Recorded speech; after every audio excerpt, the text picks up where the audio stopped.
and decided that regionalism was the best way forward, restructuring, going back to who you were, 1963 Constitution, 1963 Constitution. Be on your own and pay tax to the central government, as they have in America, as they have even in Britain. Britain, you have Scotland that is almost independent. Wales, the same thing. Everybody is free. But Britain doesn't want the same thing they're enjoying to happen in Nigeria. Why? Ask yourself that question. Anybody telling you about one Nigeria is your enemy? I'll prove it to you now. Ojukwu negotiated devolution, regionalism. The North will be on their own, the West on their own, even Midwest on their own, and then the East on their own. It's the same one Nigeria. On their way to the airport, before they boarded the aircraft, a call came from Lagos, from the British High Commissioner in Lagos to Gowon, telling Gowon not to agree.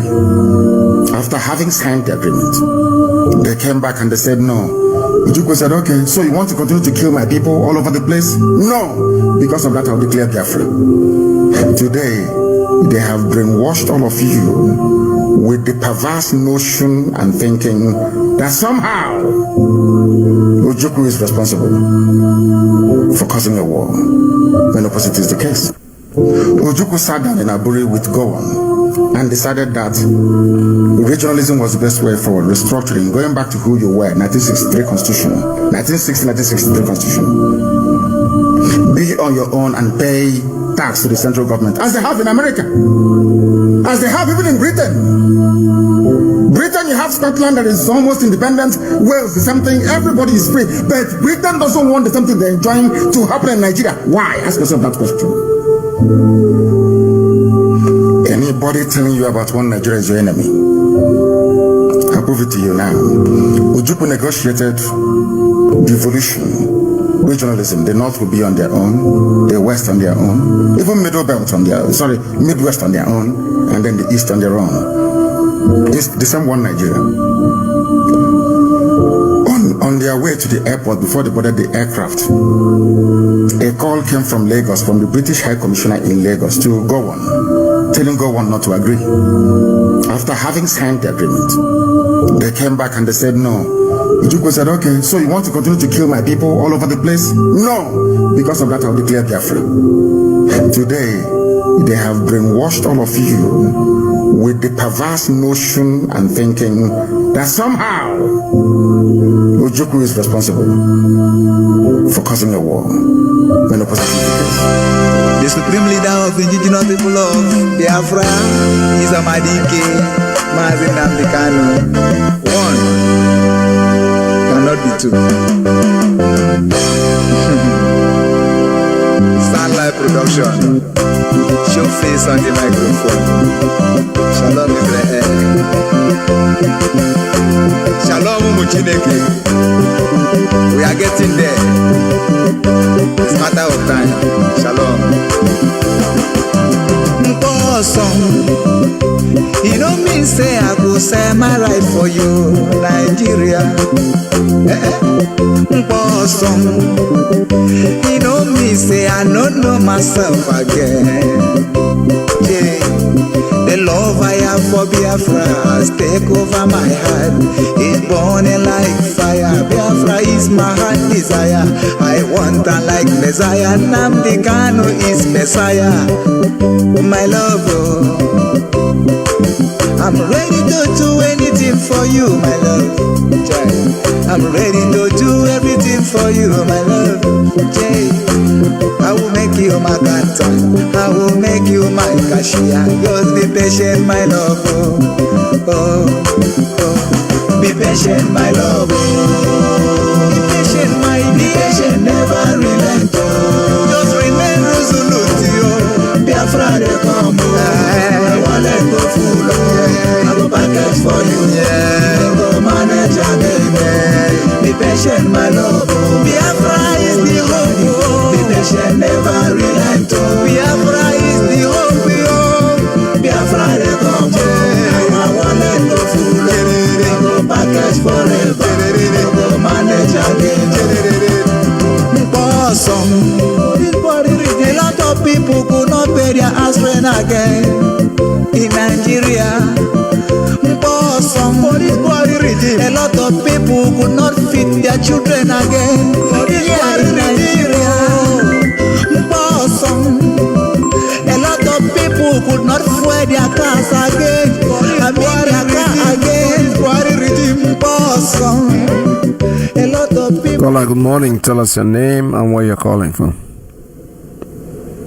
Good morning, Mazi Iyke Peters. This is Dolega calling from Atlanta, Georgia. Welcome to the program. Yes. Thank you so much for the education you're giving to Biafrans, those who cares to listen, because time will come when they will be forced. Every Biafran will be forced to listen, like what happened during the last war we had with the Zoo government. Yes. We talked about the famine. The famine this time is very, very important, and I thank God that people are responding to that. Yes. Like we that experienced the first one, we know what we went through because of hunger. Yeah. And I thank God for the initiative, the IPOB leadership, but so our HO, the Mazi Nnamdi Kanu, and members of the DOS, to educate our people that food is very, very important in a situation when we have war.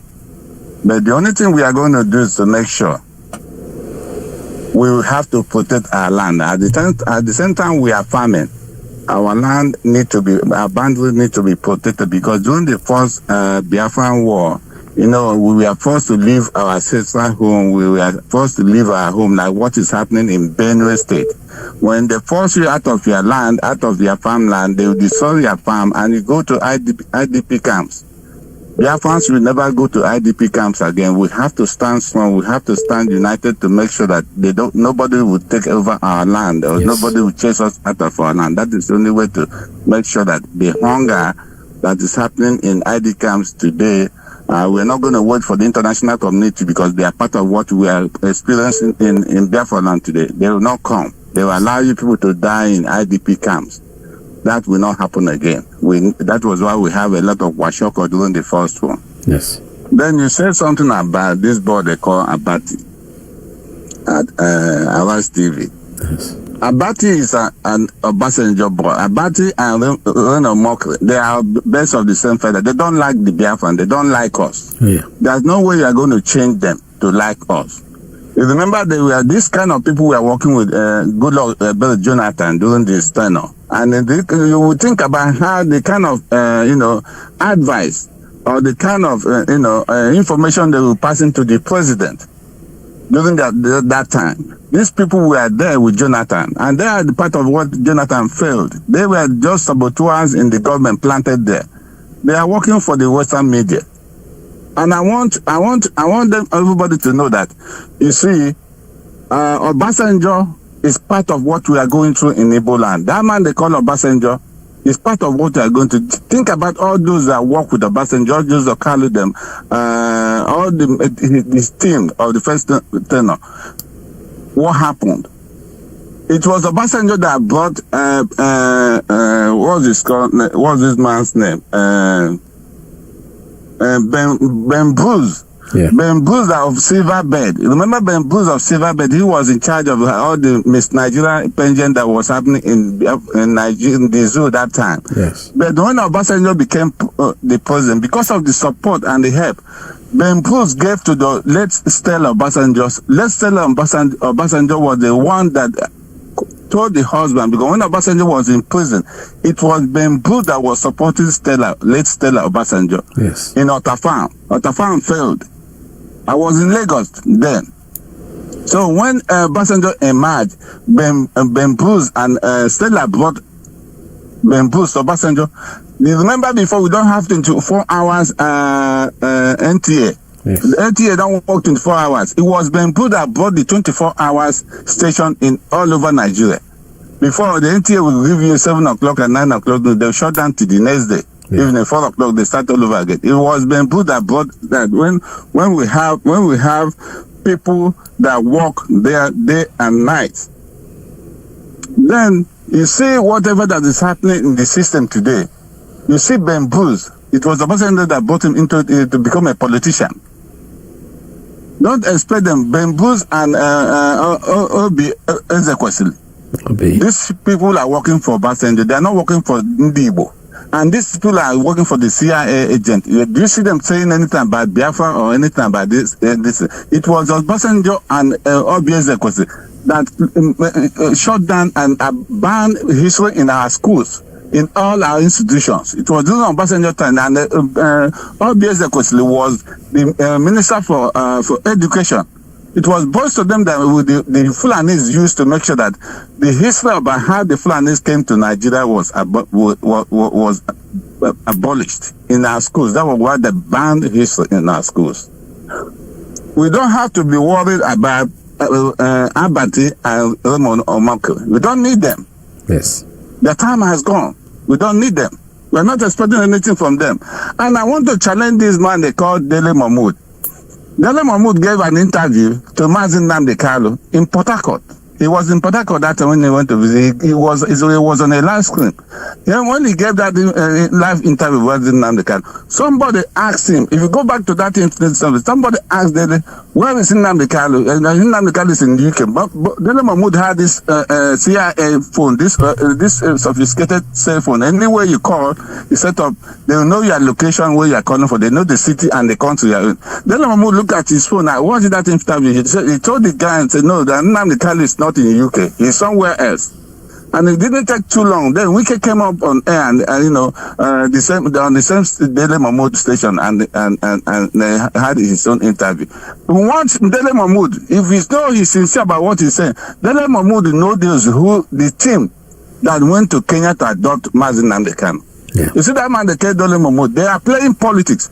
He knows the team. If he's know that he's against Wike, let Dele Mahmoud tell us what Wike told him about the adoption of Mazi Nnamdi Kanu. We have to call a spade a spade. Dele Mahmoud, they should call this part and send to Dele Mahmoud. Dele Mahmoud, you know, Wike told you the plan and how they are going to adopt Mazi Nnamdi Kanu in Kenya. Till today, you cannot say it because of your politics.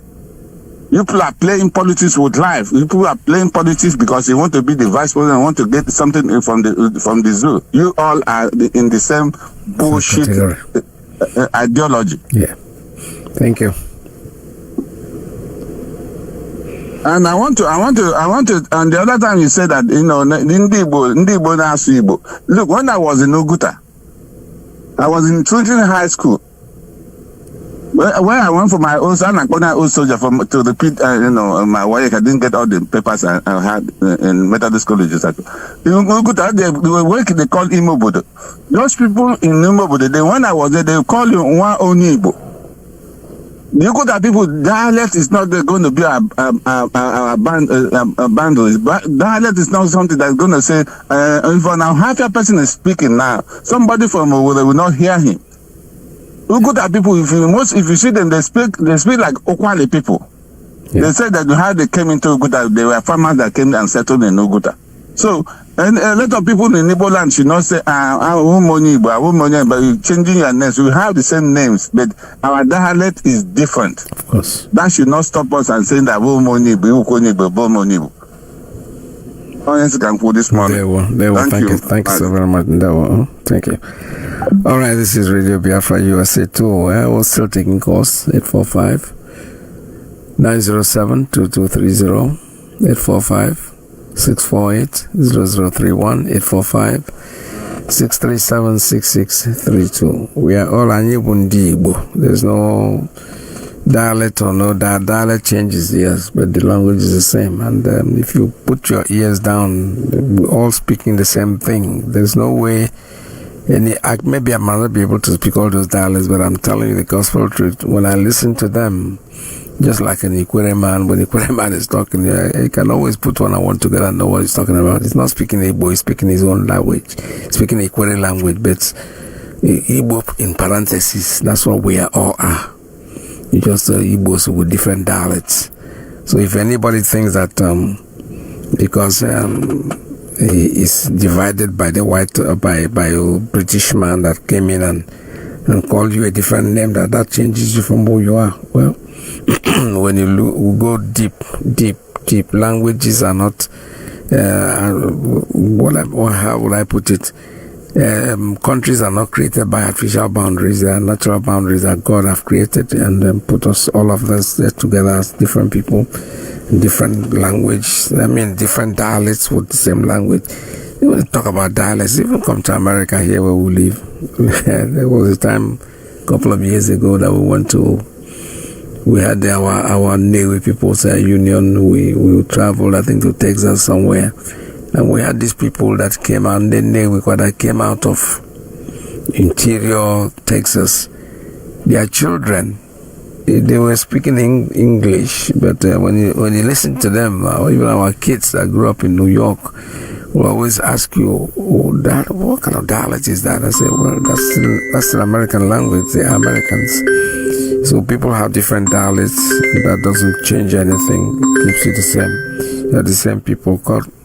Let's see, I have a call coming in. Let me take this one.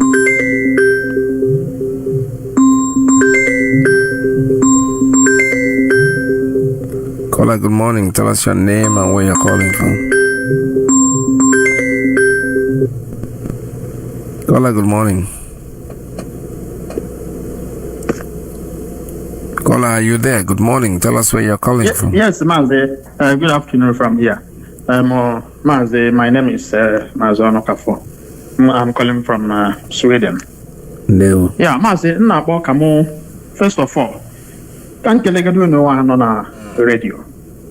Because I will say that all we know our life and what today, apart from what God Himself is doing. Because the news that comes from our land is always the one that we weigh you down, yes, and break your heart into pieces. But hearing from people like you and all other radio presenters, we feel like, okay, we are still alive, we are still living, and this is the hope that we bring us into the hope, into the future and the promised land, Biafra. So, Mazi, what I want to say again about our brother who talked about Dele Momodu. When he was talking, I was also trying to remember his interview with Mazi Nnamdi Kanu. He asked a very, a question that is very suspicious, I will say. He asked him, are you not afraid of your life? So, Mazi, if we have to actually analyze this, how will anyone assume that somebody that said he wants freedom should actually be the one be haunted or be facing death, for example? Because he said, are you not afraid of your life?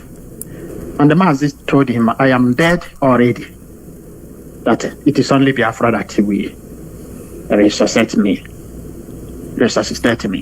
Yes. So that man, maybe, we use the word maybe for now, but we keep watching him. Maybe he's up to something, or he know all the things that happened, that we are watching him. Because since then, he proved to be interested to know why Mazi Nnamdi Kanu spoke during the protest that was going on. The protest was not initiated by IPOB. The protest was going on by the Nigerians. Because Mazi said something about it, then he jumped in. He went to ask him, why did you talk about Lagos? Because maybe Lagos should be another country, right? And he is against us when we talk about Biafra.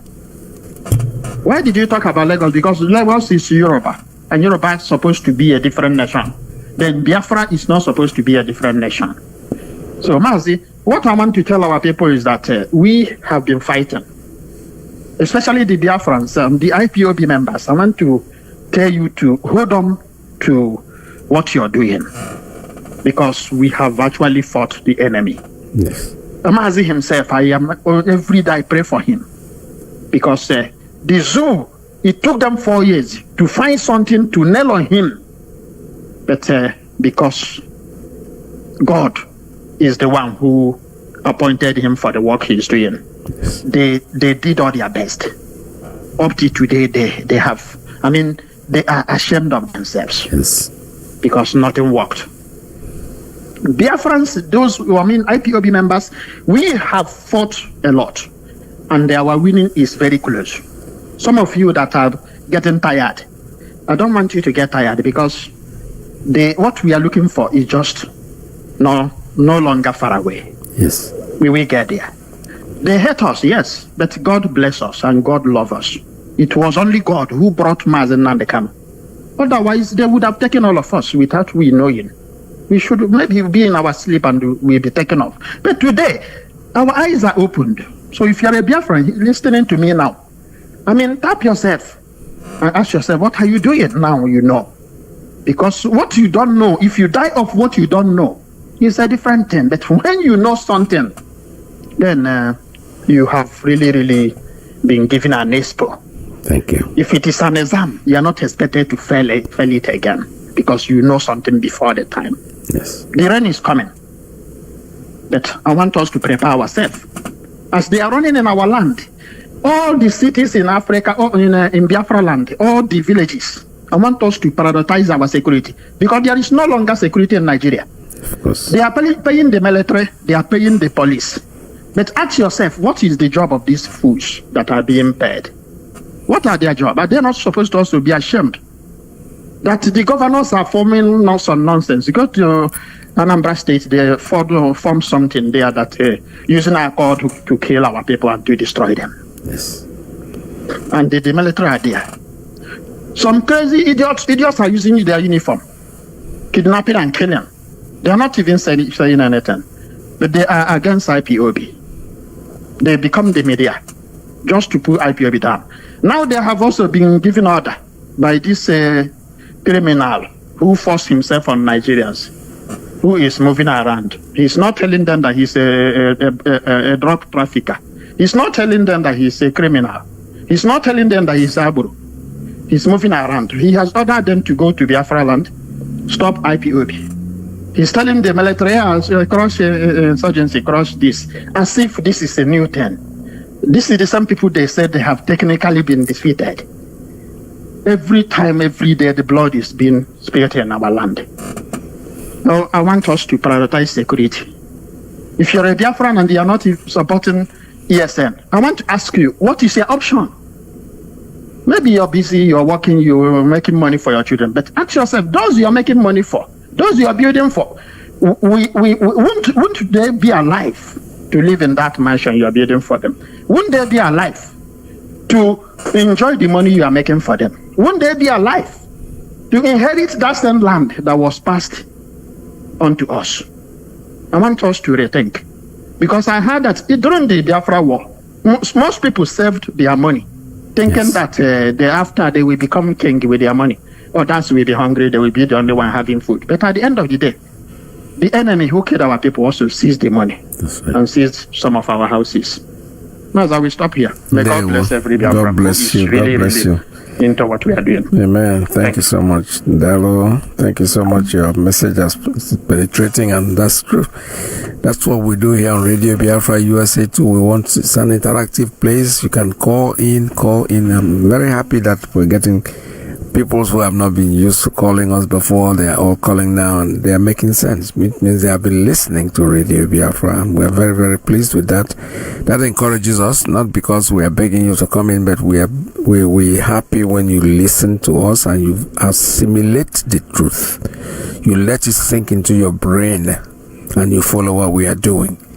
Because there's no other way we can protect ourselves. There's no other way we can do what we are doing. We're doing this because this is what we are supposed to be doing.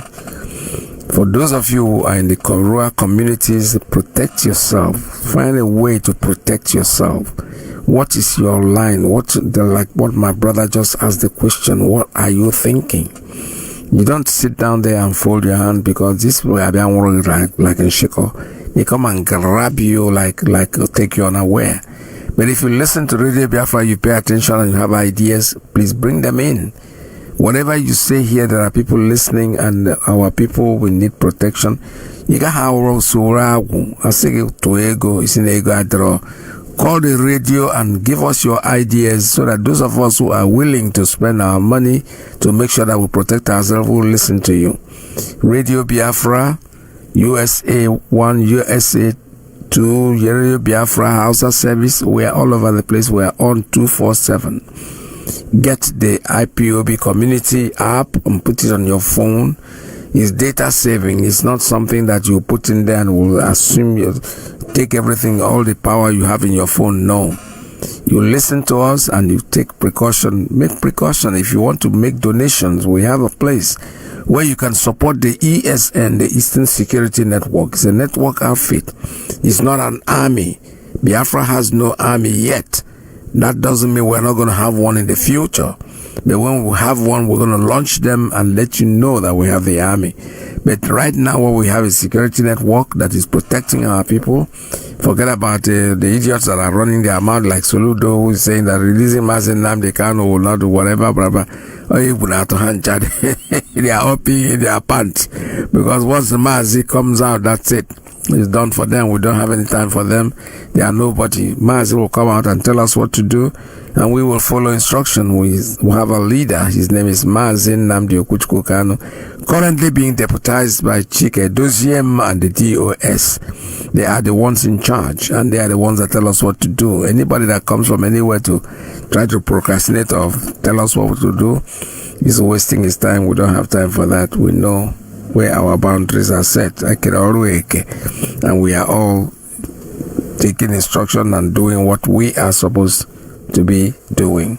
We don't let anybody in the past, before the other war, the likes of Kanu Ibiam, the likes of Michael Okpara and the rest of them. These are people that really supported what we are doing. Kanu Ibiam, quiet gentleman, and he was one of the people that in those days said to the British, something, I can't be answering Francis, which is your name, and you are doing this. So he took away Francis from his name and became Kanu Ibiam. Kanu is his name.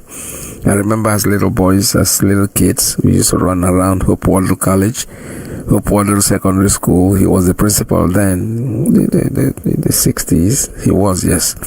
We were always running around there because it was a very beautiful compound that has guava and mangoes and things, and also maca. We run around there picking these things, and I remember him, his friend, his son, one of his sons was my mate, was Iyke Kanu Ibiam. I think it's his first son or second son or whatever. We used to be friends and mates. We were running around together. So this man went to London during the war, just told the British Queen, he said, something? Take your Sir. He didn't want his name to be called Sir. The S-I-R wasn't going to be added to his name anymore. It wasn't Francis anymore. It was Kanu Ibiam. Gave out all the knighthood or whatever and say, wahala, because you people cannot be here and my people are dying and you are the ones perpetrating the killing. So I cannot be answering this your Francis that you call me. So my name is Kanu Ibiam. About how Dr. Kanu Ibiam renounced his English name, Francis, and also returned his knighthood, KBE, to the Queen of England. August 1967, the former governor of Old Eastern Region, Dr. Kanu Ibiam from Ebonyi State, returned his knighthood to the Queen of England with Elizabeth II in his protest against the UK's involvement in the Biafran War. He also, in protest, renounced his English name, Francis, for the same purpose. In his word, he said that, I can't be a Queen's knight and watch the same kingdom be killing my people in Biafra. The unfriendliness and betrayal by the British government towards the people of the Republic of Biafra, who as Eastern Nigerians had so much regards for Britain and British people. In this circumstance, Your Majesty, I no longer wish to wear the garb of the British knighthood, British fair play, British justice, and the Englishman's word of honor, which which Biafra loved so much and cherished have become meaningless to Biafrans in general, and to me in particular. Christian Britain has shamelessly let down Christian Biafra. I love the Republic of Biafra very dearly, and pray that by the grace of God, she may return and continue to grow and live and always act like a truly Christian country for all time. I am, Your Majesty, yours respectfully. Did you hear that? These are real Biafrans. And they are one day serious Biafrans that know what they want. I can't believe them. And that these days, and someone like Uguanyi and the rest of them that's ruling that area now tell you, Biafra is we are not a Biafra. You're an idiot. Who are you? This is a man from there. Akano Ibiam took his time, took his knighthood, and gave it back to the queen. Say, you can't be killing my people and you give me this, I'm wearing this. How can I wear this badge? Take it. My name is no more Francis. Even Francis, take it. My name is Akano Ibiam. Those are honorable men. Those are men that have integrity and dignity. Today, the people that are there, that were probably not born at the time, that calls themselves governors, they sit down there and they open their filthy and dirty mouth. We talk about people like Akano Ibiam.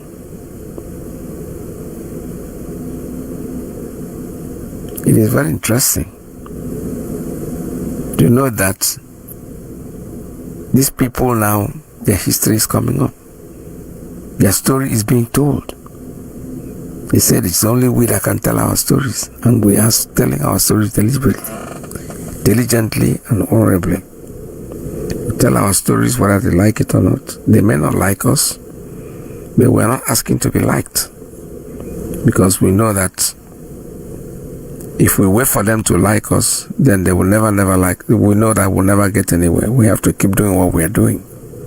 Biafra Natagolanya, and there's nothing anybody can do about it. The lines are still open for you. Call us if you have anything to say. All right, I have a call coming in. Let me take this one. Caller, good morning. Tell us your name and where you're calling from. Yeah, good morning, Mazi Iyke Peters. Welcome to the program. Thank you very much. My name is Chukwimano, and I'm speaking from my location. Thank you once again, as always.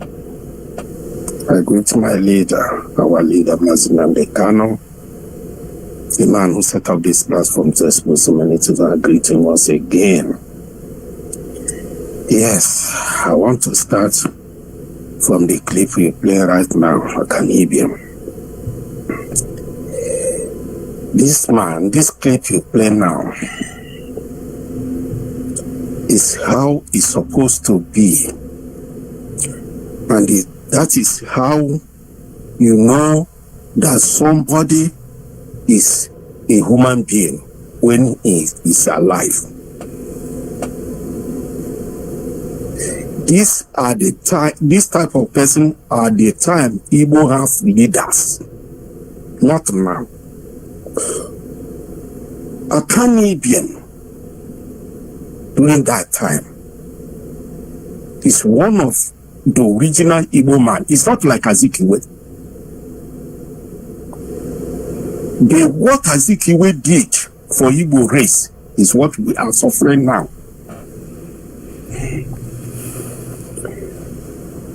Azikiwe played a wrong role in Igbo land. During the war, there's one clip of a Yoruba man. This Yoruba man said, Igbo are betrayers. That Igbo said that Awolu will betray Ojukwu. But at the same time,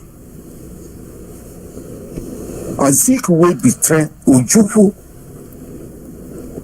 During the war, there is a time Gowon invite Azikiwe in Lagos. Azikiwe, they use helicopter come and carry Azikiwe from after Enugu fall. They come and carry Azikiwe and his first son called, I think, either Tunde or whatever. The Yoruba said Azikiwe named his son, his first son, Yoruba name. He go with his first son to Dondon Barrack in Lagos to meet Gowon.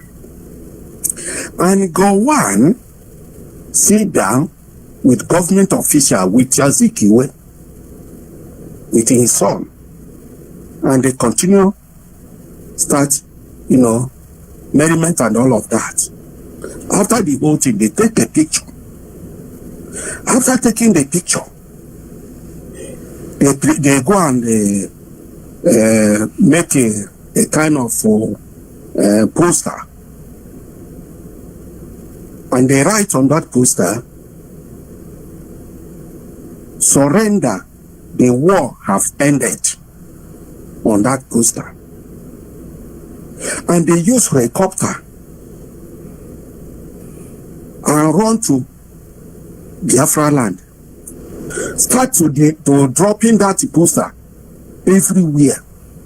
When the Biafra soldiers saw the paper, they saw Azikiwe, they saw everything, everybody was disorganized. What is going on? That is not the end. Nnamdi Azikiwe run to BBC, calling Ojukwu rebels, saying all manner of nonsense against Ojukwu. This is what Azikiwe did. The Yoruba man said, Igbo are betrayers. Even up till now, the judgment that is going on in Abuja, is it not Igbo people that will cover their face, come to the court to testify against his people? Nnamdi Kanu. Is it not Igbo people? And if you check very well, think about it.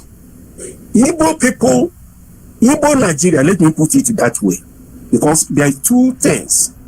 We have Igbo Biafra, IPOB, is a different people. Igbo Nigeria is a different people.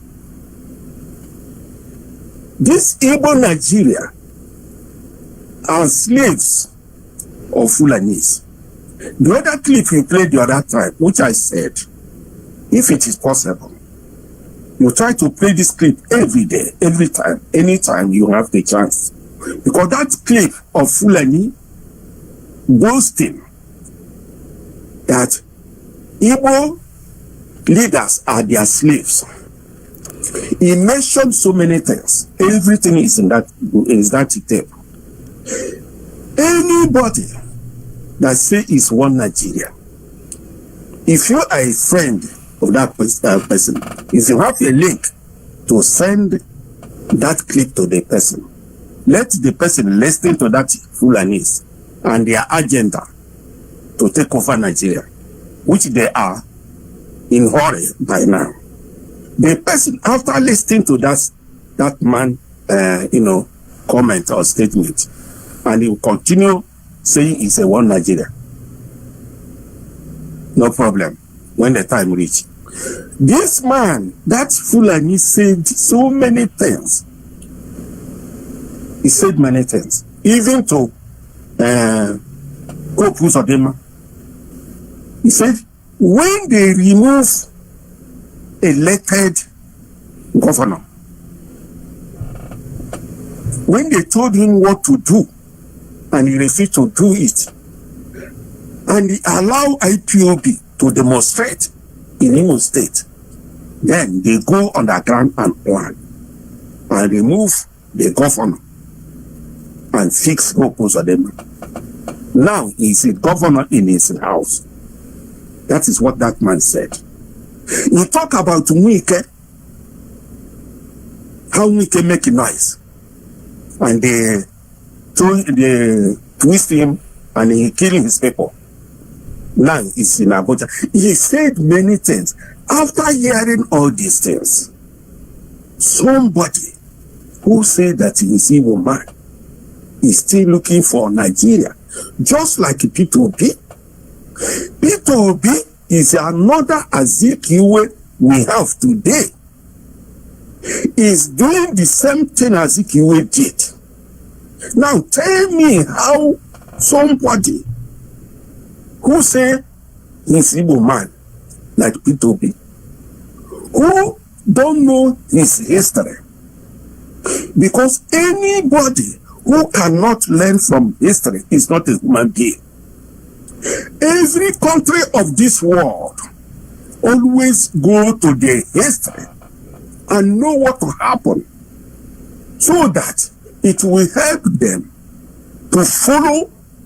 If there's any mistake the past has made, they will adjust to correct it. Any place to add, they will add. Thank you. That is government. So what happened is that P2B is a slave of the British and the Fulanis to continue holding Igbo down. One day, P2B, one day, it will be your end. Thank you. Enough of all this nonsense. All right, thank you so very much. This is Radio Biafra USA 2. Let's see what time we have. Okay, I could take a few more calls and we'll call it a day at 845-907-2230, 845-648-0031, 845-637-6632. Rightfully said, P2B, like I said before, his opinion, whatever he wants to do, he wants to fix Nigeria, fine. We have nothing to do with that. Let him keep struggling. We are Biafrans. We have nothing to do with who is fixing Nigeria or not, because we know for us, critical thinkers, we think very well and we know very well that there's nothing called Nigeria. It's just a piece of garbage that was created, and it's time it's over. It's just a question of matter of time before we realize that the whole thing is over. Because right now we see the light at the end of the tunnel, and we know that Biafra not a good already. For you who still hope that Nigeria will be okay, stay put with what you're thinking. This is Radio Biafra USA 2. Give us a call. The lines are still open. 845-907-2230, 845-648-0031, 845-637-6632. Stay tuned.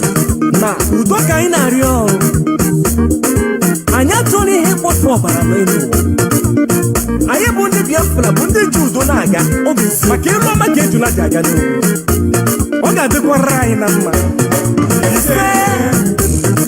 omo Biafra dekene Biafra na tako ibo madu no ibo madu na tako omo Biafra de Biafra na tako ibo madu na tako eji megumegene tibunna diga Otogoda denema, oyeze no dugologuma. Okwande solo gilinenuwa, akologo gililata. Oposese bolotolo, elese kono makwere. Okwanye manono dugo, odorone wema. Caller, good morning. Tell us your name and where you're calling from. Mazi, good morning. My name is Radio Biafra. I'm calling from United States. Welcome to the program. Thank you. Thank you for your dedication, Mazi. Mazi, you see, I keep telling people that Igbo are not your problem. You know, a lot of people think Igbo people are their problems, but we are actually not. I tell them, Igbo people are too busy thinking about how to survive with the 20 pounds that was handed to them after genocide was committed on them, against them.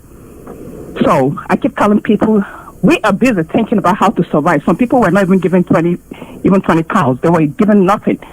So for you to start your life all over again with that kind of amount of money, it's like you're thrown at the bottom so that you can pick yourself. So somehow, we're smart people. Somehow we are picking ourselves up to this day. So we are not your problems. You are your own problems, and you are our problems, because all you have done is to continue to steal our resources and ignoring our region. You guys deliberately refused to develop our region, but you're good at embezzling, stealing our resources, building your Lagos and building your Abuja. So it's a game plan from the onset, I would say, I think, by the British, it's a game plan. So they kept us in that situation. I mean, they're living good in their nation. They have 24 hours electricity. They have power supply. That's what they call it here, power. So they have all that, and their roads are wonderful, and all that. Their hospitals, they have wonderful hospitals. They have their educational system is good. So why are they refusing to, develop our own region? Just because they don't want to do it. They don't want people to see our potential as Ndibo. That is what it is. Today we would have been better than Japan, China, and all those people, because we, Ndibo, are very intelligent. If you go to Aba, look at what our people are doing there. Look at what they produce there. People make fun of them and say, oh, this is Aba made. This is Igbo made. Yeah, but they are still proud that they could make something that you couldn't make. You are just a consumer. At least they make something. So they bring something, at least something important to the world. Why you don't? Because you never tried and you're afraid to try. But they were not afraid to try. They tried. Yeah, you're going to make some mistakes in the process. That's normal. You have to try. People like that built America, they all tried so many times. The Morgans, they all tried so many times. So we're trying. So at least we made something. But you call it Abame just to boil it down. We're happy that we could make something. All you need to do, if you're a government that is sincere to your people, is empower these people. Give them stable electricity. They need it to manufacture things, but you refuse to do it just because you want to punish us. We people, we as Biafrans cannot survive in that nation, Nigeria. No, we cannot. It's impossible. Mazi Nnamdi Kanu has said it, and everybody has seen it. We cannot survive there. That country is not meant for us. We're going to do way better being out of that country. We're not a part of them in the first place, but they forced us on gunpoint to say, you, rats, goats, everything, snakes, lions, tigers, you must be in this cage because they think we're animals. No, we're not animals. This is 21st century. We're here to claim what belongs to us. Leave us alone. Give us referendum. Thank you. Let's have some peace. Thank you, Mazi. Thank you so very much. All right, this is Radio Biafra USA too. Have a call coming in. Let me see. Okay, the call has dropped. All right, we'll still have a few more minutes to go on the program. So anybody who's lucky to call in, 845-907-2230, 845-648-0031, 845-637-6632. Give us a call.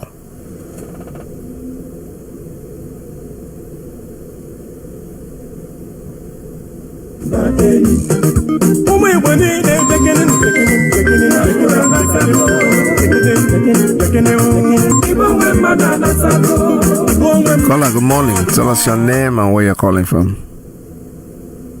Dada Peters. No. Dada Peters, come by on again up. Jishika Dada Peters. Jishika. Men as about Biafrans, everyone is falling. Let me close the door. Dada Peters. Emma, so on one work here to Moshe. Yarana Zokta Yuba, Chinaka de Granile, what are you, me? Yaya Lago said Jishika. Oh, a very big insult we are receiving from all our leaders, Biafrans. Every Biafrans on this earth can see it. Very big insult. Saying our leaders telling us, allowing our enemies to be killing us, to take our land. That is just the agenda. And to say Peter B is telling Nigerian government to release them and the can. Nigeria, you are holding our leader. And on the 18th of this July, very important to Chukwabiam, and very important to the IPOP leadership. Very important to Biafrans all over the world, the children of the Most High. And very important to Ayo Kesheshka. Very, very important. Very important. So that the 18th, you will understand that it is a fellow human being that you are putting there.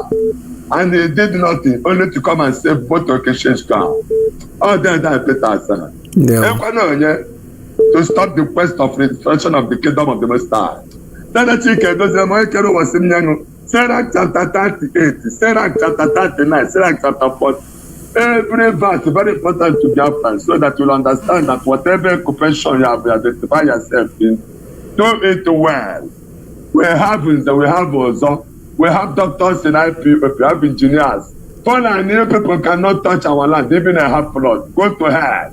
IPOP is more than formidable. Go and check it in the scripture. Sirach chapter 38, 39 and 40. They have doctors like Igbo people.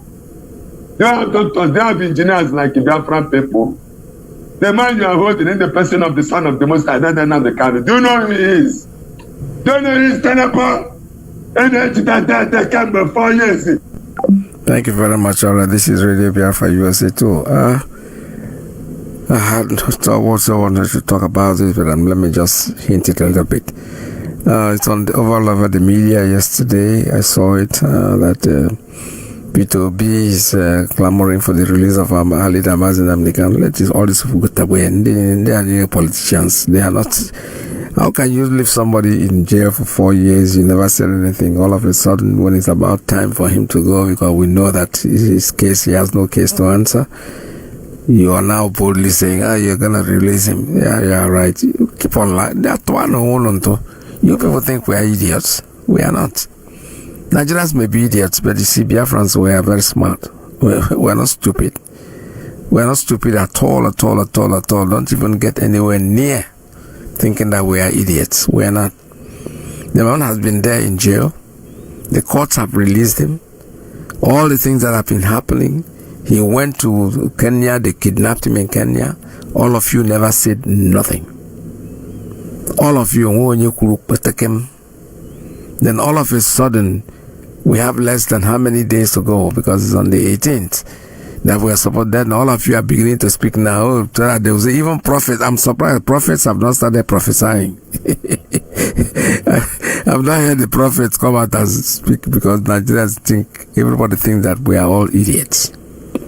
We are all stomach infrastructure. We think anything that will go to our stomach, that makes us humans. The man had been there for the past 4 years, running to the 5th year. Nobody have said anything. You have not come out boldly to say something. Except for Abaribe, and already Abaribe, actually, what is he really looking for? He's already in the Senate. He could have just shut up and closed his mouth and stay somewhere. But he was speaking because he is the man. Not when you are desperately trying to be president of Nigeria, P2B. Desperately wanting to be president of Nigeria, you are talking now as if Nnamdi Kanu was just locked up only yesterday. No, he's been there since the past 4 years. Caller, good morning. Tell us your name and where you're calling from. Good morning, Peter. So just what I wanted to point out, I'm calling from Georgia. This was Sorana. There's a clip I just watched a couple of minutes ago, and maybe your attention has not been called onto it. Maybe probably when you see it, you might probably want to play it tomorrow. This man, Soludo or whatever, is that man an Igbo man? I don't know. Soludo, what type of a human being is that? I think he's somewhere in Maryland on a town hall meeting. Now, Korobi Shijuan, that now 99.99% of the kidnapping going on in Anambra is all Igbos. Yeah? All of them Igbos. He did that? Igbos. I'm looking at it right now. 99.99% of the whole kidnapping. This son of a bitch exempted all the whole Fulanis that are doing all these things. What type of people do we have in this alley? Idiots. I wish I was in that kind of a town hall meeting. I got to learn you out. Son of a bitch, 99.99% of the kidnappings, all of them. He never talked about the Fulanis, not even a single one. Bye-bye. Hey. This is in Maryland, in America, of all places. Can't somebody just get up there and tell him to shut up? Couldn't somebody wake up from there and just tell this man to shut the F up? Nothing will happen. Nothing. And when you get this America,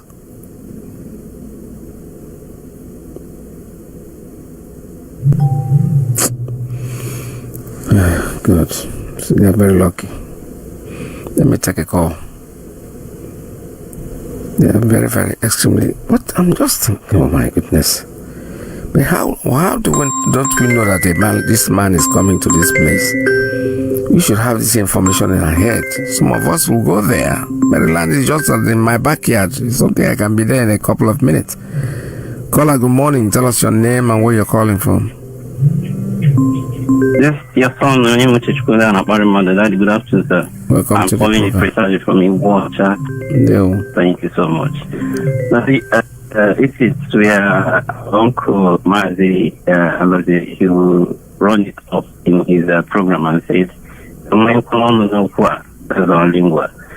listen, there is a lot of things that is playing on that is making me to feel that, like one of my friends said, that Nigerians are confused, not like they don't know their problem. That Nigerians, when we talk about Nigerians, precisely Igbo, Yoruba and Hausa, if you want to call it Duduwa, Arewa, and Biafra, no problem. Okay, so these guys are confused. Now, on this contest now, why are they confused? These people have a way that was flourishing well with them in the ancient time. When they came up with this ideology of, how do you do it? Traditionally, people, receive their, results. Whether you are pregnant, you don't have a child, whether you have challenges in your business, you do what they call going to find out what is happening to you, like in the pastors in the pulpit or maybe from the doctor and all that. Now, at this context now, why is it like what you just said before I called it? Why is it see if they can redeem themselves from this mess, economic mess, political mess, traditional mess, every religious mess, every sort of thing you can talk about, and people refuse to acknowledge that they are suffering. You know why? Now, there is something they used to say, they said, even when you make a beginning, or something like that. What they're saying is that if you have a friend, if you have met a friend and you never had Jesus as your friend, things will become hard to you. 99% of Nigerians, okay, let me say 70% of Nigerians are Christians, because the Muslims have their Allah and their Muhammad there. Now, why is it that 70% of Nigeria who have had this Jesus every day duplicating offices and business centers like churches have never find it difficult to realize, have never find it very comfortable to realize that it is time for them to question their Jesus and what you're talking him. But I'm trying to let them wake up. Things are good, and some people are coming out to say it out, to fight for them politically and economically and other ways. Why is it that they cannot convey a mass prayer to pray for Nnamdi Kanu and pray for IPOB to support us in all diverse ways? Sometime few months ago, just from one of the 1 Friday mosque, they came out and they began to kill the soldiers in Abuja, or is it Lagos precisely? You understand? Then what happened? That they took that decision. Something happened within them and the imam inside that mosque.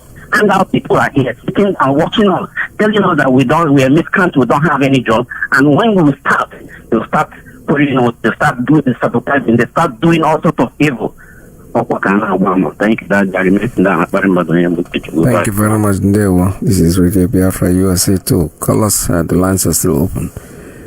I'm just boiling up in my heart. I'm telling you honestly about this clip that they said the Such Soludo saying something about 99.9% of the killings and kidnappings in our Biafra land are by the Igbos. Come on, guys.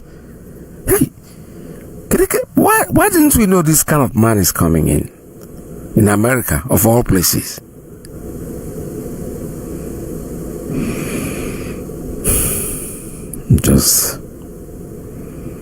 If anybody out there have that clip, please, I want to see it. I want you to send it to me so that I can work on it tomorrow.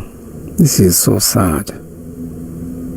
It is very, very sad. Of all places, we can end up talking about that maybe in your locality in Anambra State. But bringing that to America is an affront, is an insult on our people. I live here, yes. But I spent time in the zoo also. I spent time in Biafra land. With all the killings that is going on, even that is coming to Anambra, that is even going up to Oka. The governor will come to America and open up his mouth to say that people doing this are Igbo people. World Igbo Congress. What's wrong with you people? I need that clip, please. Anybody, any of our listeners that have that clip about what Soludo. In fact, I'm going to Google it today and see if I can get something out. Whatever he's saying. Because I don't want to quote him out of context. I want to be sure that he is the one really, because I can't believe he will say a thing like that. It's very difficult for me to actually believe it.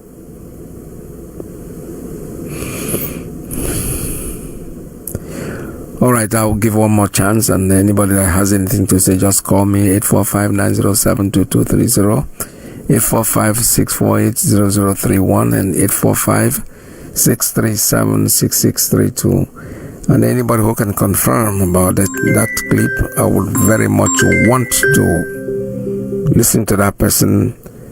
Oh, this line is cutting off so quickly, I don't really know. Let me see. Caller, good morning. Tell us your name and where you're calling from. Yes, good morning, Dr. Peters. I wasn't surprised, to hear this kind of comment coming from this guy, Soludo. When this guy invited this APC president, Tinubu, and he said that he's supporting APC. I've said it before. Anybody who is supporting APC, and Igbo supporting APC, is a saboteur. Who could tell me that with all these things going on, right from Buhari, the APC government, what they have done to this country, the number of people they have killed, and the number of people in the IDP camp, and the Fulani terrorists, what they were doing in Nigeria. How many people were killed in Nimbo? How many people were killed in Hamufu? What's going on in this thing? And this man is telling us that Fulanis are not involved in the killing, that 99.9% of the people who are doing kidnapping. What happened in Lopanta? All the skulls that were found in Lopanta behind where the Fulanis were, the land that Ojo Takalo gave them. They didn't see all that. What happened in Ibo? There were people, a family, not up to a week ago, a family was massacred. Husband and wife and children in Nibo next town to Oka, under Oka capital territory. You didn't see that. Who did that? They are Fulanis. Who are the people chasing people all over the place in the farms? Fulanis. I just can't believe it. Anyway, I think like people suggested, I don't think that man. I don't think his father is from Igbo land. All he talks about is the mother, Bafo. So I wouldn't be surprised. He's we better watch him. The next move, because somebody, an Igbo governor who was elected as an APC under Abga, is telling us now that he's supporting an APC presidency, which is it calls for great suspicion. And I want to correct something that was said here on this program. Nnamdi Kanu, son, his first name is Chukwumba, and his second name is Bani.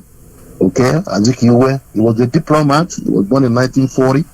He served all his life abroad until he died in 2015. That's why a lot of people didn't hear much about him. He was a diplomat. He was always overseas. And again, he was the second Owelo of Onitsha after his father. He was crowned the second Owelo, the Israel of Onitsha. So that's that. Just like Ada said, Ada Biafra said, for a Yoruba man to tell you that Igbo people they are saboteurs, it tells you a lot about who is the real saboteur. And for them to, even the white man, when they came here in the 1800s, they said we know what they said about it, the major tribes in Nigeria. They said exactly Yorubas. You can never trust a Yoruba person, and it still happens to today. They speak from both sides of their mouth. You never trust a Yoruba man. Then for a Yoruba man to tell you that Igbos are saboteurs, it's just the rest fingers are pointing at him. Nobody should buy into that. We know what they did to us, and we don't want to go back in there. There's no need living in the past and all that stuff.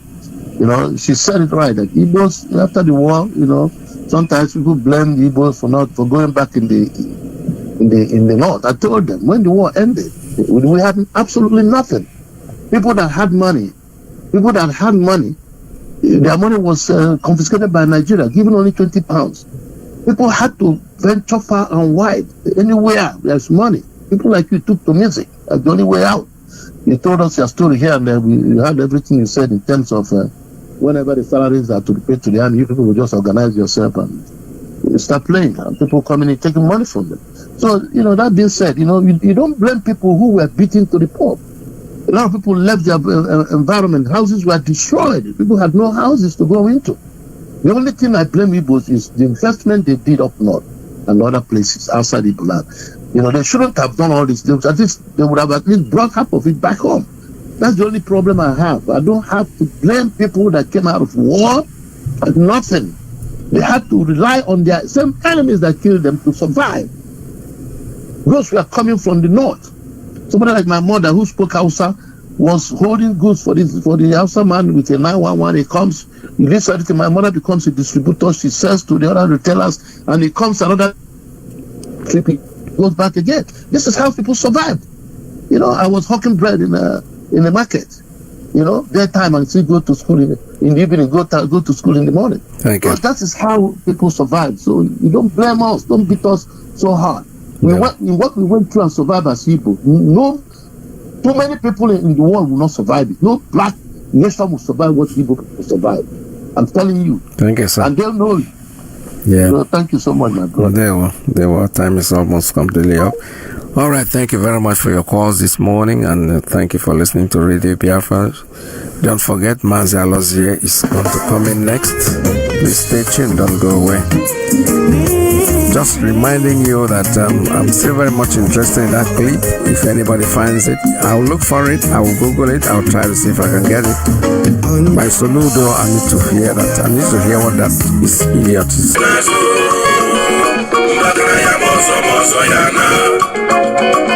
Greetings to our listeners. This is live broadcast from Radio Biafra, USA. We are coming to you through Radio Biafra London and IPOB Community Radio, directed by Leader Excellency Mazi Nnamdi Kanu. My name is Mazi Iyke Peters. Today is July the 8th, 2025. Let's get on with our program.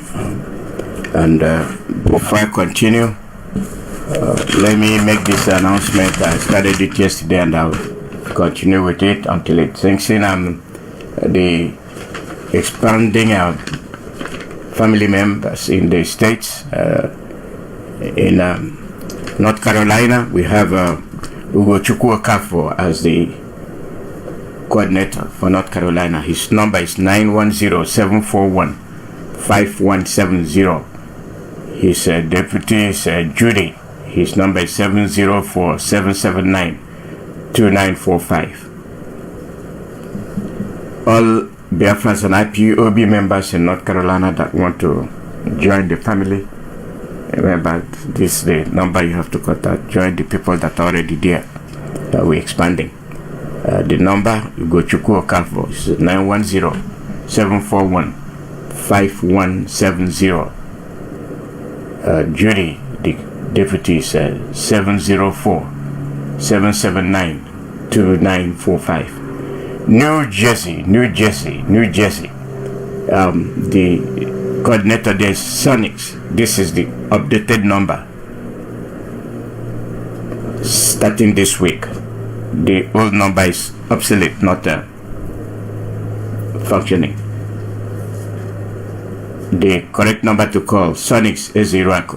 Number is 215-778-0977. I'll repeat that. Sonics is Iraq. 215-778-0977. His deputy, Simeon Ugoike. The number is 908-265-4103. I repeat that. 908-265-4103. Go to www.ipob.org. Make that pledge and make the donation. We need the money. Now you don't need to be told you know what is happening. People are actually testifying about the insecurity in our land. Yesterday I had to come back on the air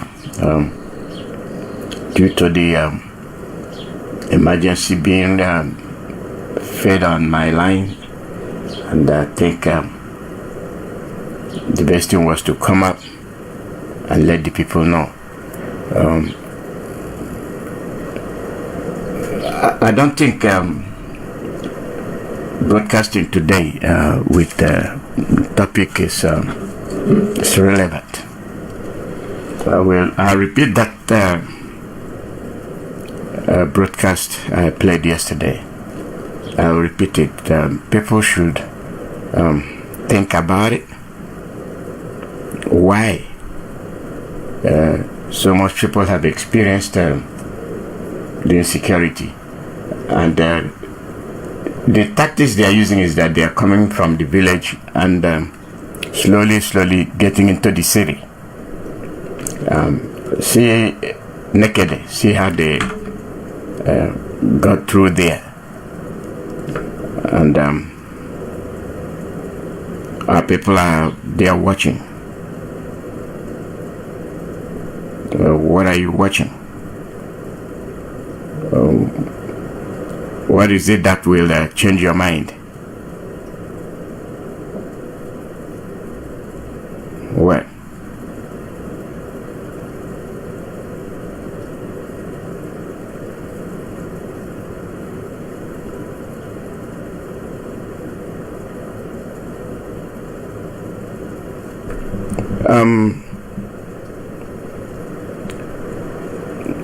Let me put it this way. Some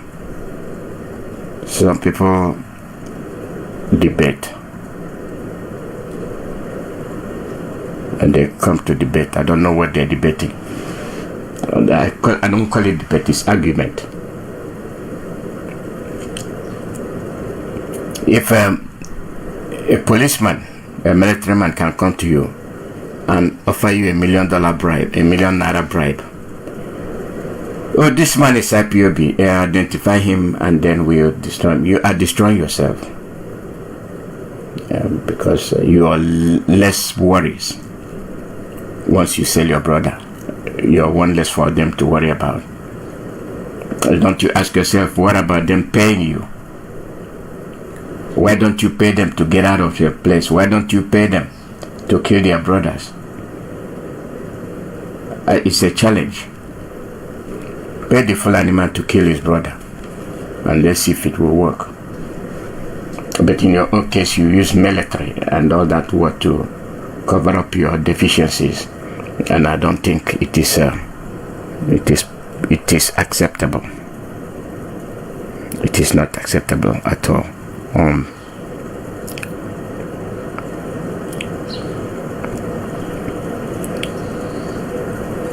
Let me play. I have not had this, but I don't think I'm gonna play it. I'll play it tomorrow. But let me play what I played yesterday, because some of you had already left, but I didn't hear it. So it's best I play it to hear it.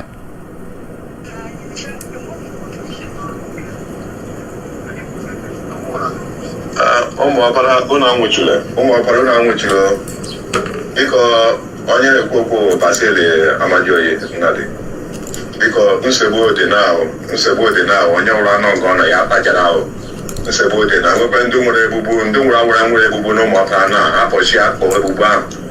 Asị ndị Fulani batara eze oke maka na ndị amị lọgụ ebe ahụ na azọfụ na amụrụ n'okwu na enweghị mma ebe ha nọ. Enweghị mma ebe ha nọ na ịbụrụ na amụrụ n'oge ekwentị n'oge anụkwa ụda egbe ịbụ ndị ochie umezara asa kpọrọ kpọrọ na asa ha jọba n'izote eji abịa asali ụmụọba ma ụmụdorobi ara.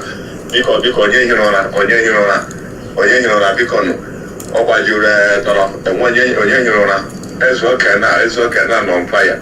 Biko onye hiri ụra ndị ọwụra nwere egbugbo ka ha kọ egbugbo ha biko ụmụ okorobịa nye ụra apụchia tajara ihe onye na-agbanwanye ọgwụ biko gị mee tabiri ka amata onye dị ahụ ka mmadụ ghara gị nọ na mmiri nche agbaghị n'anya.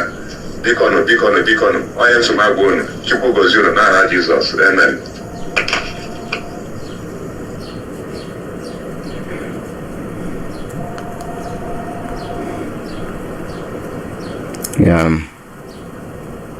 Let's continue. Ozi a dị mkpa ka agbasaa ya maka na ndị ọjọọ abata n'obodo. Information enweta this evening wụ na ndị ọjọọ bịara kampụ n'azụ ụlọ ebe azụ ụlọ ose ụzọ ndị meza na-esi agbagharị ụzọ akụkụ hospital. Emere kpọọ ndị amị ha bịa they couldn't move down, so ha nọ na main road keep shots up to 15 shots. But as you make obodo niile mara na nsogbu dị, all the chairmen in Ezoke should mobilize their youth and be attentive this night, so that by tomorrow I'm Mazi Iyke Peters.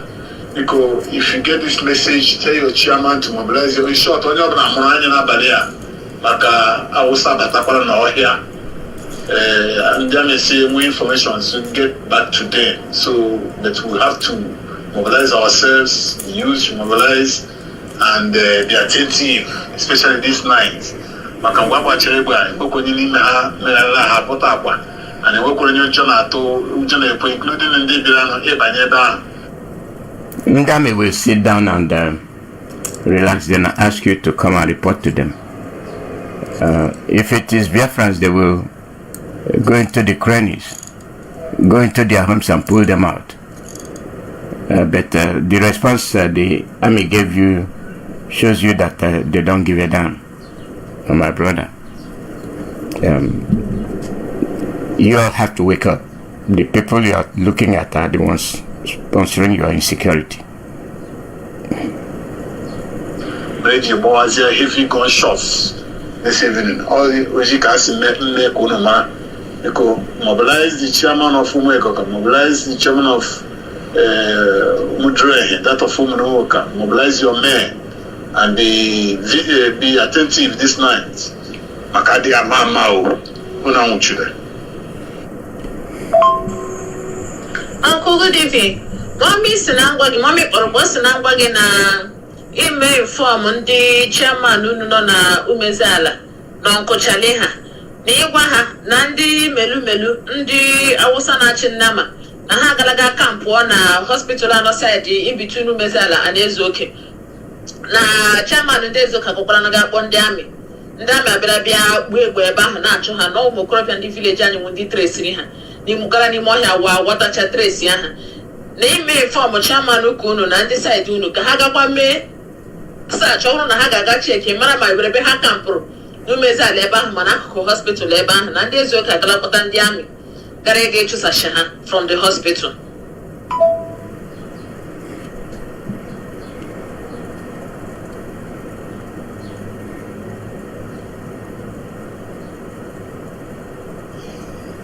Ndị nwori ekelele m ụlọ walachi mara unu mma asị ndị omeri ndụ azụ.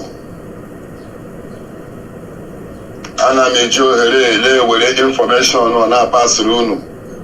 Our update live from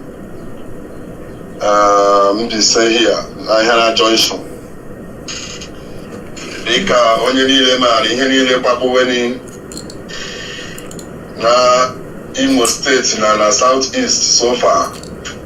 Ị na-awọchi ka ahụ si nsogbu ohi arahawala nso dịka ebe Ahịara Junction n'ụbọchị echi gara aga a strikiri Obowo, ndị herdsmen strikiri Obowo.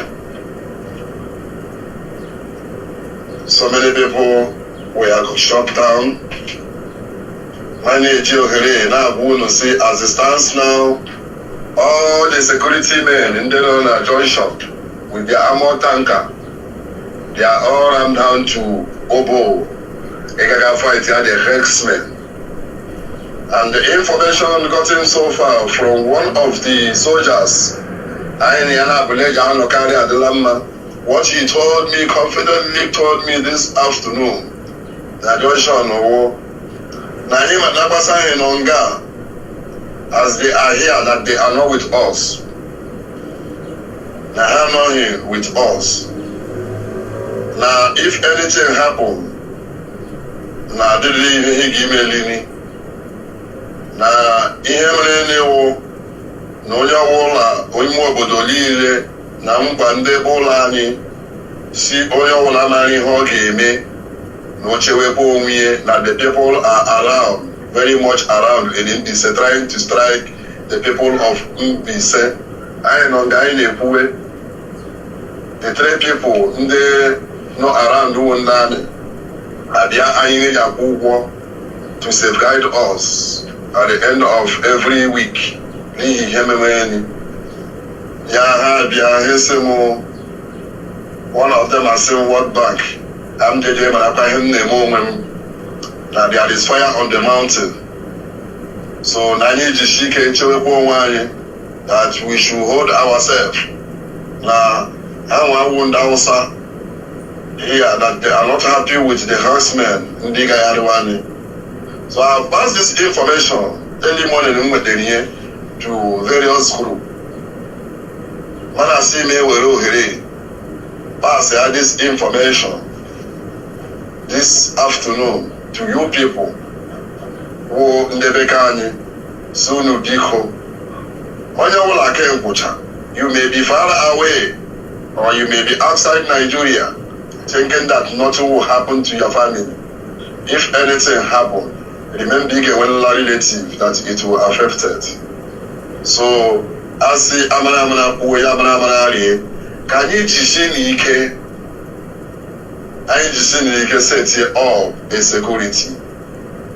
Money hideo mana let's say different autonomous community. Amabo Nise and the Mbubu Balian set up a credible security network, because the information gotten from them, if they strike you, you strike back. Any community they strike and you strike back, they will all run away, that they will not come to that community again. That's the community Umu the Lampadobe.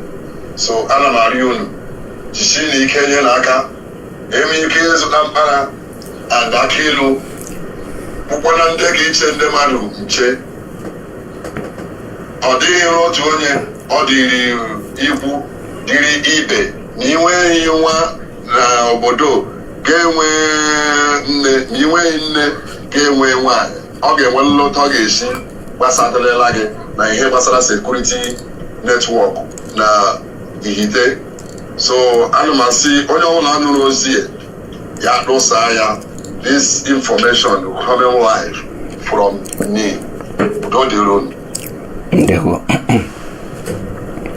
These are a series of clips, messages they left, and I'm obligated to play it so that most of you from these areas will bear in mind that the insecurity is increasing, and as in Ayana Boson, the Buena Boson till Miriam Mazuha is getting to that stage where they are having the sense of urgency. All along we've been talking, shouting, telling everybody to be up and running. Most of them say, "Only phenomenon." Okay, only phenomenon.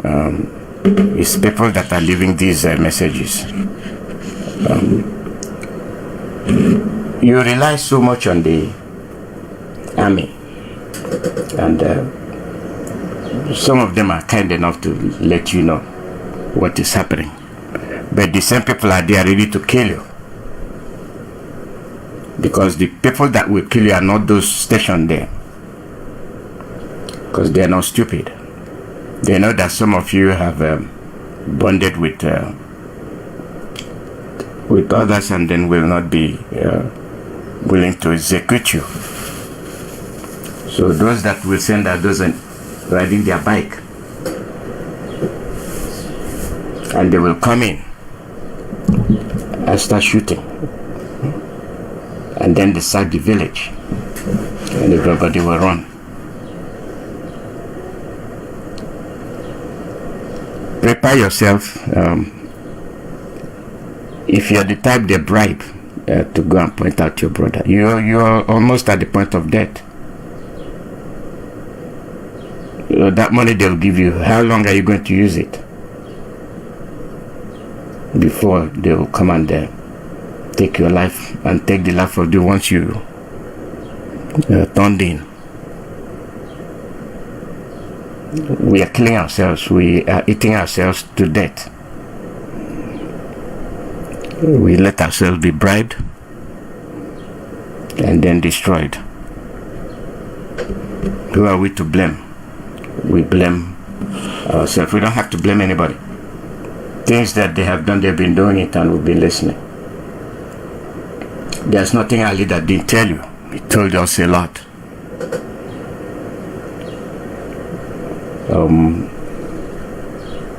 Campaign for mandate, they will be joining us in about 20 minutes, I believe.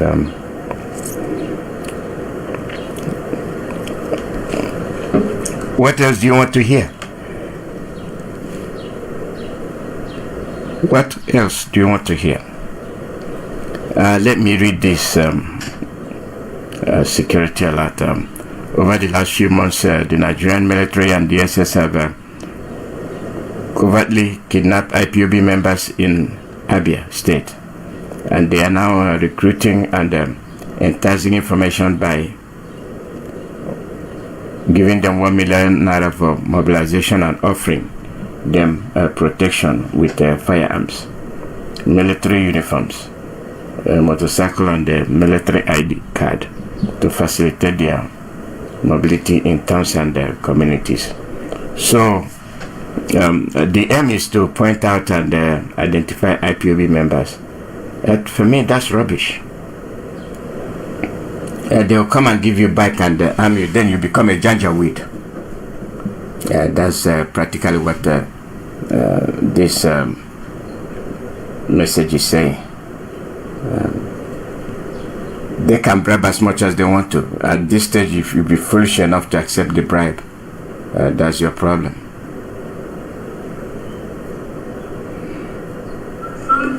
For the good of all of us, do not allow the opportunity to make things better for us. They make it better for themselves, for their comfort and their families. Cronyism is prevailing. Today, our rulers in Abuja and across some of their states, you know what they say to us when they remove subsidy and we say no. Hunger is increasing, they say so what? Unemployment is a cause, they say yes, we know. Why are the people hungry is then let them face death. That is what is in Abuja of today. The current way of governance, that nation doing impossible. What it does, it makes poverty and the erosion of just society inevitable. We have gathered at this hour, in this place, to put an end to the national corruption and corruption. We have assembled here today to bring a new day and a new Nigeria to our people.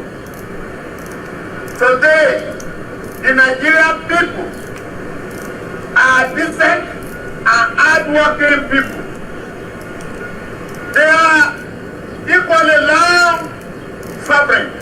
They tolerate for too long. Just because they are long suffering does not mean they should be forced to suffer until death comes. We, our people, we've had enough of excuses. Our people have had enough of having nothing. The current government's trademark is to throw empty words. All action at our problem, as if doing nothing will cause our troubles to live for sheer boredom. Unemployment increases. Industrialization, we have nothing. Refinery, nothing is working. Electricity, they lie. If this is the government of, if this is the government's idea of transformation, and we have none of it, we should not have any of it. Because before, we say the government of slow motion. Now, it is the government of no motion at all. If they want to stand still at the bus stop or train station and be stagnated without poverty, they have the right to do so.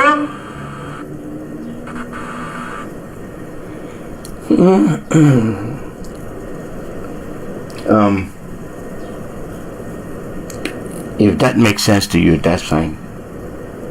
If it does not make sense, that tells you you are in Nigeria, and that's Nigeria for you.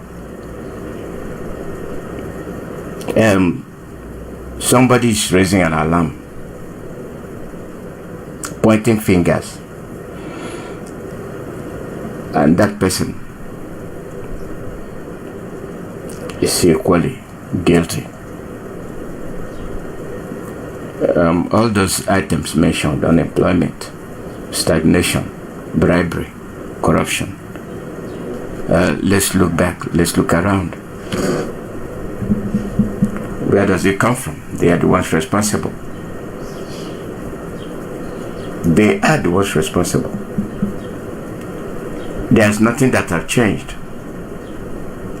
since he came to office. And they come in, they make promises, they come in, they sing their song, and then they act like they're angels. At the same time, they leave a trail of destruction. They come to confuse us by making speeches.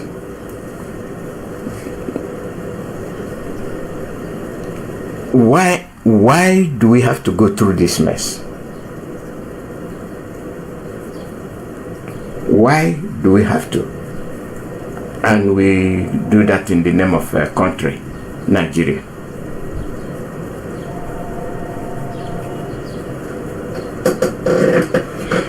In the name of country Nigeria, where is Nigeria? Is it Nigeria on economical standard? Absolutely not. Is it Nigerian industrialization? Absolutely not. Is it Nigeria in the sense that we love one another? Absolutely not. Is it one Nigeria that we are religiously the same? Absolutely not. Is it one Nigeria that we eat the same food? Absolutely not. Culture? Not. Then why are we bothering ourselves? Why are we killing ourselves?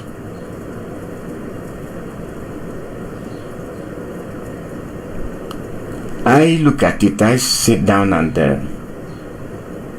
look at this issue and I say, well, all those that are politicians, you have your agenda. Today the common man is suffering. The common man is being killed. The same common man is the one running behind the politicians, gingering them, wishing them success. At the same time, you're here crying what they are doing to you.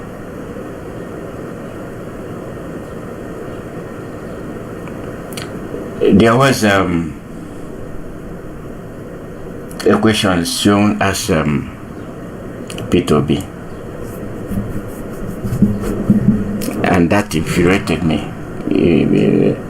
Peter B gave a diplomatic answer, but he didn't clamp down much on Shehu.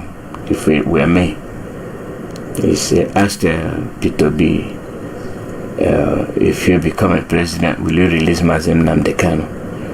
And Peter B said, what did he do? He did not do anything. Blah, blah, blah. Then the question to me, to Shehu, is, what's the deal with Mazi Nnamdi Kanu? Why is he being held? What offense did he commit? He's a journalist, and as he purports to be, I expected Peter B to assume, to give narratives about Mazi Nnamdi Kanu as to why they are holding him. You turn it around. Ask him that question. When I tell you that the Nigerian media is a gutter media, Mazi Nnamdi Kanu becomes topic of the country. An individual that pointed out your sins and your lustful ways, you weren't happy that he did that. Rather, you want him dead. And soon as a journalist as he can be, I wanted to tell the world what Mazi Nnamdi Kanu did, that he must continue to be remanded in custody. I like someone to do that. I like somebody to ask someone that. If anybody can link me with him, I will ask him that question. Why Mazi Nnamdi Kanu will become their topic, will become their headache. But Sowore was released and Igboho was released. They are still holding Mazi Nnamdi Kanu, a symptom of national prisoner. National prisoner that committed no offense. They one matter are not striving to get him out. Just talking statements that will not hurt a fly. Let the politicians, show their style. That yes, we understand and we cannot stand for this. One person, one individual is being held captive. And then the journalists will always present that person as a criminal. That's what Sean did. You asked Obi, Peter B, will he release Mazi Nnamdi Kanu? My question to you is, why are you holding him in the first place? What's his offense? His offense is freedom of speech. He is telling you, conduct a referendum so that there will not be bloodbath as it is happening now. Did that demand pass you by without you recognizing that Mazi Nnamdi Kanu was telling you the truth? The answer is no. You recognize it, you saw it, you witnessed it. Instead of framing a question, what do we have to do to get Mazi Nnamdi released? I have not seen any of these journalists that say, what do we have to do to get Mazi Nnamdi Kanu released? They have not done it. What they come to tell you is, Peter B, if you're president, will you release Mazi Nnamdi Kanu? Like he killed somebody.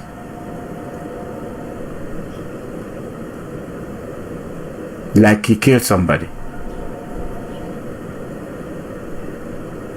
And they see swear with us. Most of us cannot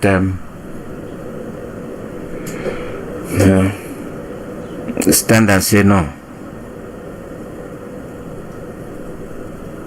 We just look. Sit down, look. That's what we do.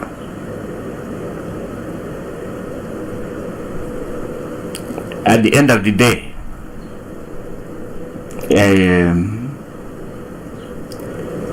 If you know the Constitution, if you are the president of the country, you know the Constitution.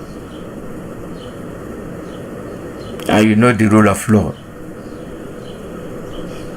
And you're not saying anything when it concerns, quote unquote, somebody you call Nigerian. You did nothing to restore the dignity of one of your people.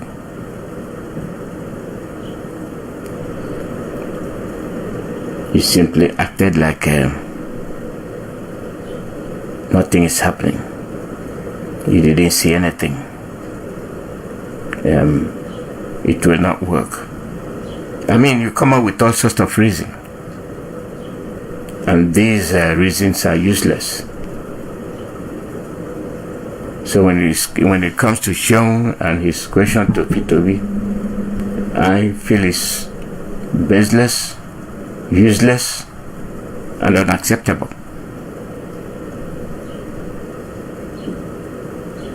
Unacceptable. For all those that are troubling Mazi Nnamdi Kanu, for all those that are losing sleep over Mazi Nnamdi Kanu, my question is, what did he do? Kedi Formel. Remember, it is the war against an Easterner.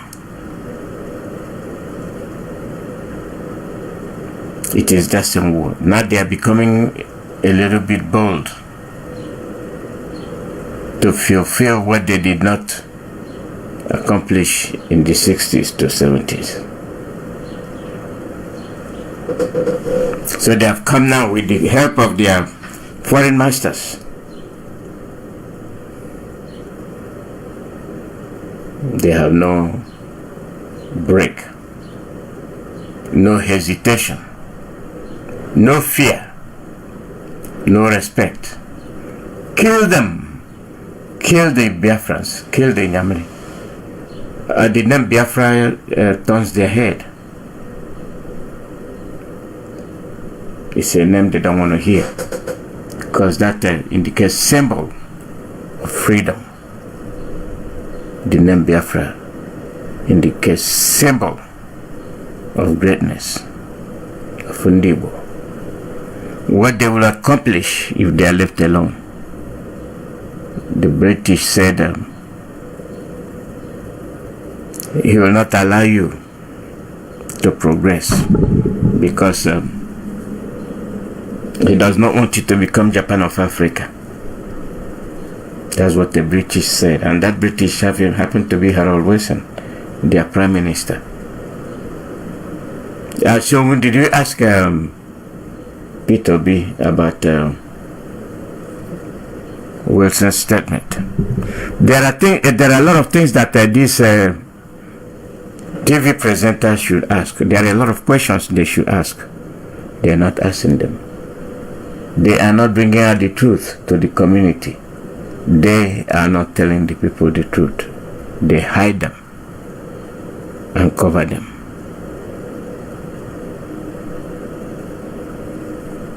And they are telling you are AIT News. You are Sunrise Television. And these people have nothing to help you with. They cannot, in any shape or form, do something reasonable. The death of the country has been contributed by these journalists, these TV anchormen. They are the ones that are responsible for the end of Nigeria, because they were unable to raise issues, raise questions, ask questions to these journalists. You simply let them come and say what they want to say and say adios. All we do is sit down there and look and watch. Yeah, we actually listen to them. Why we shouldn't listen to them?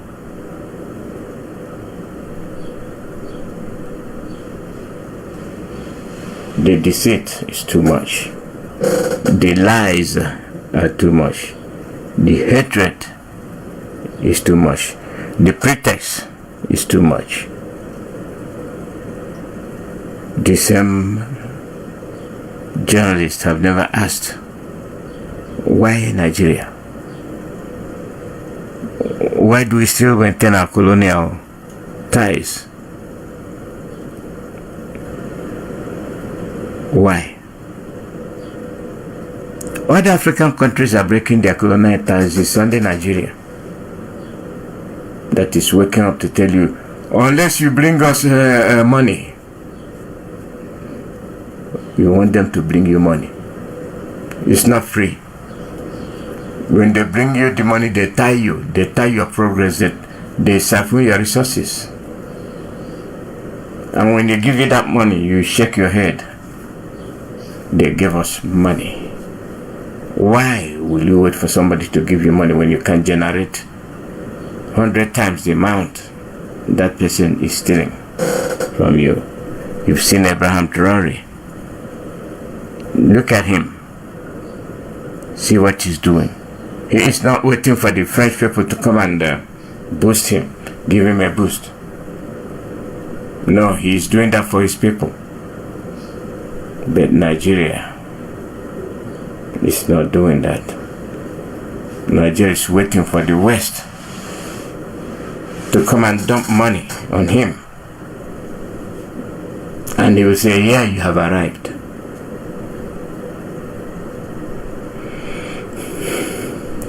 Bigger.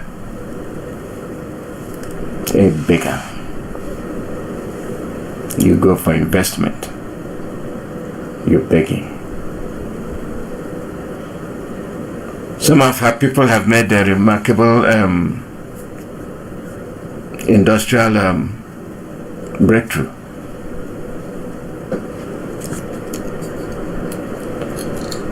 If the condition is good, this will be the future of Biafrans or Nigerian, as the case may be. Nigerians, if the individual happen to be from Daura, and as usual, Biafrans in their own enclave, they do wonders. What are the stories of these guys that do these inventions? What are their stories? How far did they go? How far do you go to find them? We have a lot of geniuses.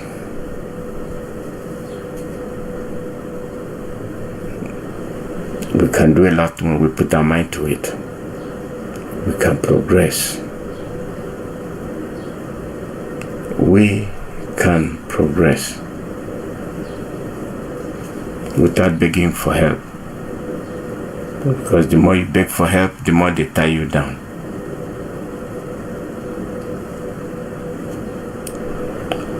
Our people are here, let's join them. And they're welcome. Good morning, Mazi. And they were why chairman there, Mazi Iyke, welcome. Good morning, sir. And there were. Thank you, Mazi. Take it from here. Good morning, Biafrans. Good morning, Biafrans. Good morning, listeners. With you according to your time zone. It's morning here in the United States, where I am resident. You are once again back to campaign for Biafra freedom across America.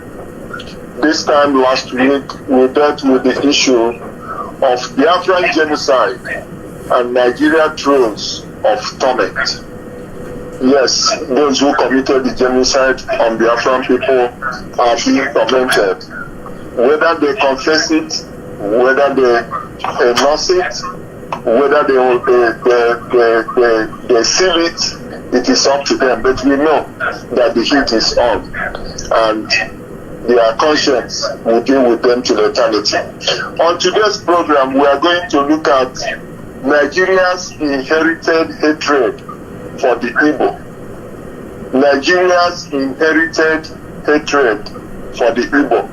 And on this note, I'd like to ask every one of us to please give us your ears and listen to how we are going to look at this issue.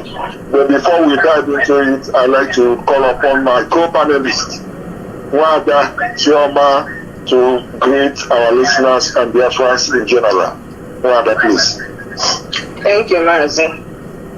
Good morning, good afternoon, good evening, great Biafrans and all lovers of freedom. It's another Tuesday. It's a time for a campaign across America towards the restoration of Biafra. So be part of this campaign, be part of this struggle.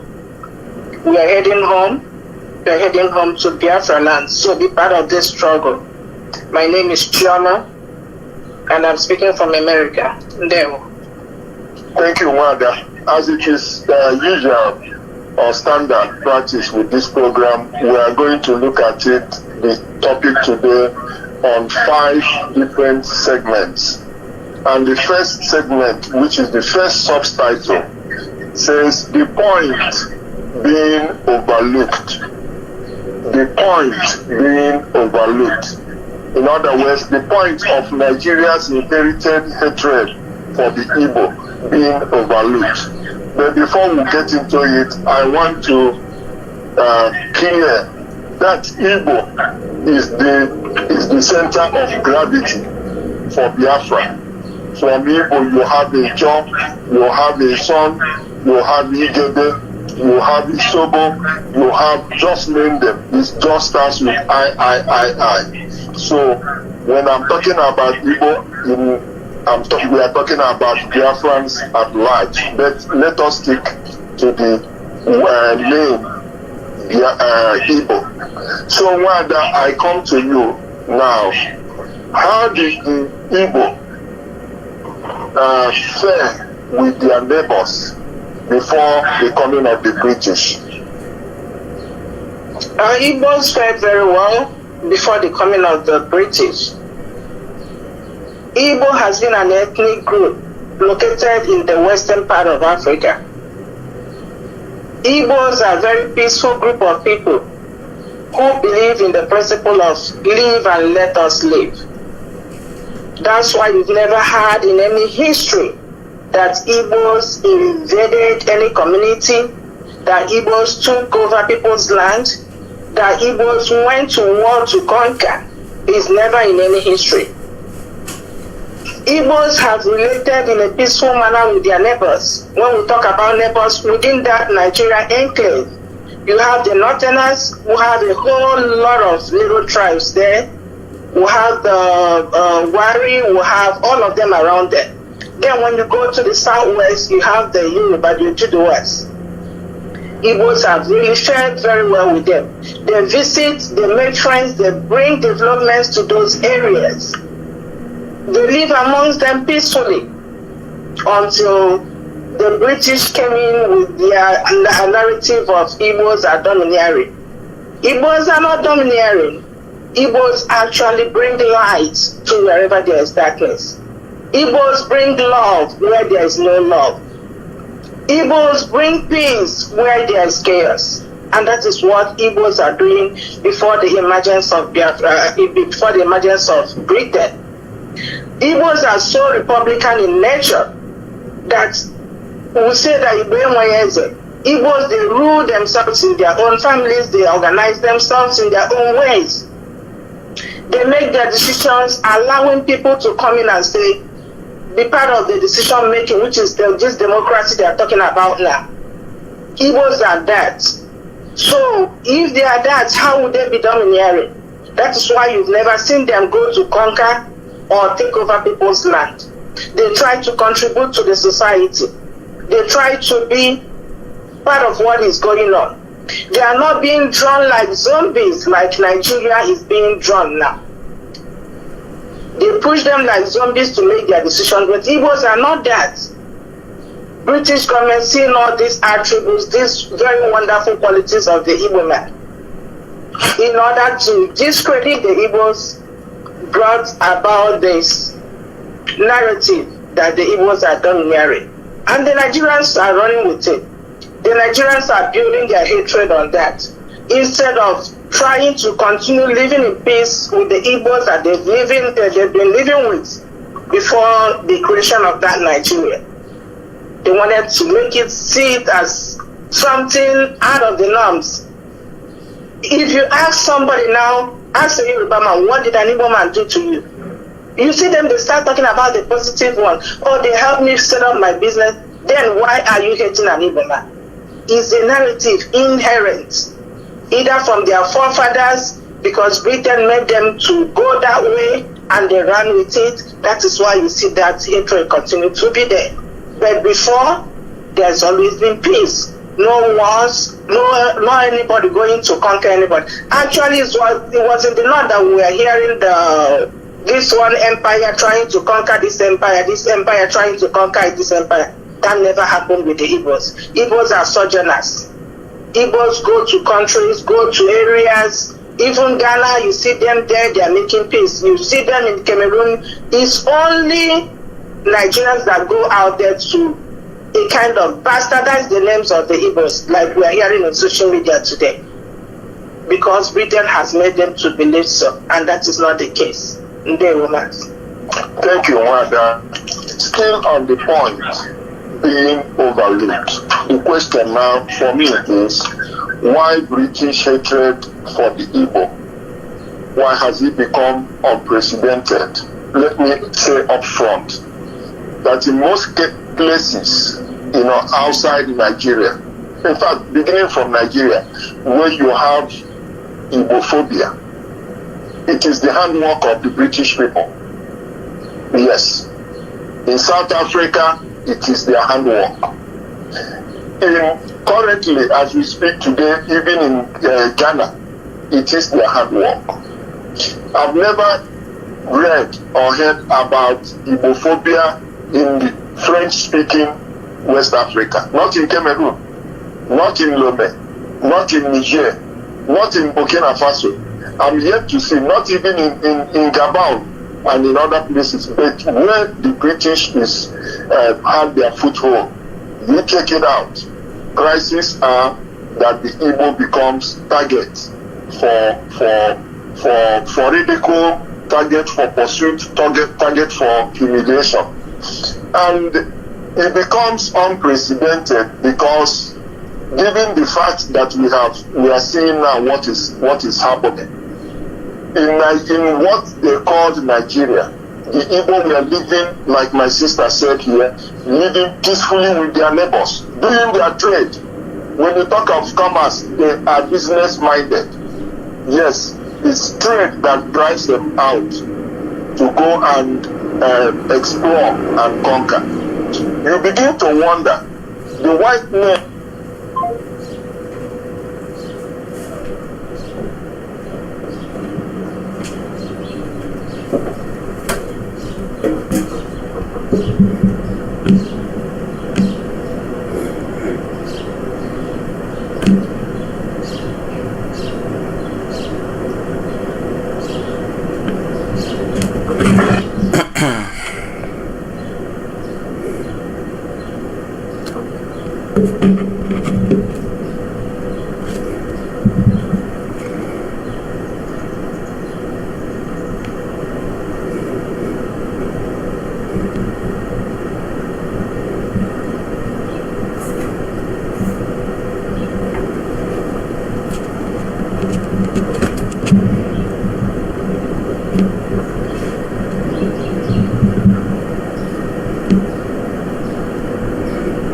Go ahead, Mazi. Thank you. Yes, sorry, listeners, for that slight glitch.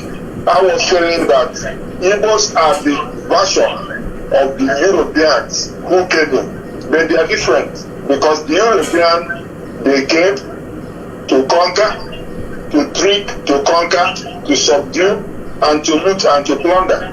But Igbo go to places, wherever you see them, they come with development. Let us start with Nigeria. Let us go to northern Nigeria. Let us see what the Igbo have impacted in those areas. Let us go to western Nigeria. Let us see what the Igbos have done in especially places like Lagos, Ibadan, and other cities around. There are no cases of coming to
We are experiencing technical issues, and there they go.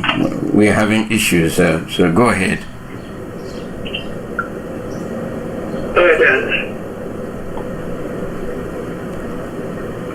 Can you cut off completely? I think it's from completely. Let's call you back. Okay.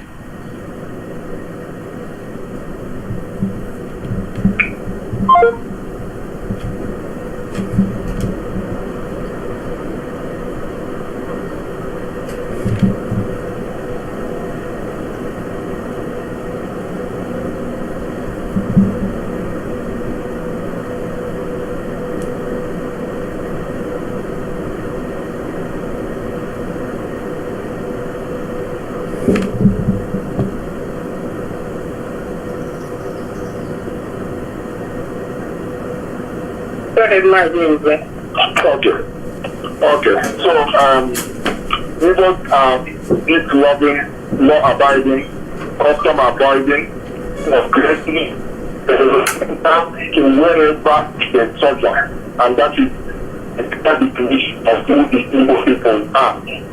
The Makoya from the face of the earth.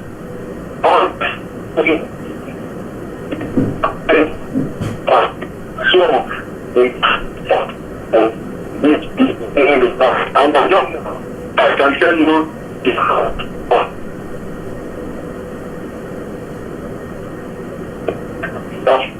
what you can do to overcome it.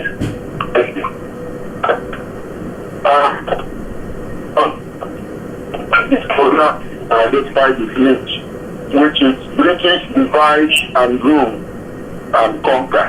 They divide, they rule. How did the British make the Igbo an object of hate among other ethnic groups in Nigeria? Like you already said, Igbos are so rebellious in the nature, and they are not the kind of people that you can bottle up. We saw the cases of Igbo women revolting in 1929. We saw the cases of our brothers in the coal mine revolting in 1945. We saw how ethnic warriors held British army for a very long time. All this kind of increased their hatred. And it was not just that. They now saw the oil. They saw where they can stock oil without being disturbed. And the only way they can do that is to frame evil, is to build up that hatred. And they kind of put it in the minds of people around us to continue to hate us why they keep doing what they're doing, stealing the oil. They're knowing fully well that one day Igbos might rise up and say, no, enough of that. We want to be on our own. And you see, they continue with their sense of that narrative. Igbos are dominating. They are using the Fulani to sell that narrative. They started with the Igbo crew. The men go up with it. Men go on.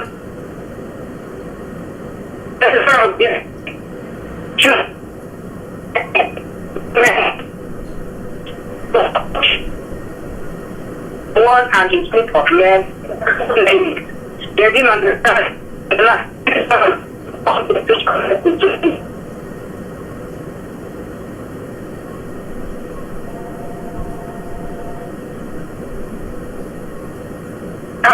After 1973,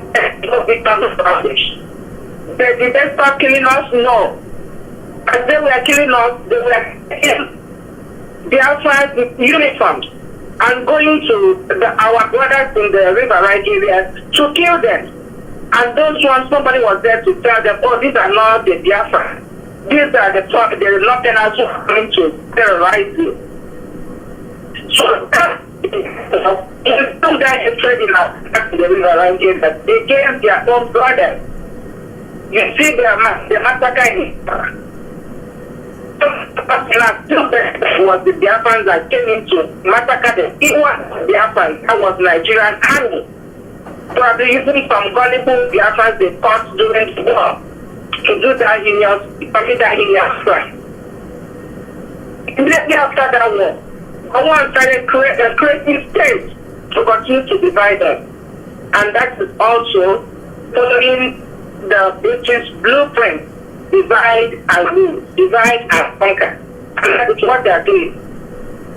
Mazi, could you believe I met one man here?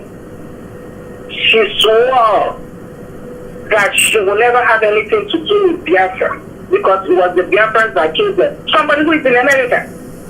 I tried to educate this lady, but her mind was a kind of, maybe she was a kid during the war, or maybe she noticed what happened at that time, that it kind of put that hatred in her that she's not ready to, like, rather than going into Biafra, she would rather stay in America. I'm like, what?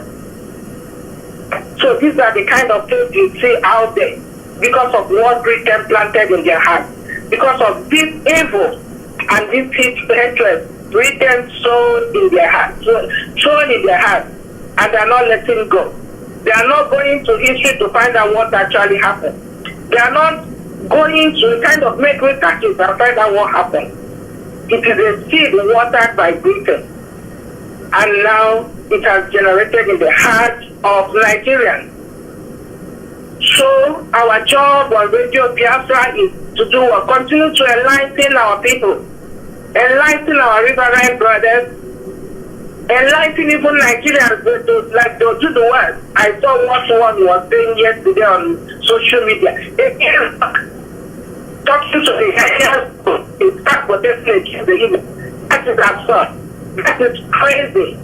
That is bigotry. That is abject hate for people you call your fellow Nigerians. You call them your fellow Nigerians, you want them to be with you, but you leave Nigerian territories and go to other countries to blackmail to what they are not. You know, bigots. A lot of them. People can change the social media. Because it's their job. It's their own business. They will continue to do our job. Like I said, we'll continue to be awareness. Right there, the English, full of don't use the big pain. They are not hearing it. They are not understanding what is going on. They want to continue to solve the audience. They want to continue to stand here.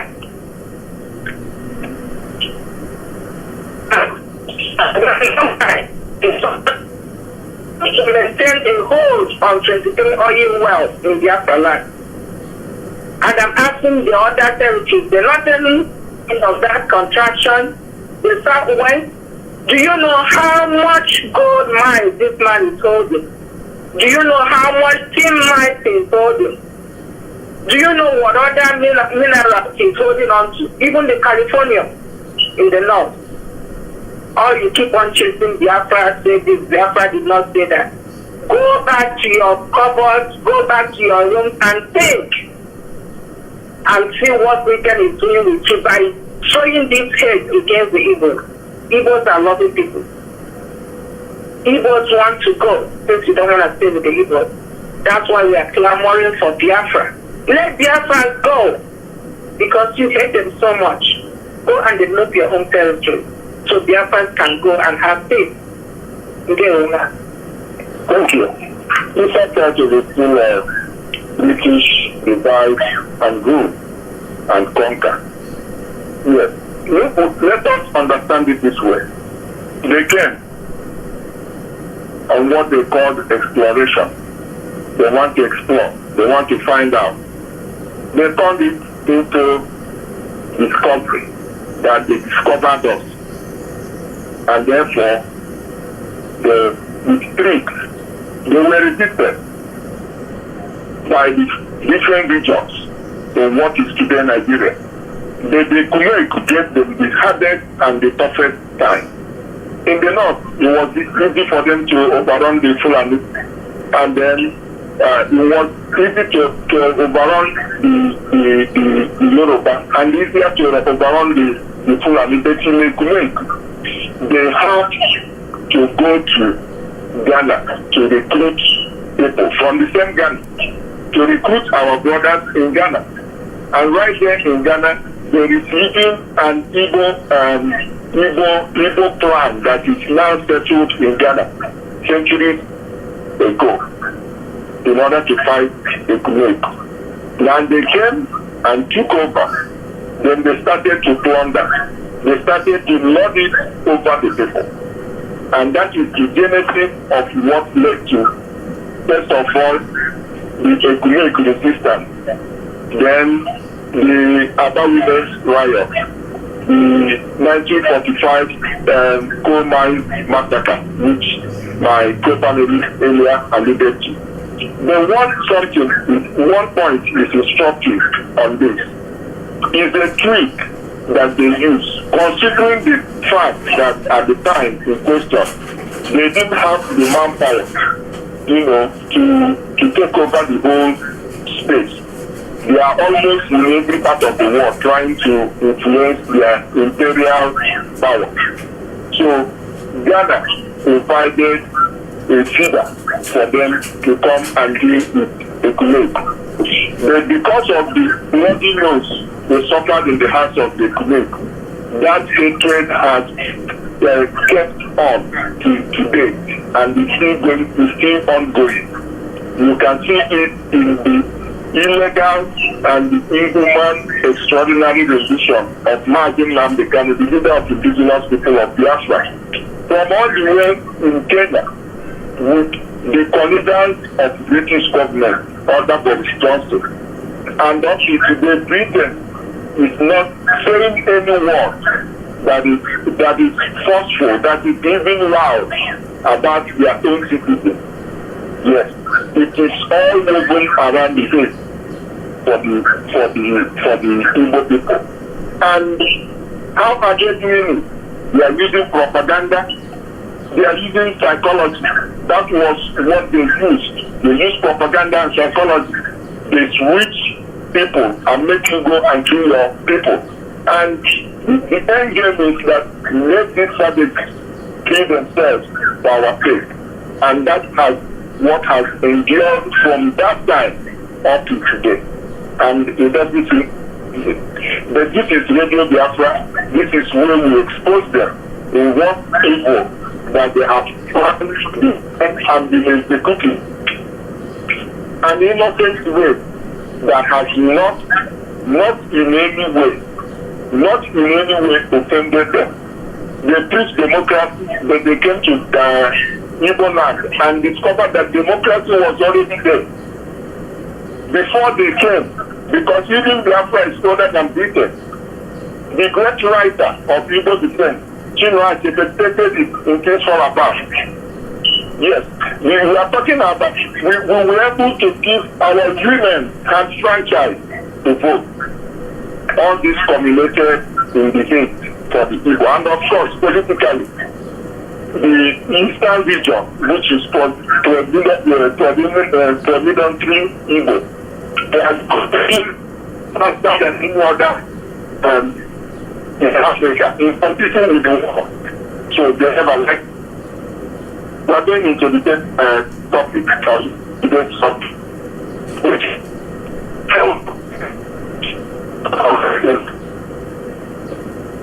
that new key.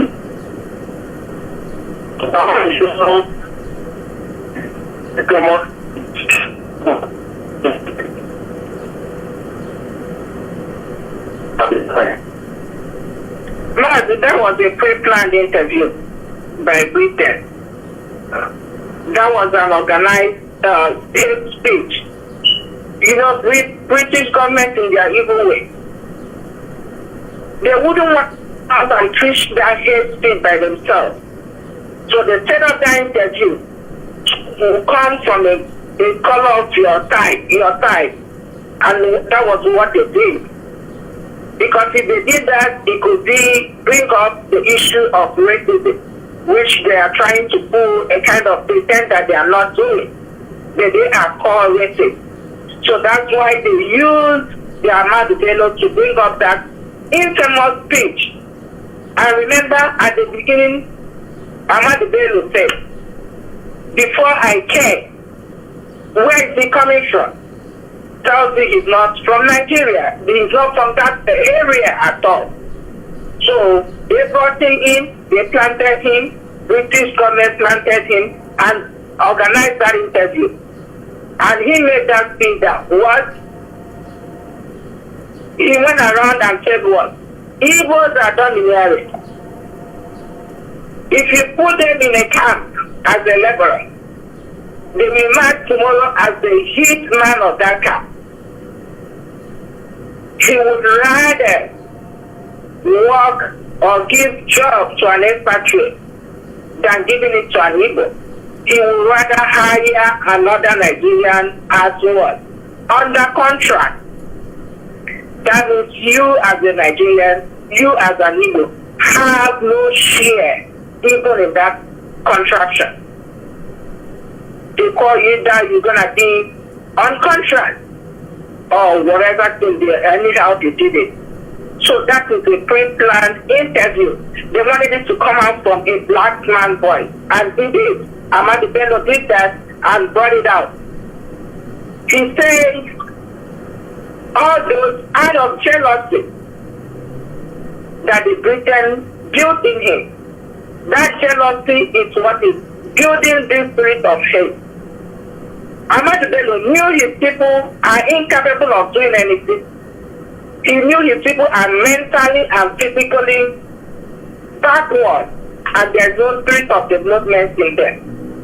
But he couldn't come out and say, oh, we need our brothers to help us. Rather, he chose to work for the British government. He chose to be selfish just to protect his own interest against his colored people. That was what was going on at the time. This British government put Nigeria into the hands of this Fulani, the blood-sucking people, and even other Nigerians. They planted this hatred against the Igbo. The mission of the Britain is being piloted by this caliphate. Every plan of the Fulani is secretly planned by the government of Britain. Britain is what we say, that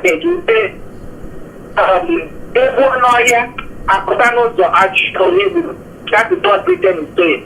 They are the chief planners of this. They are the champion even in terrorism that is going on today in Nigeria. Everybody knows about it. The kidnap of Mazi Nnamdi Kanu is planned and championed by Britain and some other Nigerians who continue to build that here. So that is really mad. British government planned and step back and he used it in that contraction to execute their plan, and that is what the speech is about. Thank you. And for our listeners, Radio fans and lovers of paper, more like to go to YouTube and check out that interview. Take another look at that interview. You will discover where the man is coming from. You will discover how the journalist put that question to him. It was a red flag. It was an intelligent message. And I think after that message, those of them in the Nigerian army who were patriotic, not interested in that state, alongside other statements that the same Amadi Bello and the other of it, they put him on a radar spot, and that was the same report.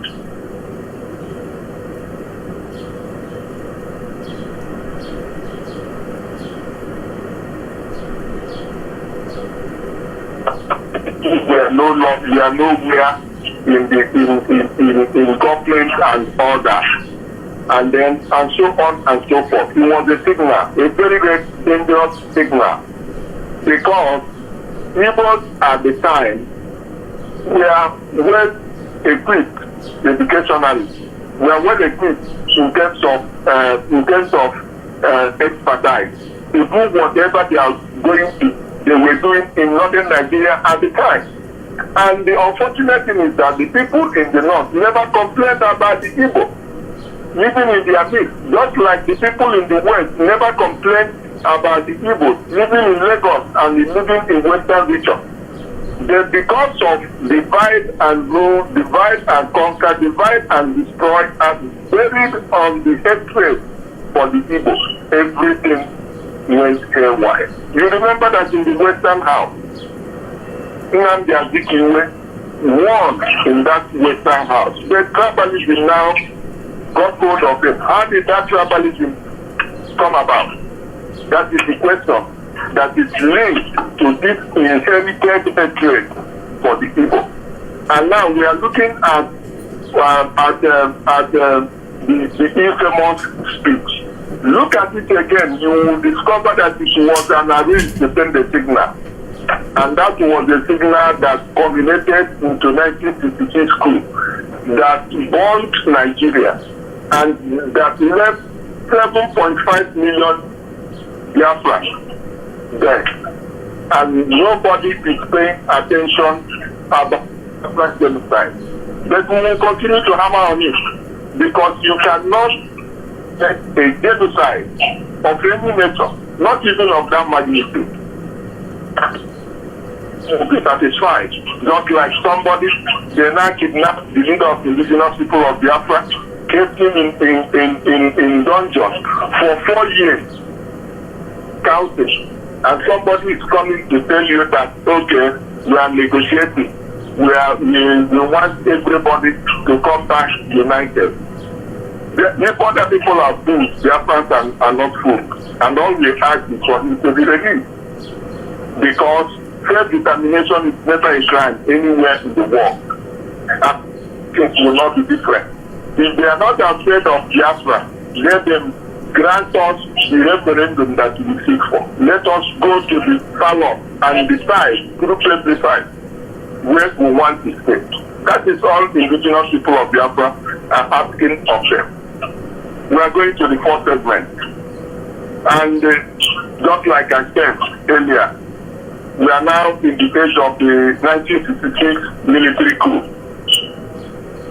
The 1966 military coup, let us critically assess it again. Was it a coup against the people? Because I'm beginning to think so. Yeah, it was the coup against the people, and it culminated in the emergence of Biafra. So it became covered. It is now their rebels. They want to get away. But the truth of the matter is that 1956 coup, in my own opinion, is a coup against the Igbo. What I would like for you to make an intervention on this case. Was 1956 military coup in Nigeria a British plot against the Igbo? Mazi, your thought is as good as mine. Your thought is now far from the truth. It is a plot. It is a coup against the evil. It is a means to try to annihilate the evil. It is a way for British government to showcase their hatred against the evil. And they had their tools in that contraption. They had the Yoruba bigots, they had the Fulani Caliphate, then they had some people in the north who are bigots too. Some of them are so naive, people like Gowon, who didn't even know what he was doing. He was just drunk and used his people to kill the evil. That was the coup against the evil. You know, Britain came in with this idea. Oh, there is corruption. Oh, Ahmadu Bello is trying to take over. He was trying to commit jihad. And not knowing where that jihadism was driving them to. The kind of hold they're going to be having on Nigeria if that happens. They now lure some officers of that contraption from every corner of that contraption, from every tribe. They get them into it. Innocent officers thinking they were doing the right thing, they were trying to take the government away from corrupt officers. They thought they were trying to stop jihadism at the time, which is what is still going on today. Britain lured them into going into that queue. Immediately the queue failed. It was the same Britain using his propaganda machine, the BBC, to champion the information that it was evil coup. Because Nzobo was the person that led the coup. Nzobo to them, like they tried to tell them that they are not evil. Nzobo is from the Niger Delta, that they are telling them they are not evil. Then they said it's an evil coup. And that was the plot, like you said, Mazi, to annihilate the evil. And you saw what happened afterwards. They went haywire. All the officers reacted, they are trying to divide Nigeria, they are trying to cause trouble in Nigeria. That wasn't the mission initially for the innocent officers. It wasn't their mission. Their mission was to stop corruption. But we can change the narrative. And some of them were brainwashed. Like I remember, if you knew what you knew before he died, he wouldn't have fought the evil. But some gullible ones keep on fighting up to now to speak. Keep on carrying out the British blueprint, working for the British government, not knowing that they're working for the British government. Not knowing that Nigeria is a cause. Nigeria is a small word. Like I met one student here from Delta that he told me he's a Biafran, but he doesn't understand the Biafran. I explained that to him.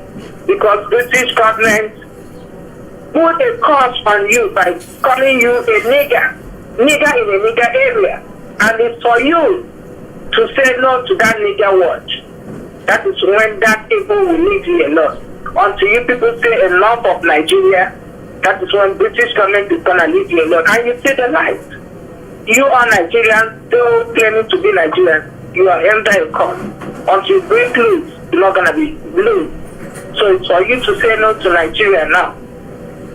And it is to create that contraption and get a new name of Biafran, taking our own name. Biafra is where we're headed. Thank you, Wada. Yeah. The key word that you used, annihilation of the evil race. Yes. We are still talking about the British, the 1953 school. And I think it was a grand design. Effectively concocted, manipulated, and sponsored to deal with the evil people. To deal with the evil people to annihilate them. And this is the way I think I look about it now. And that is why we are calling our listeners, great Biafrans and lovers of freedom, to mind and think deep and think critically. At the time of that crisis, which was engineered by British government, they were aware of the plot. They engineered Ahmadu Bello to make that statement. They were aware of the corruption of the political economy of Nigeria at the time. Even Nnamdi Kanu was not spared with the sense of corruption. They were all aware of it. So they now incited the military. If you remember, the military were keeping power here and there in Africa at the time. By that time, Ghana had collapsed. Okay? They were more interested in maintaining their hold.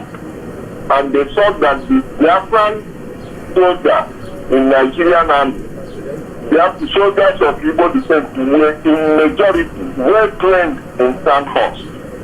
So they kickstarted the coup.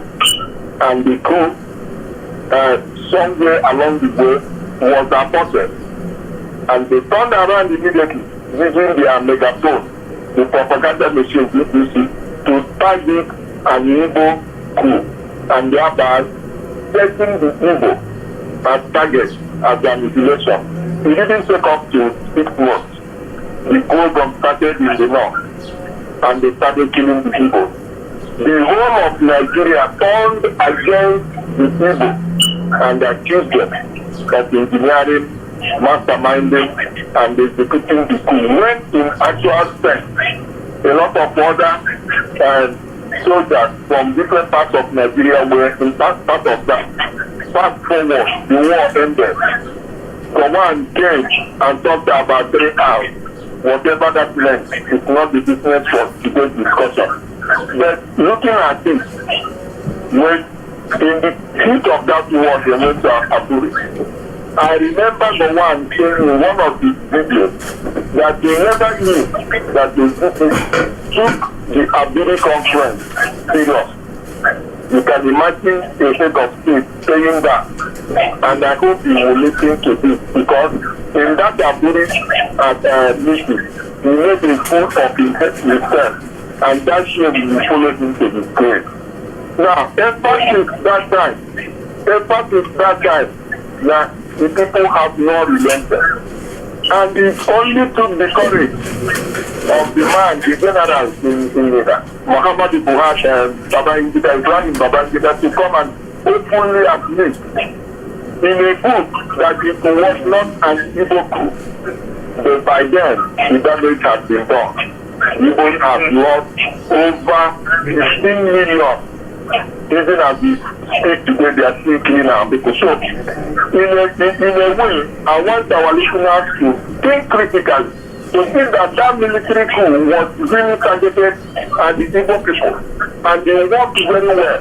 And I think historians are paying attention to what we are saying, because the critical history of that war is the British government, is their plot, is their game plan, well executed, well effectively, meticulously executed. That was what it was.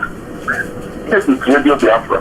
We continue to take it because we are in a thinking generation. We are now using, we are not just following like something. We are not creating them to write our story. We are the ones just giving our own narrative. And we are the ones bringing whatever they give, we are trying to unearth them. This is Radio Biafra. Listeners, we want you to always support the Sister Security Network, because it's our last line of defense. Defense of our farmland, our forests, our mothers, our sisters, our uncles, nephews, aunties from going to the farm, coming back safely. So we are getting to the final segment of this today's program. And the next topic is the unchanging pattern of Igbo annihilation. Yes, unchanging pattern. From what we've been able to achieve today from today's program, you can see that the pattern has not changed. The only thing is that the target is annihilate the people. They come with different shapes and sizes and colors. So we are going to look at what they have been doing to our people.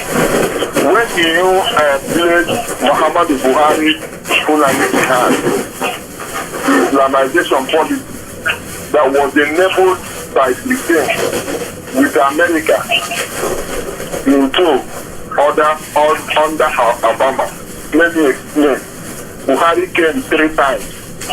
He was rejected because those who knew that he was empty upstairs. He had nothing to offer. On the 4th one, he threatened fire and brimstone. That if he never, if for any reason he was not put into power, the blood of the monkeys and baboons will soak in the street. He was the first one that called Nigeria animals. Then Obama and Cameron sided with him. And Jonathan, who won that election, was edged out. And from there to today, Nigeria is in a spiral roller coaster descent to destruction. In fact, Nigeria is gone. So, Wanda, I want you to, where do you place Muhammadu Buhari in the disaster that Nigeria has become today? Mazi, everything is all about the Britain. Britain doesn't want Biafrans to exist, and they will find a tool, and they will find a way to make it move. The youth go on to annihilate the Biafrans. As of today, Biafrans are still working very strong. You think they are happy? They are not. Immediately, the British government noticed the black man in the White House, decided to destroy Africa, and he did the damage to Africa. Obama did that damage to Africa. And they knew the Africans were going to kind of emotionally get attracted to or align with their own side. So they used him to threaten Goodluck Jonathan out of office. And they supported Buhari, like you already talked about Buhari. I don't know how somebody will wake up and say, I'm voting for a terrorist, I'm voting for a bully, I'm voting for what is it that he doesn't have? A pedophile, a non-educated human being, a criminal, a genocidist. And why would somebody wake up and say they are voting for him? Even during the time of what he did. I people here and there. We saw nobody will come out and vote for him. That President Obama supported him getting there. David Cameron supported him coming up there. Knowing fully well the type of person he is. The jihad ongoing today was still being enabled, and is still being enabled by America under the presidency of Obama, and the current president also told us when he got in there through his investigation, saw that the United States aid was being used to sponsor Boko Haram during the presidency of Obama and Joe Biden. And that was what was going on. This started since 2015 when they imposed General Muhammadu Buhari into power in 2015. They left him to carry on with Boko Haram. He promised Nigerians that he was coming in to chase away Boko Haram. Instead of coming in to chase away the Boko Haram that he promised, he started clamping down on innocent protesters, innocent aggrieved citizens who were crying for help. That was what Muhammadu Buhari came in to do. Did he win the presidency election? No. He imposed himself. You had the story my brother already told you. All his strength and how he's going to get into power. And he finally made it in there with the support of the West. And that is what is still going on today. He came in and called Biafra land a dot. And he said he was going to destroy Biafra land in one night. Instead of destroying his so-called dot, he ended up destroying himself in 2017. And he said continue to use that British government under his Cameron and Obama that there was a problem that the export was dead and they were using somebody else for the government.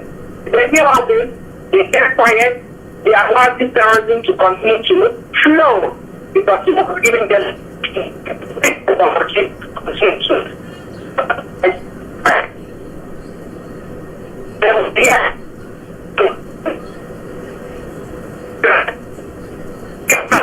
In Biafra life, because what they are doing is disarm their terrorists in the north and promise them that they're going to send them where they continue to drink blood, and they give them Nigerian military uniform. Then Christopher and Musta will be there and accept them into Nigerian army and send them down to the southeast to continue to commit their terrorism. They wear their uniforms in the morning, then at night they take off their uniforms and get in the bushes and start kidnapping our people and start torturing and killing our people. In the day they done the ones that they stop and also kidnap and kill without any provocation. That is the terrorism that is still going on today. We heard that Izipara State has been sacked. They believe that they are chasing the evil with their stupid hate. They are not ready to protect their land against the terrorists. Then they are sitting there calling the Igbos the terrorists. We'll see who wins that land. But last, you know, with all these killings of Christians, we never had any prayers for the Igbos. We never heard of any prayers for even the Christians in the north. But I heard today that Catholics are paying rosary in the churches for the war that is going on in Israel and Iraq. Are you people not? They are sponsoring people to come and kill your own people. And you sit there and pray for them. Have you checked, though there's a war in Iran between Israel and Iran, the number of people that are dying in Nigeria every day, you cannot compare it to what is going on with the number of people that are dying in Iran. The one in Iran, people also have people that didn't matter in Nigeria every day.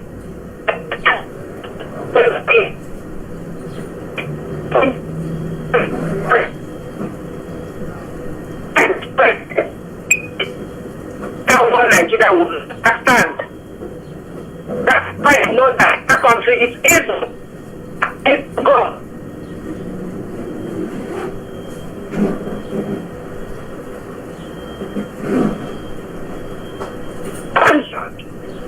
Nigerian government, under the directives of the British government, because it's kidnapped, the British government were planned it and they executed it. If they were not part of it, they wouldn't have won. Because Mazi Nnamdi Kanu is a British citizen. Did they stop them from kidnapping him? No. Would that make them say something about his release? No. Because they have an agenda. And they are using Nigerian government to continue to destroy Biafra, to continue to put down the Biafra. Then we're not going to continue to keep quiet. We'll continue to stay our mind until they let us go. The terrorism will continue. And it will continue until they let Biafra go. Because this is the evil they planted. They planted the terrorists. And it's going to keep Nigeria up when we stand and look. Britain, your plan is going to work. We'll continue to speak it out. The world is hearing now that British government is evil. Every country knows it now that British government is evil. They plan and execute using their own side against you. So we're not going to keep watching. It's time for Nigerians to rise up and say no to Britain. Thank you, Wada. Before I make my final intervention on this, I'd like to add two things to what you just said now. One is crazy. One is the fact that what we are facing is unchanging. It's not changing. It's unfolding on daily basis. And they are friends and lovers of freedom. Listen to me. Listen to the account that has just been released. The source has not been completely identified. It is proper for us to warn. We have seen Fulanization efforts, we have seen Islamization efforts, we have seen Fulani occupation of our land, we have seen deployment of Fulani terrorists in Nigerian army uniforms in Biafra land. We have seen, witnessed the big economy, kidnap economy, where millions and millions of naira are being exchanged for kidnapping. We have seen the killing that is going on in our land. The latest one now is from Fulani kidnapping and harassment of our people. The number of HIV among the states in Nigeria pays very close attention. It is very, very important. At number 10 is a state. Fulani rape our women, rape our girls, rape our mothers, inflict them with HIV. The rate cases in Edo State is 60,000. Enugu State has 61,000 cases at number 9. Imo State is at number 8. Delta State is at number 7. Abuja is at number 6. Anambra State is at number 5 with 100,000 cases. Lagos State is at number 4 with 108,000 cases. Akwa Ibom State is at number 3. Benue State, take note, Benue State, where all this killing is taking place. What is reported in the social media about Benue State is only the killing. They are not reporting about the rape and so on going on. At 202,000 at number 2. Then River State is number 1, where HIV is prevalent. We are sending this note for you to realize that USA has stopped coming into Nigeria.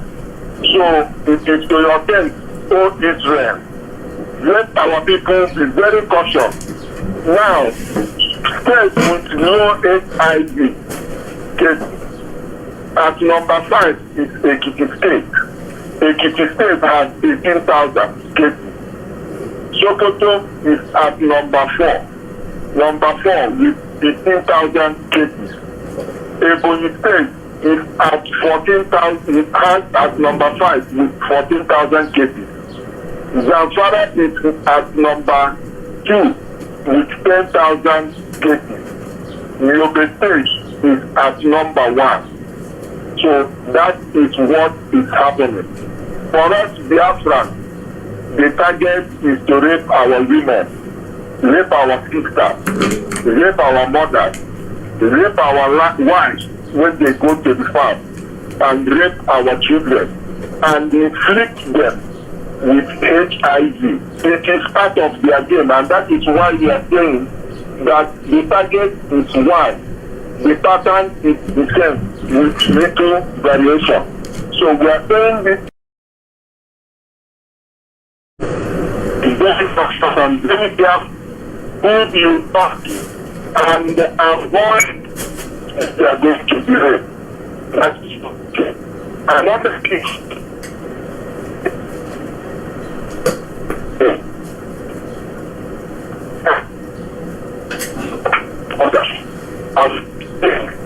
The governor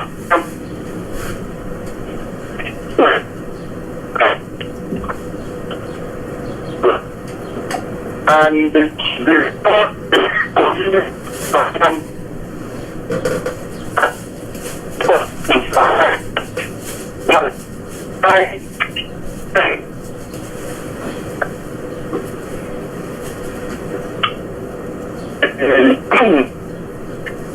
attack on the people in his state is not committed by Fulani headsmen, and for this reason, the Inter-Society, the civil rights organization, is taking them to task over this issue.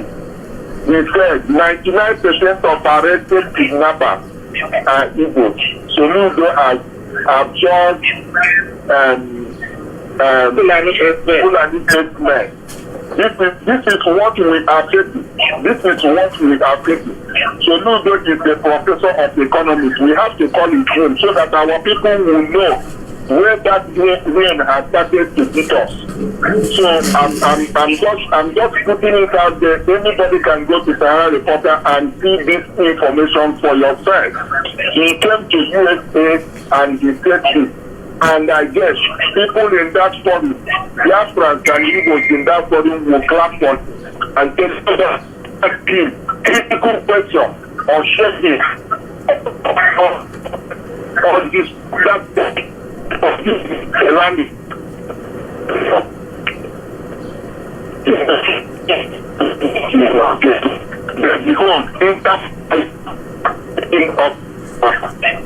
Finally,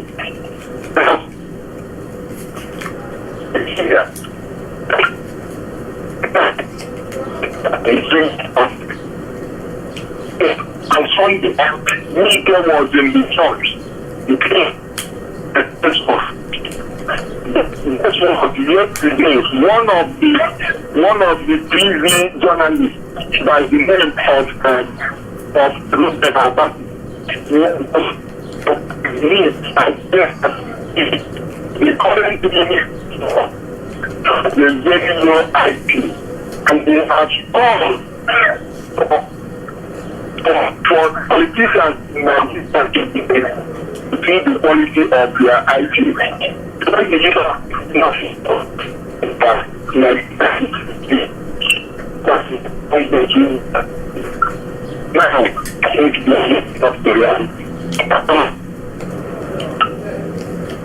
Now, and the father was the peace in the time.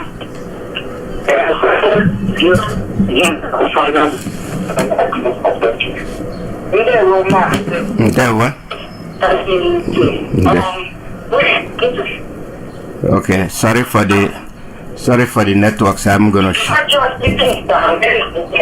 yeah, yes.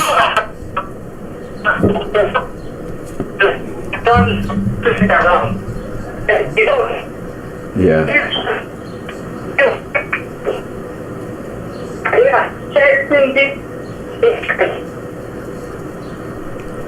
We're just not hearing you. HIV virus.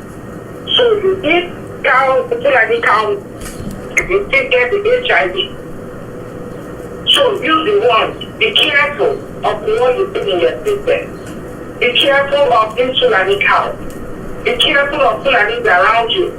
Even the mangoes and everything they are injecting stuff into, you don't know what they are injecting into all those things. You see how the number of the cases are so prevalent in the southeast.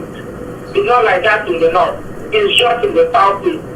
You see what I'm talking about is a biological weapon against us. So Biafra, shine your eyes, watch out around your surroundings, stop pointing out your brothers. You saw what is going on in Niger State.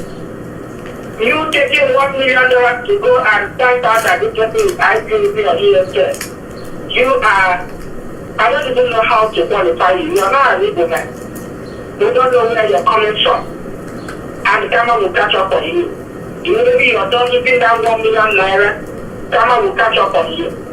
You and your family and your generation want to go ahead and point out IPOB and ESS. Stop killing your own brothers. They are out there to cover you, to protect you. People are seeing the killing going on in other areas. It's by this Fulani headsmen.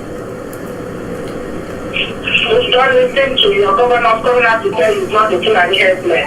It's the Fulani herdsmen. Those are the problems that we have. Those are the people killing Nigeria. Those are the terrorists in Nigeria. So don't let anybody deceive you. We continue to call on Motosha to free Mazi Nnamdi Kanu unconditionally. He has no case with Nigeria. He has no case with anybody. He has no case with Kenya. So you as well should do the needful and free him unconditionally so he can go and rejoin with his family and rejoin with his bigger family, the IPOB family, and Biafra at large. Today we'll greet Biafra. We'll continue to be here every Tuesday to give us this awareness to all of us. We continue to do the needful, do the right thing, run away from evil. You're getting into conflict. That makes you vulnerable. They cannot pick you up, either to join them to commit a crime or they kill you. So everybody be careful this time. It's a trying time, but at the end, Biafra will be restored and everybody will have the peace of mind. Today, bye. Bye, Indewana. Thank you. They will see you next week. Okay, Indewa. So I gotta shut down because I have a technical issue. Indewana. Yes. I'm here. I'm having technical issues, so I'm gonna shut down.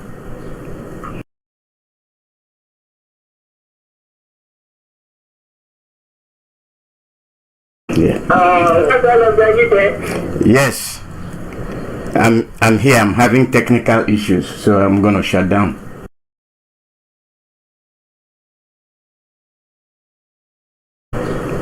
Yeah.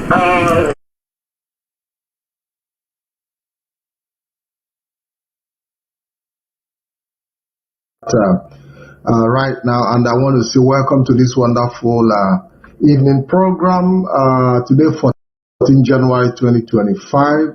My name remains Mazi Iyke Peters, and like we shared our flyers all over today's 14th of January, we promised you that we'll be coming with a very special guest to this Biafran television program.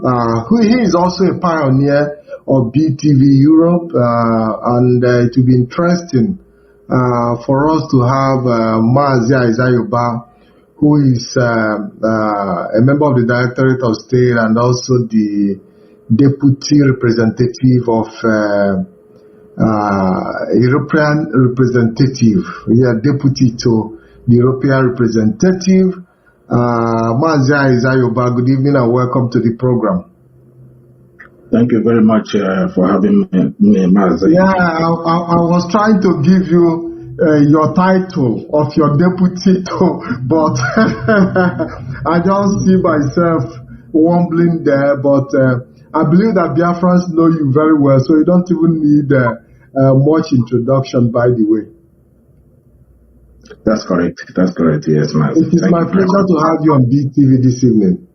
Yeah, me too. Thank you very much, Iyke Peters, for having me. Thank you. Yeah, thank you very much. I want to start by, giving you the wonderful opportunity to wish Biafrans a happy New Year on BTV. We know you've been on social media, on your page, doing a lot of media work, trying to educate and enlighten our people. But today on BTV, I want to give you the opportunity to welcome our people and wish them a happy New Year as we proceed in the program.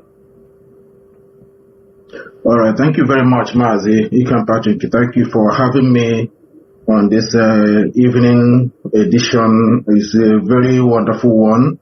And of course, as I said, we are here to guide our people. I just want to welcome everyone on board on the New Year's of 2025.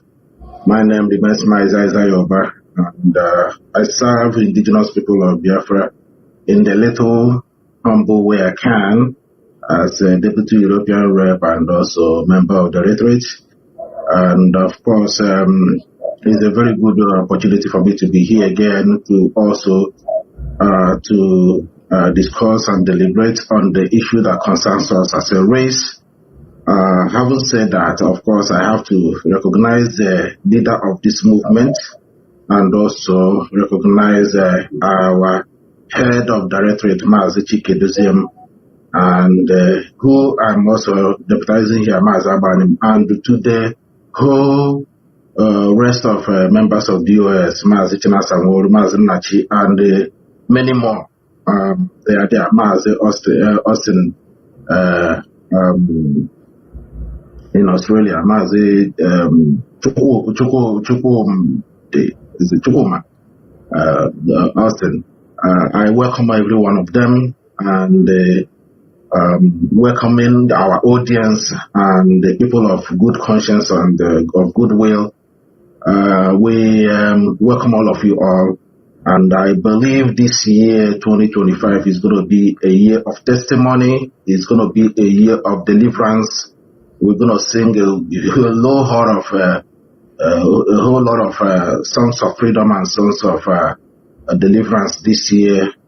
By the special grace of Chukwu Kabiam, a lot of testimony is going to come out this year. And we are looking forward to make sure that our people are protected and safe. We're going to sing among other nations. This is my wish to every one of us. And I will not hesitate also to recognize some of our heroes past, some of our IPOB family members who have lost their life in the quest of this Biafra restoration, and all the bereaved families who are also have contributed immense in this, haven't even lost family members. It's not an easy thing to lose a family member just due to the kind of country we find ourselves in, where there is no human right and where there is no justice whatsoever. It is a situation we find ourselves in that we are also trying to bring to the public attention, which the world have never known that this thing is happening to us as a race. So, and thanks to Koki Kabiama that we have managed to establish this media outlet that we can use to inform and engage our people properly, so they will not depend the information from the enemy and or source of information only from the enemy. So when they try to blackmail us as a race, now we can also come here and also counter that and also tell the world what is happening to us as a race.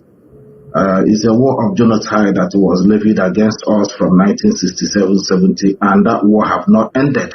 And that's why you still see us here today trying to also bring that that unending war that is still going on, the war of genocide and annihilation against of our people. That's why we are here bringing it up.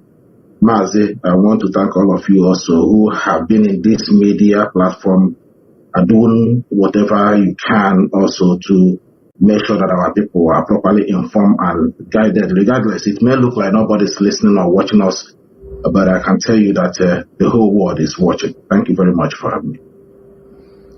Thank you. Thank you very much, Mazi. I would have just suggested you move your camera a bit because you are too close.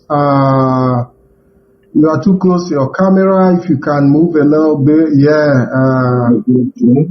Okay, yes. I think your camera is a bit high. It's a bit high, but notwithstanding, if there is a way you can readjust so that our people can have a better view of your face, and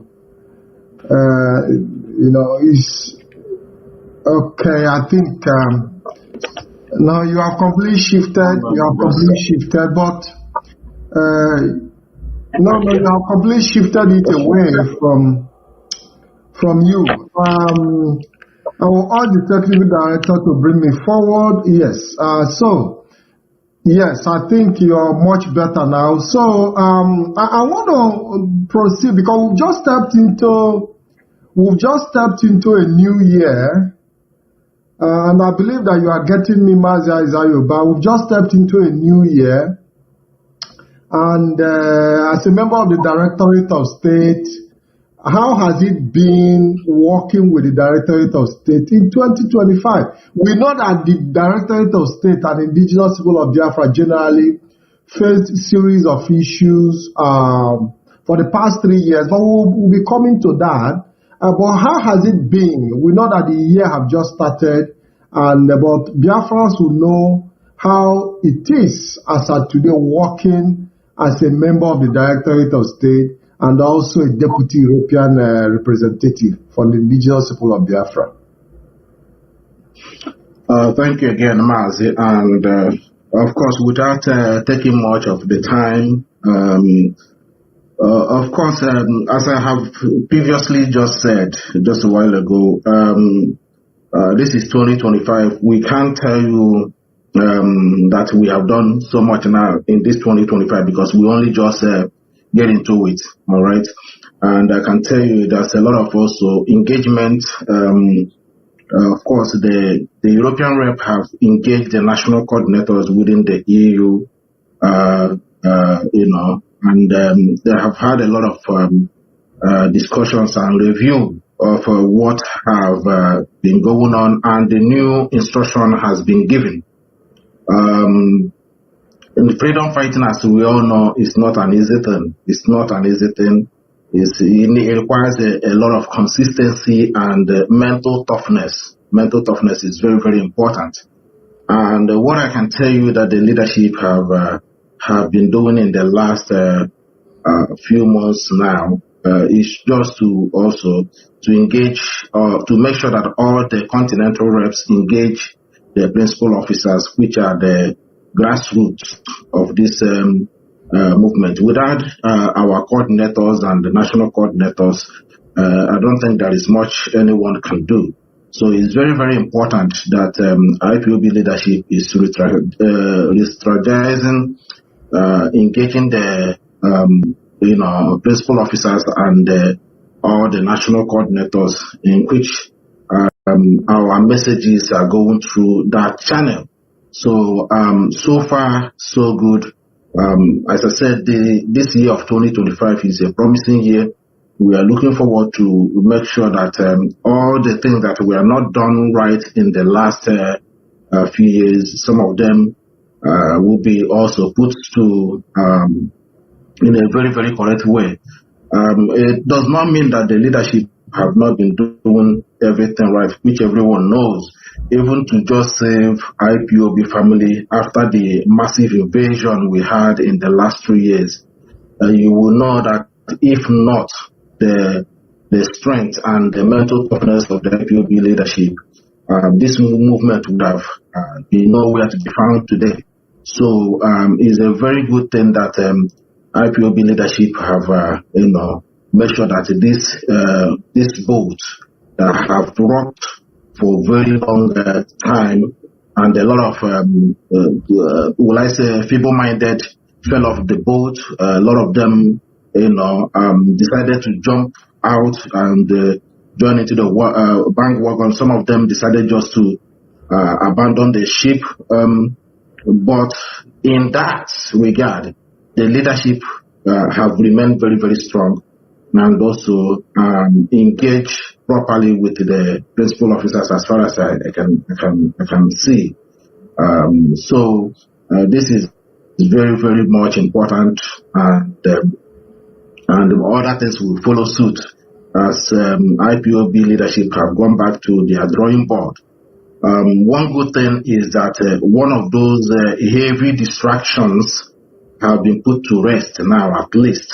It was a very, very heavy distraction that came from the blue, which our people have not seen anything like that before. You and I that have been in the struggle for a very, very long time have seen turbulences of this kind of situation we had faced this time before, and we managed to overcome it.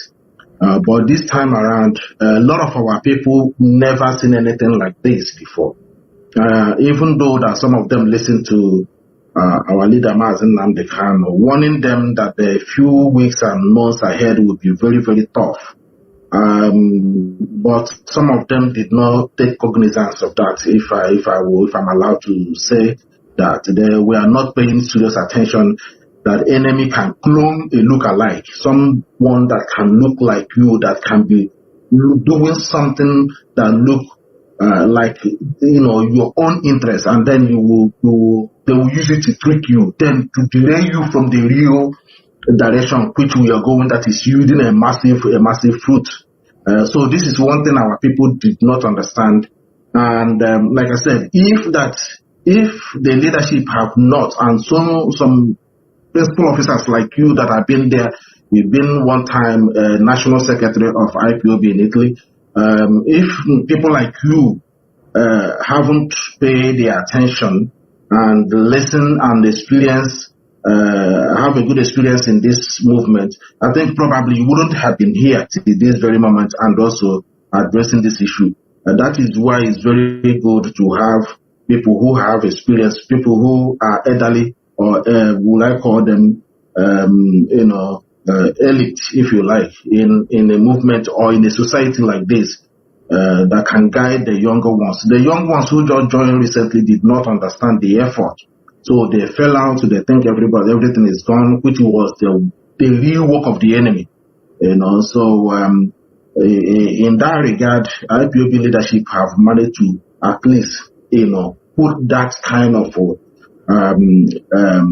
reassurance on our people. Now we are here telling our people it was invasion, and they have seen it. It was invasion that caused a lot of life and a lot of damages. Now we are into new 2025, new year, which is never, ever again going to be like previous years and last year. So at least, as I said, this is a new year, and there's a new leaves now that is, on the horizon. Yeah, Mazi, yes, just like you said, you are right, because at every point in time in this struggle, we have seen waves and waves, just like you look at the ocean, it comes in waves. If you are not well grounded, the wave will sweep you over. And we have seen people being swept at every point in time. Since 2015, we've seen waves of issues, catastrophes, and at every point in time, people get swept off their feet, and it had been a long experience, like you alluded. I know that the Directorate of State is facing on a daily basis series of challenges. No doubt, because it's not easy to coordinate a global movement where you have coordinators in different countries, continental reps, and having that central command where you have to give instructions, make sure that these instructions are obeyed, and also be able to follow through to some of the policies that are being put in place. By the way, on February 2nd, I'll be hosting the Deputy Directorate of State. Mazi Zulumi came here on BTV. So I'm going to reserve certain questions to him. Some of the questions I'm going to reserve are going to be for his office, specifically, while I'm going to put certain questions across to you, especially when it has to do with activities within Europe, where you deputize as the representative. Now, what have been the major challenges of the Directorate of State, and the relationship you all enjoy? Because we know that there are certain members of the Directorate of State who at some point were also removed from their position, so to say, considering the fact that probably they no longer fall in line with certain principles. From the time Mazi Nnamdi Kanu was renditioned from Kenya, a lot of things went on, and some members of the Directorate of State were kept by the side. We understand the reasons so that the major body will be able to remain focused, pending possibly when Mazi Nnamdi Kanu will be out, which we hope very soon. How has it been, your working relationship with the body as it stands today? How has it been working together within this structure that exists as the Directorate of State as it stands today? Yes, Mazi, thank you again. It hasn't been easy to work in the Department of IPOB Directorate of State, as the case may be, because when you hear Directorate of State, which is DOS, people think it's one individual, and that is what makes it more robust and more well organized than any other thing can you imagine. So if I have to look at it from the other way around, which we have not officially announced that, yes, because that is in the as time goes on, that will manifest on its own. Why am I saying this? Is the DOS or the Directorate of State is more or less or a kind of mini government of the movement, if you like, because from this DOS, there are a lot of connections of different kinds of departments that made it why it's called the Directorate of State, now headed by Mazi Iyke Peters. Now, not how is it easy for him to coordinate that or to be a member of this Directorate of State?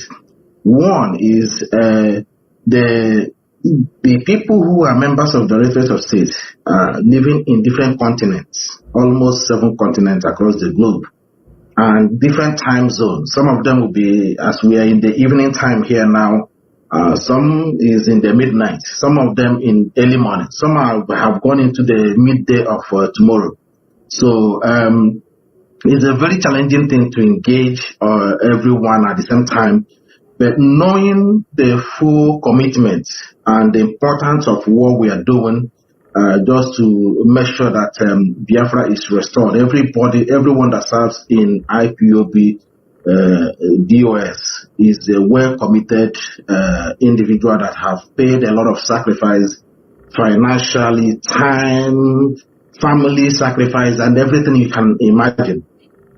Some of them will not tell you what they are going through until, by the special grace of God, once this battle is won and Biafra is restored, a lot of them are going to write a book. Some of them will probably come on a Biafran national TV, as we are right now, tell their story, what they've been through, both family issues, children's issues. It's a very, mental challenge, department to be in. I can tell you, honestly speaking, it's not an easy thing, because being a continental rep, you also have to deal with a lot of, national coordinators, zonal coordinators, unit coordinators, and also, local government coordinators. It depends on the kind of structure you have in your continent, and at the same time, you're getting some of this report and you also come into the leadership.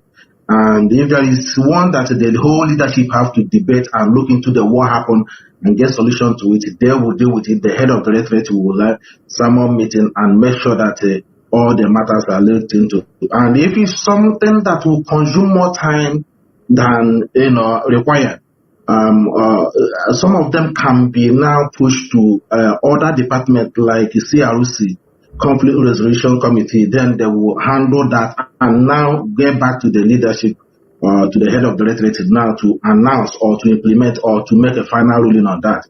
So it has never been an easy department to deal with, because you're dealing with the different kinds of people, different kinds of understanding, different kinds of mentalities, And you have to pay attention to every information that is coming, not to neglect any of those, because that could cause a lot of distraction, mainly at this critical time we are in.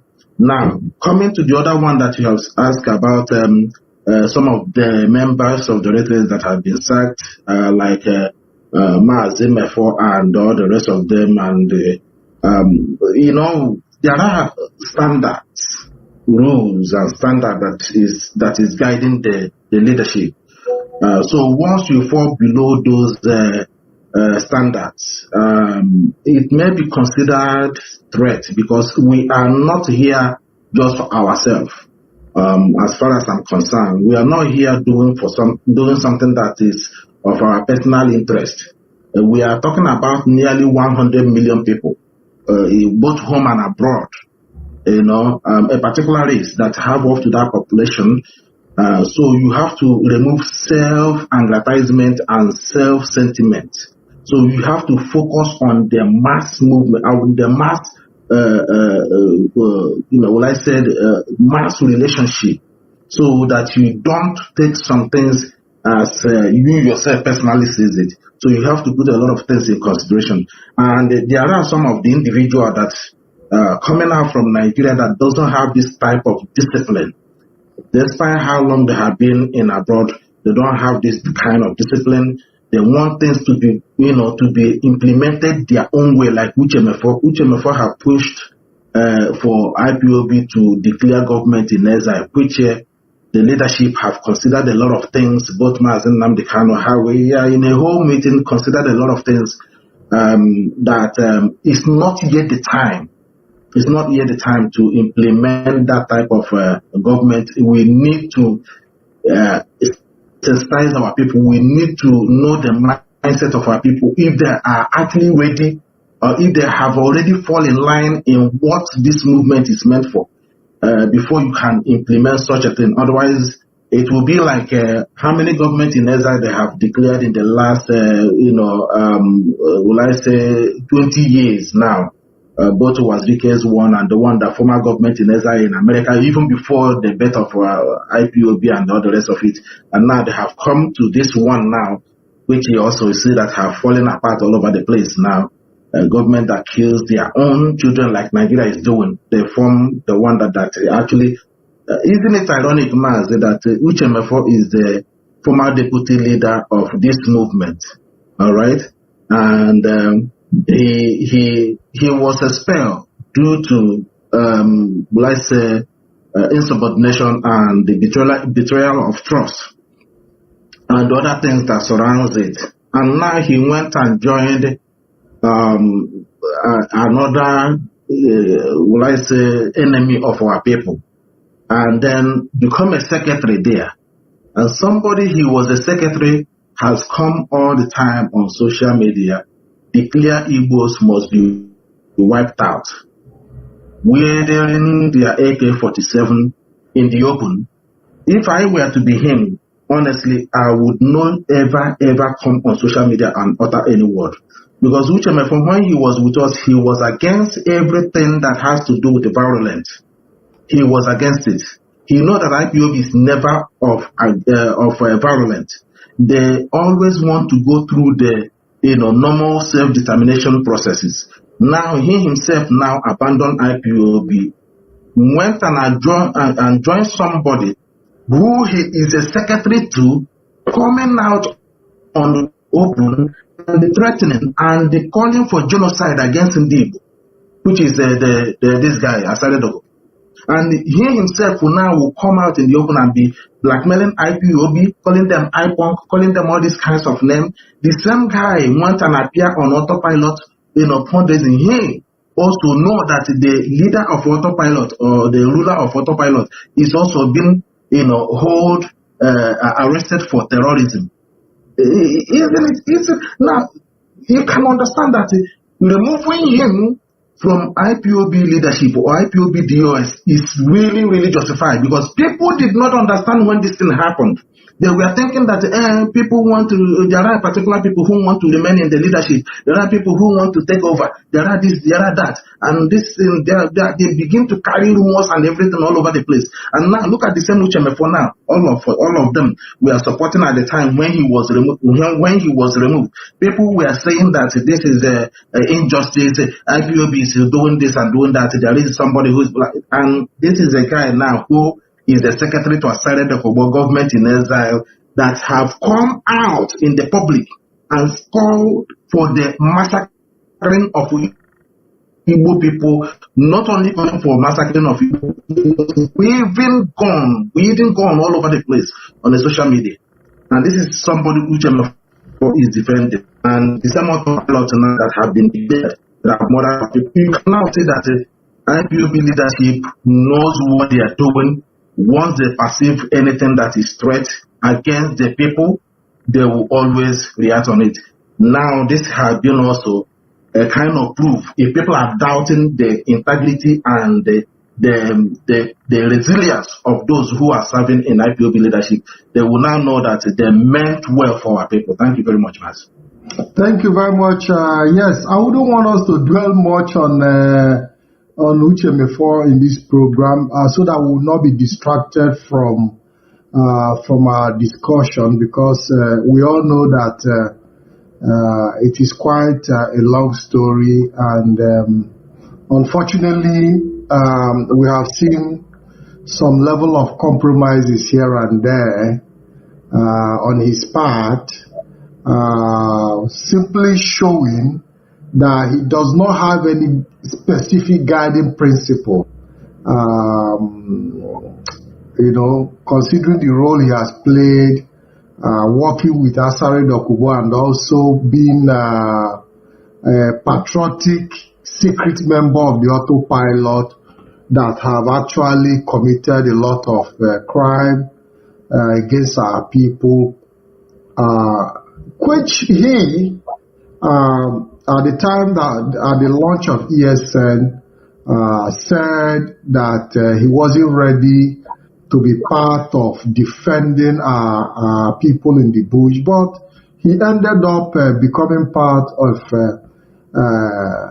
a gang. Those that are not. Yes, so but I don't want us to dwell on that. Yes, Mazi, just the reason why, because you ask a question, why some members of the US were removed from the US or sacked, if I'm allowed to use that word. And that's I now give example, because Uchemefo was a member of the US, and the reason he was sacked, he has now displayed that before everyone. In case people were asking, or people are still, playing, having a soft spot for the guy. So it is your questions that led me to explain to certain individuals. Like, I wouldn't want to go to the whole lot of them, George Oniba and all the rest of them that have been sacked from the IPO video. And you can see the activities today. They are the one that are actually supporting those who are murdering us back home.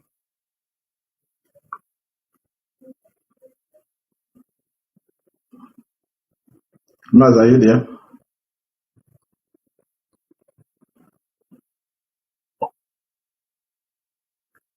All right. Okay. So, I was saying, that's the question he asked is what I try to explain to our people here, so they will understand that once IPOB leadership says something, people should also pay attention to the details of why they take any action they take, because no individual in the US will ever come out and make any declaration on anything that will hurt our people. They always consider a lot of deliberation goes into the leadership. It's not a place of one individual's showmanship. No, Maz. Thank you very much, Maz. That was absolutely clear. Just like we said earlier, that we've seen series of turbulence here and there, and it is quite understandable the challenges the leadership have to face when it comes to dealing and managing the daily activities of IPOB. How has the leadership managed its own internal challenges? Yes, Mazi Iyke is out. I wish that he returns back for us to continue, because I would like to ask him, how has the leadership, outside managing the structures, how has the leadership been able to manage its own internal challenges? Because we know that it's never perfect when you have very intelligent people coming together to dialogue on issues. That there are points definitely where you have to have certain level of disagreement here and there, trying to find a way in resolving issues. How has the leadership and the Directorate of State been able to manage some of these internal differences when it comes to trying to deliberate and make decisions for the struggle? I don't know if Mazi Iyke is there. Okay. Yes. Do you understand the question I was trying to ask? Yeah, the question is, I get you, but partly I think I have also explained that in my previous, presentation here. The leadership working, how they manage internal issues. As I said, we have all the zonal coordinators. No. That you answered that, but when it comes to, like I said, when you have men, women coming together to make deliberation. For example, there is a topic on the table and you see people deliberating. The Directorate of State deliberating. I believe that you are not all just going to agree in tandem. There are some people are going to see things differently. They are going to have different views, and people are going to, within the Directorate, obviously, because these are very intelligent people, you do not expect them to agree at all time on issues. Now, when you have your disagreement deliberating on issues, how do you manage some of these internal disagreement and differences? Mazi, I must tell you the honest truth. In IPOB internal hierarchies, as I said, I will tell you now, 99%, let's say, if I'm allowed to use that, let me just give it 98% of all IPOB leadership understand the reason why we are in the leadership in the first place. Understanding there is very, very crucial to whatever we are doing. This is not a place of politics that you have to play politics of interest. Everyone concerns there is our people back home. That is the main fear factor of being together as a people coming from different continents and trying to mediate and also find a way to protect our land. So nobody has any personal interest or looking at somebody, this person, why you're doing this, and I think there is something you're looking to gain from this. You want to push this to your own side so that you benefit either financially or otherwise. So there is nothing like that. This is my own personal observation. So there hasn't been any kind of a squabbling when it comes to decision making. Everybody will bring their honest understanding and what they think that is right, the best way forward. And once it makes sense to everyone, everyone agrees. There's no kind of backbiting. And those who have a ulterior motive also have been kicked out already because and the people have seen the reason why they have been removed from the movement because like I said, it's all about our people, the safety and the protection of our race. That's what matters to everyone, every individual that is in the IPOB leadership. That's my own personal observation. So Mazi, what you are saying is that at every point in time, that the issue of our people is paramount when it comes to, that the issue of our people are put forward without making personal, without any personal interest whatsoever. Exactly, Maz. I will tell you, 99.999% is just for our people. Nothing more, nothing less. I have not observed any kind of personal interest whenever we are having our meeting, except those who are criminally minded somehow, which I don't know. I don't want to mention much names here, but people like George Onyibe, that is, one of those reasons Mazi Nnamdi Kanu always say that a hungry man cannot do freedom fighting. Some of them, are depending on what they will gain from IPOB, because they see how those in diaspora love our people back home, and sometimes they want to play on that sentiment just to see what they can gain on individuals. But apart from that, all the members of DOS, most of them, they are eating well. They are not hungry people. They are well established wherever they are. So they put more of their time, more of their effort, more of everything they have with their family. It's not easy. There are some meetings that can last almost 7 hours. So you can imagine somebody walking and you are in a meeting of 7 hours just talking about the well-being of our people, the concern of our people, everything that has to do with our people. So it's not an easy meeting to have sometimes. Anytime DOS have meeting, they will not spend anything between 5 to 7 hours. And you know what that is in Europe. And these people, like I said, nobody is being paid. None of them is being paid, so they put their time and money. So that's why that kind of misunderstanding doesn't really, exist there.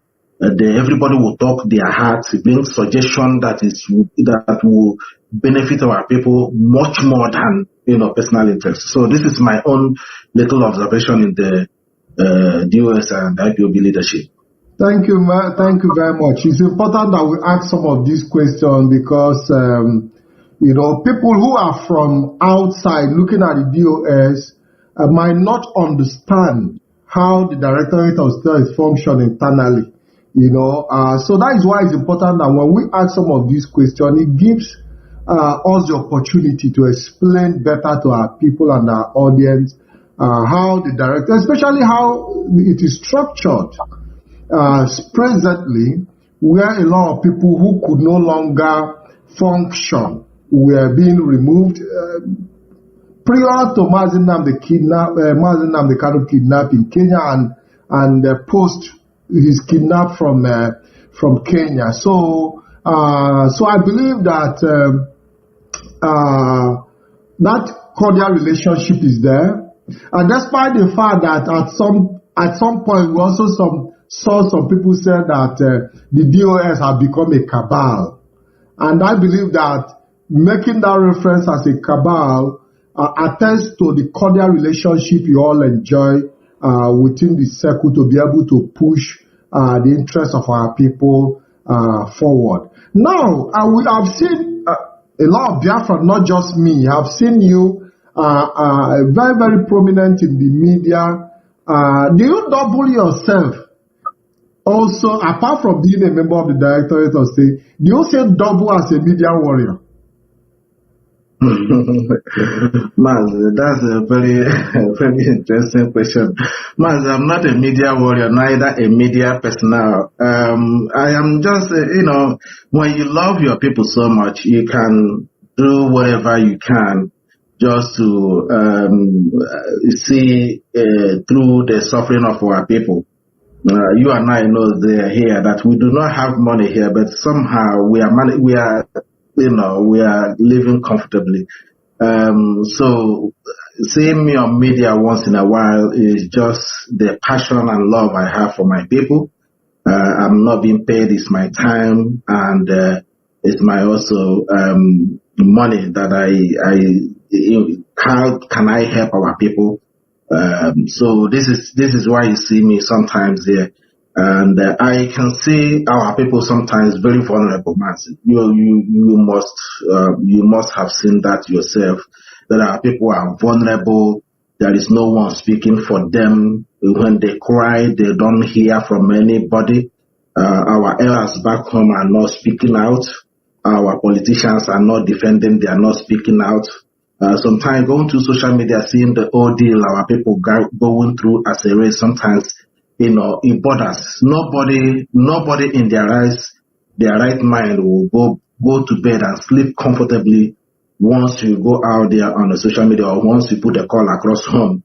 You'll be hearing all this sad news and all this situation our people going through. So it's a kind of a way of creating awareness of what our race are going through, that nobody's talking about it. BBC doesn't speak about it. CNN doesn't speak about it. Nobody tell our own story, except if not some of us that are here that is actually creating those awareness. That's why you see me sometimes when I look at those things, I will be heartbreaking, and I will just come out to see, create awareness. Those who are not paying attention to what their fellow Biafrans are going through back home will begin now to pay attention, and we also wake our people minds up, and also the emancipation as well, which we have seen a lot of results today.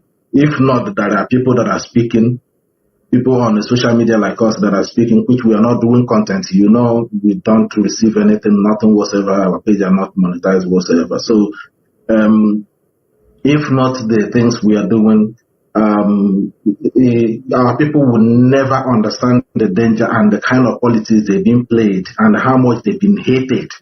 P2B is a prime example of what has happened to our people, and the massacring of our people on a daily basis on notice.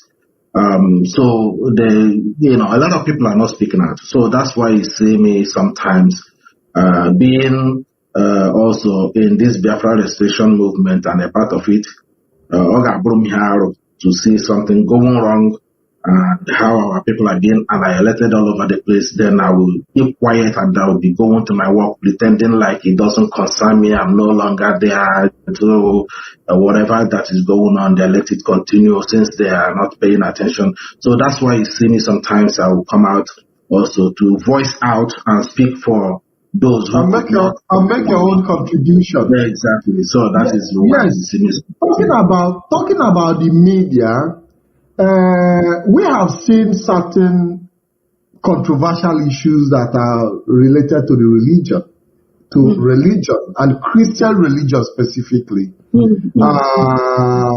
And we have seen you on many occasions come out, to voice your opinion on the issue of Christian religion. This one now is a direct personal question, because there are a lot of people who believe that there is a war against Christianity within the IPOB circle. A lot of people believe that certain individuals have hijacked IPOB to fight religious battle.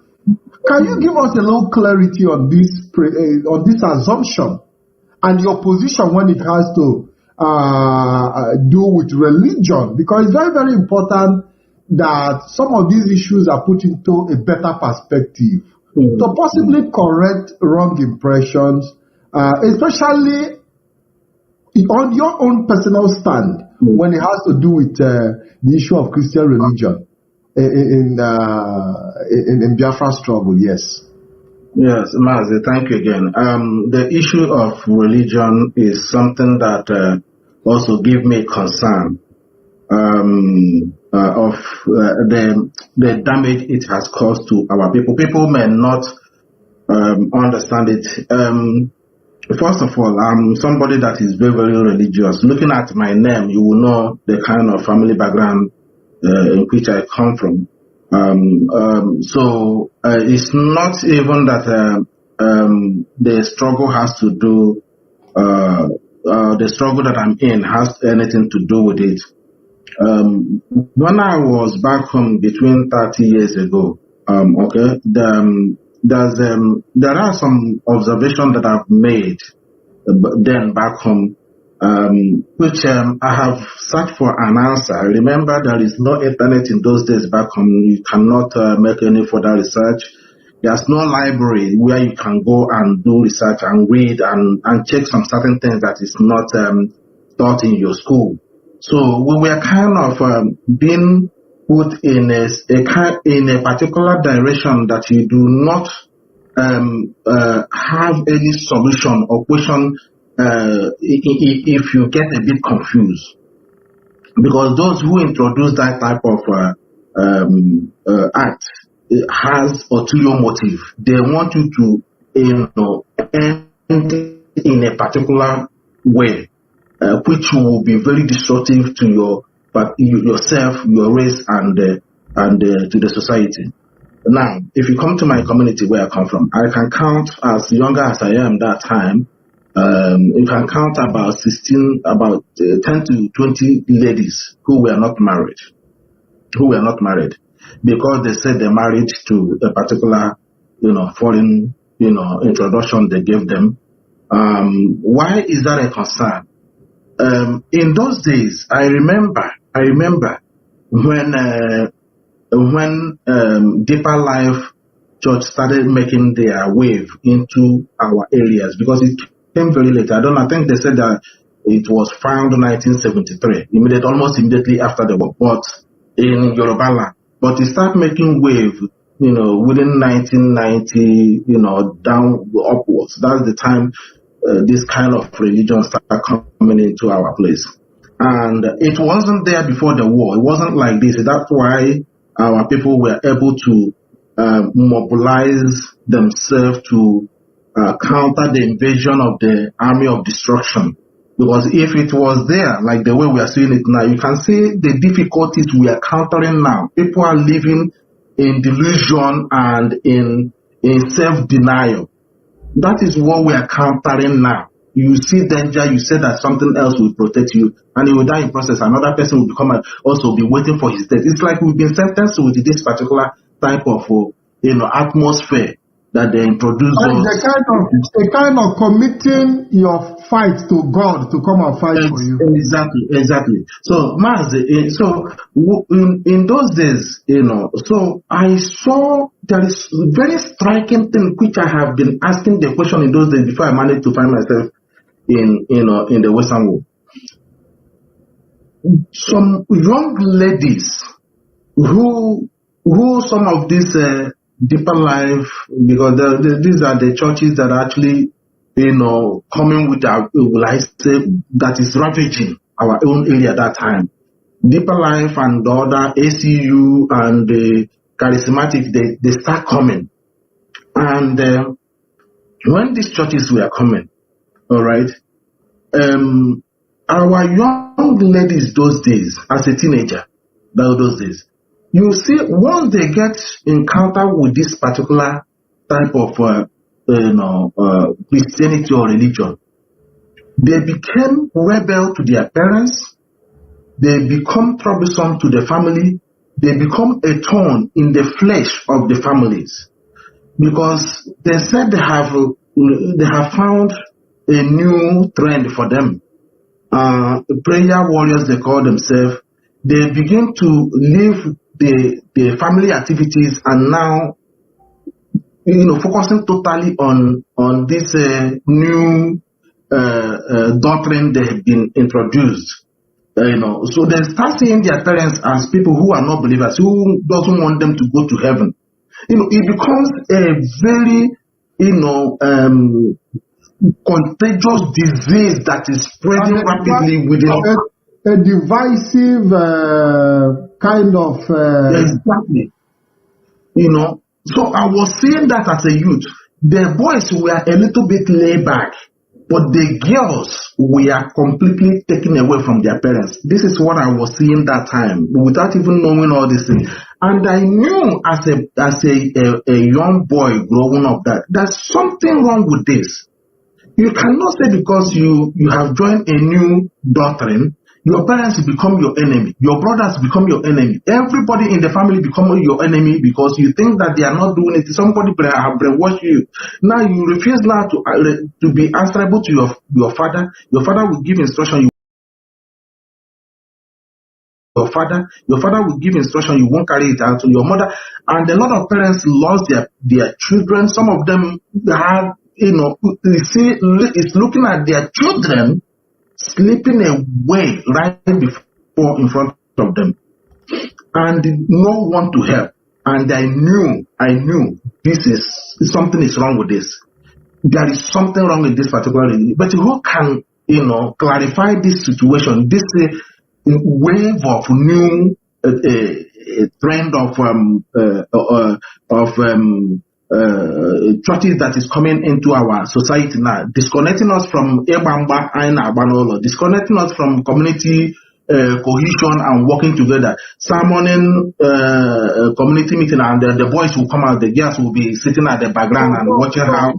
So obviously trying to detach the people from their culture.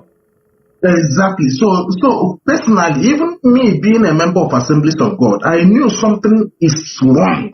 And these children will be going to night vigil all night, whatever they can't cook anymore in the family. They become a very terrible, thorn on the flesh of the families. It doesn't only affect the parents, it affects everybody in that family that does not agree with them. So now, coming to abroad, as time goes on, I'm still in church even till today. But then I begin to do some little research. I begin to gain access to some information after the internet become easy for us to have access to. And then what, exploded the whole thing is when Mazi Nnamdi Kanu came on Radio Biafra. Then I discovered Mazi Nnamdi Kanu. Or at the same way I was doing some researches and then discover the voice of Mazi Nnamdi Kanu. And then find out the time he's doing program in the US. Sometimes he will be broadcasting from US, sometimes he'll be broadcasting from London, sometimes once in a day. There are sometimes he goes twice in a day. So I begin to pay attention. And once he says something, he will say, go and do research. He will say something, he will not explain it to the best way you want to understand. He will ask you, go and do research about this. And when I do research, I discover a lot of disturbing things that we cannot post them on social media. The way the slave happened, those who were involved, church were heavily involved in the slavery back home. Church were involved in a lot of atrocities committed against our people. Killing of twins, church were involved. Mary Selassie was the one, which is a BBC reporter, a British BBC reporter, was the one that spread this fake news. The Douglas you are seeing in Owerri today, the Douglas Road, massacred a lot of Mbise people. Go and check. Douglas you are looking at, they gave a name of our street in Owerri today, massacred thousands of our people. He leveled Mbise from Ayazu to Mbise. He leveled the whole entire Mbise. He used the British Army. That's a story of another day. All right. So there's a lot of things that I discovered. I said, my goodness me. And now, even also looking at the way these people are also displaying the inhuman treatment of our people on the internet today, saying that they are doing deliverance. Mazi, it's only a mad person. In fact, almost 30 years of my life in Europe, I have been working with white people. The whole entire time of my time in Europe, I've been working with white people. And I have seen how they reason, how they solve problems, going back to the root of the cause of the problem, rather than cutting it on the top. So, and I have seen how they have protected their society and also protect what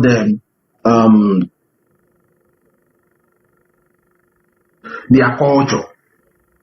Then I start comparing those things that they are doing with our own.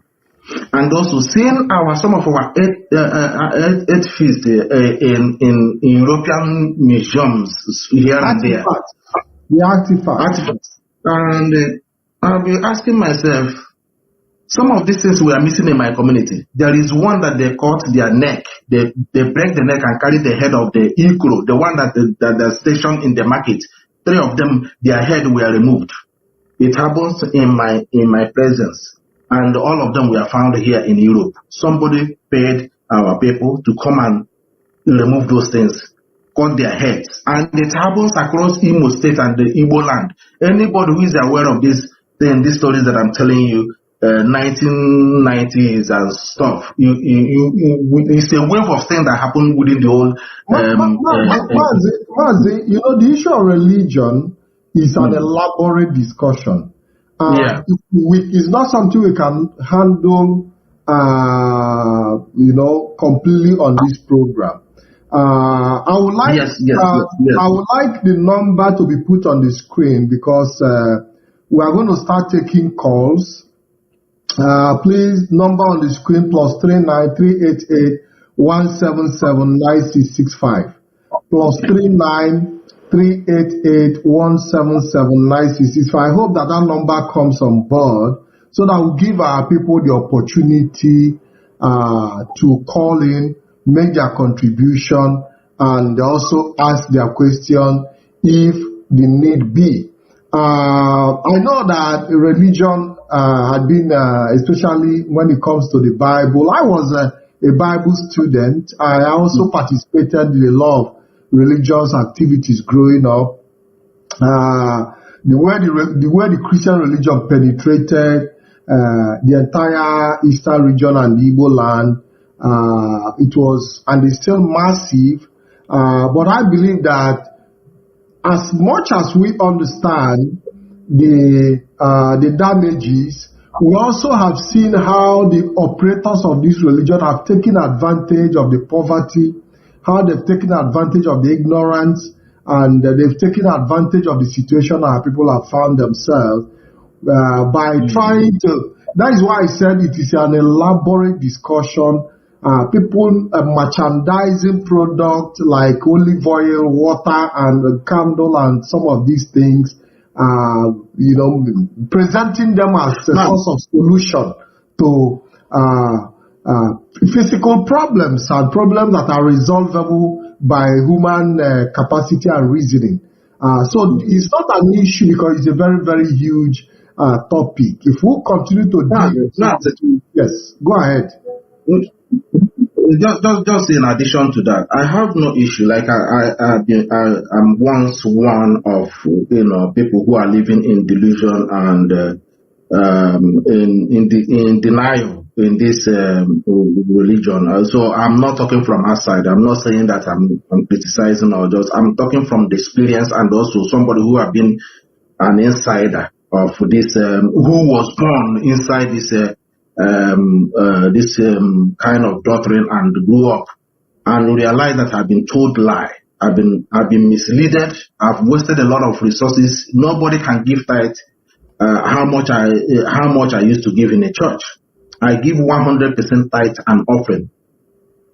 Now, the most painful part of this, Mazi, the most painful part of this, which I wish I could have reversed the hand clock back, you know, that would have helped me a lot. The most painful part of it, even though that I tried my best, I brought my mom to overseas. So for information, so in case I'm saying something that people think that I didn't do anything, you know, so I have to explain that I brought my mom here and he spent a lot of time with me. So single-handedly I did it, you know. So, but the opportunity that I would have spent with my mom, the wealth that I would have spent with the woman that gave birth to me, carry me in her back, go in the toil in the sun, toil in the rain, make sure that I did not die out of diseases, grow me up, send me to school, and until I grew up, find my way in Europe. No other person helped me other than my family and my parents. None other helped me. The very first of my money, earned money here in the Western world should have gone directly to my parents. Those who suffered heavily. Those who make sure that I survive and grow up as an adult. But these people who contributed nothing, anybody here can come here and tell me, from your child, your mom gave birth to you. How does these people connected to you? Were they there when you were sick, your mom were nursing you to grow up? Were they there when your mommy were selling everything, going to bush and doing everything that she can do just to raise money to send you to school? They were not there. You grow up and they will say that you should give them the 10% of what you have earned instead of giving that to your mom, who could have allowed nature to destroy you. You see, this is a sacrilege these people have make us to commit against our parents. Now my mom is not here today. The little time I managed to bring her here, that was I feel it wasn't enough for me. The so-called men of God and pastors, they ate the largest wealth, suffering that I made than my parents, who gave everything for me. It's a sacrilege, and this thing must stop. We should look after our parents. You should pay attention to those who meant well for us. Those community brothers and sisters, uncles and friends who were there when you were growing up. You remember in those days, once something happened in a community, if you're going somewhere and do something bad, your community people, once they spotted you out there, they said that this is a child of this person. When we go home, we will tell your parents what the nonsense you're doing, nuisance you're committing and you will never come home that day, because you know that your community brother, your community relative have seen you outside doing something stupid. And this is why we remain who we are till this adult now. And now look at this generation who did not experience that this so-called church pastors have taken over to. Look at the kind of mindset of the generation we have now is a beaten back home. Now, we are not against, like I said, I'm not against any religion or whatever. I'm not against this. If Christianity have brought us together at the face of adversary, I will have no problem, honestly, despite everything that they have done to us. But the whole thing is that it has divided families. It has created enmities in the community. It has created enmity in the family. It has detached us. It has break umbilical cord that held us together as a people, as a race, as a brothers and sisters. This is where they stay there and they sow a seed of discord. Somebody will tell you that your mother doesn't want your success. Your father or your relative, your uncle your community members doesn't want your success. When we know in those days that before somebody will go to overseas, the community will come around and contribute money and send one of them to go overseas and study and come back and come and establish. And these people came all of a sudden in this early 90s and cut those things that have protected us all this while, that have made us to survive the 1967 war, genocidal war. So these are the things we are trying to educate our people. Go back to our roots. We have been saying go back to our roots. People were condemning us for saying that, using that word. But Mark Zuckerberg have come recently now. So Mark Zuckerberg have come recently now. Use the same exact word going back to your roots. That some of these so-called believers condemning us using the word that we're saying we're going back to. Who told you that? You said that Mark Zuckerberg have been following some of your debates online. What is one we speak now? He's not stupid. Ndochadeg is stupid, Mazi. Ndochadeg is selfish. Otherwise they would have removed us from social media now. They know that they are learning as well. And that's why you see some of them now also they speak.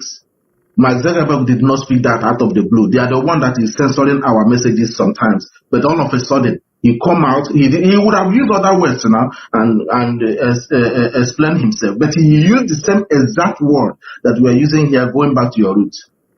Now, would they condemn it? They wouldn't, because it comes from Wabeke now. I have said it here, and I must repeat it in this program. If they want, let them take it or not. If the so-called Jesus is to come to this world as a black man will reject it. Obia as Onishoji, believe me, a black man will reject it. This is exactly how they rejected Mazi Nnamdi Kanu now. They don't understand the work he came to do. And they brought a look-alike, a fake, who came and within the space of 3 years, more than 5 to 10,000 Igbo men and women have been destroyed.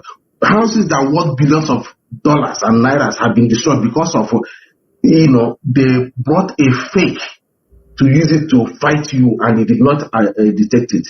Obviously, because wherever you have original, there will always be counterfeit. Exactly. That brings us to the issue of Mazi Nnamdi Kanu. We saw the post that has to do with Sheyi Tinubu and the negotiation they had with the siblings of Mazi Nnamdi Kanu. When you got that message, what was your reaction?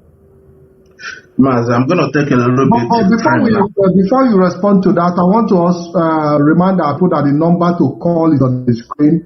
For those of you who want to call and who feel you have a contribution to make, the number is on the screen, +3938, because we'll be running on this program very soon. +393881779665. Call in, ask your question, or make your contribution. Mazi, go ahead. Mazi, I'm going to take a little bit time now just to explain this. It's something that needs a lot of time, but let me just break it just as much, in piece by piece, as much as I can. The Sai and his father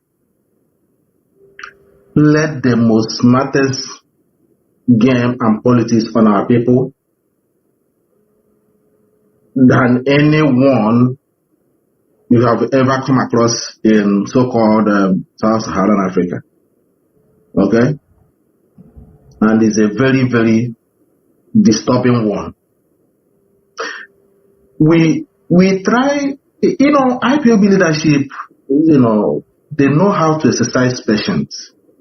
And that is why what we are trying to explain to our people here. In a situation like this, of this kind of movement that is very sensitive, listening and discipline is very, very important. And also, learning how to follow instructions and leadership is very, very important, which our people have lacked this for many, many years. I don't blame them.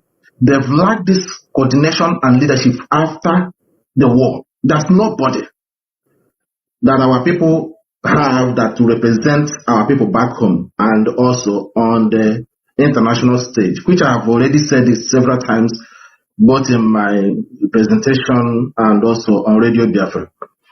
If our people have had somebody who is speaking for them, both home and abroad, it would have been easy to be able to coordinate our people.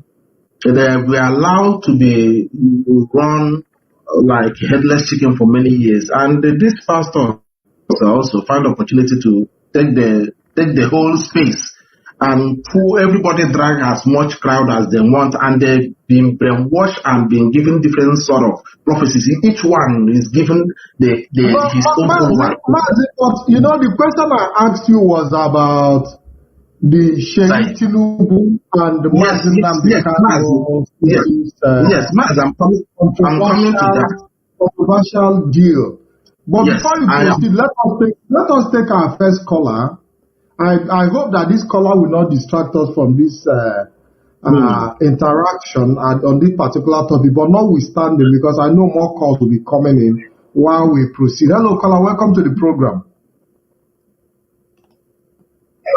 Thank you, Mazi Patrick. Good evening from here. Yeah, good evening. Tell us your name and where you are calling from, please. My name is Iyke Kanu. I was listening to your program this evening. In fact, what got me interested is when you mentioned Uche Mefo. I want to ask Mazi Nnamdi, don't you think that Uche Mefo is an infiltrator? Because the way I see Uche, there was a time our leader was on a program. He said that one of us was arrested, that we should pray for him. And within a short time, we never told everybody that it was Uche Mefo, his deputy, who was arrested. But as time goes on, we find out that it was Uche Mefo. And after that arrest, to me as a person, I see it as when the British M16 recruited Uche Mefo to become an expert, giving every information about IPOB to the British intelligence. He was there to me, serving as double agent Mind you, it was Uchemefor who recruited George Onibe. And George Onibe, within 1 month of his recruitment, he was also blackmailed. He was arrested even when we all never knew that George Onibe was the African rep. Then he was also persuaded to, the way my own personal analysis, the way I am, that was what was happening with us. But since then, that Uchemefor has always been there as an infiltrator and has always been there to give information to the British government and at the same time pass the information down to Nigeria. Any move that IPOB want to make, before you would start it, already the information will be already at ground. So they cannot carry out that thing again. Thank you. And well done for your good job. Thank you very much. Mazi, before we go back, I don't want us to dwell much on Uchemefor on this particular program. He has made his point. Quite understandable. I'm not in a position to make any conclusion as regards to Uchemefor being an infiltrator or the role he has played. Because we also remember, how he fought very hard when Mazi Nnamdi Kanu was detained. Maybe, I don't know. But I want us to address the issue of Mazi Nnamdi Kanu's siblings and the Sheyi Tinubu agreement. Caller, hold on, please. We'll be back to you. Yeah, Mazi. Okay. As I was saying earlier, I need a lot of time to analyze what happened, probably in the next coming days or weeks. If I have time, I will do that. But let me just give a kind of synopsis here. As I said, that Tinubu played Sayi played a very smart game to protect his dad, which is very, very disturbing. That they found a soft spot to play that game, which I will explain this in a layman's understanding now. The father was contesting for election, and with IPOB in presence, I'm just going to break it in just in a halfway. And IPOB have become something that is disturbing them in the East. And due to, as I said before, our Igbo politicians, or will I say the Eastern politicians, both from the coastal region and upland, our people do not understand politics. I've said this several times. They don't understand politics. They don't understand it. They don't know what is politics. They play politics of self-destruction. And because they are ignorant of the reality of life, this is why everybody is in a mess.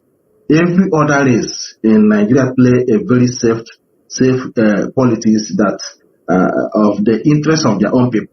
It's only when it comes to the East, which I don't know. I don't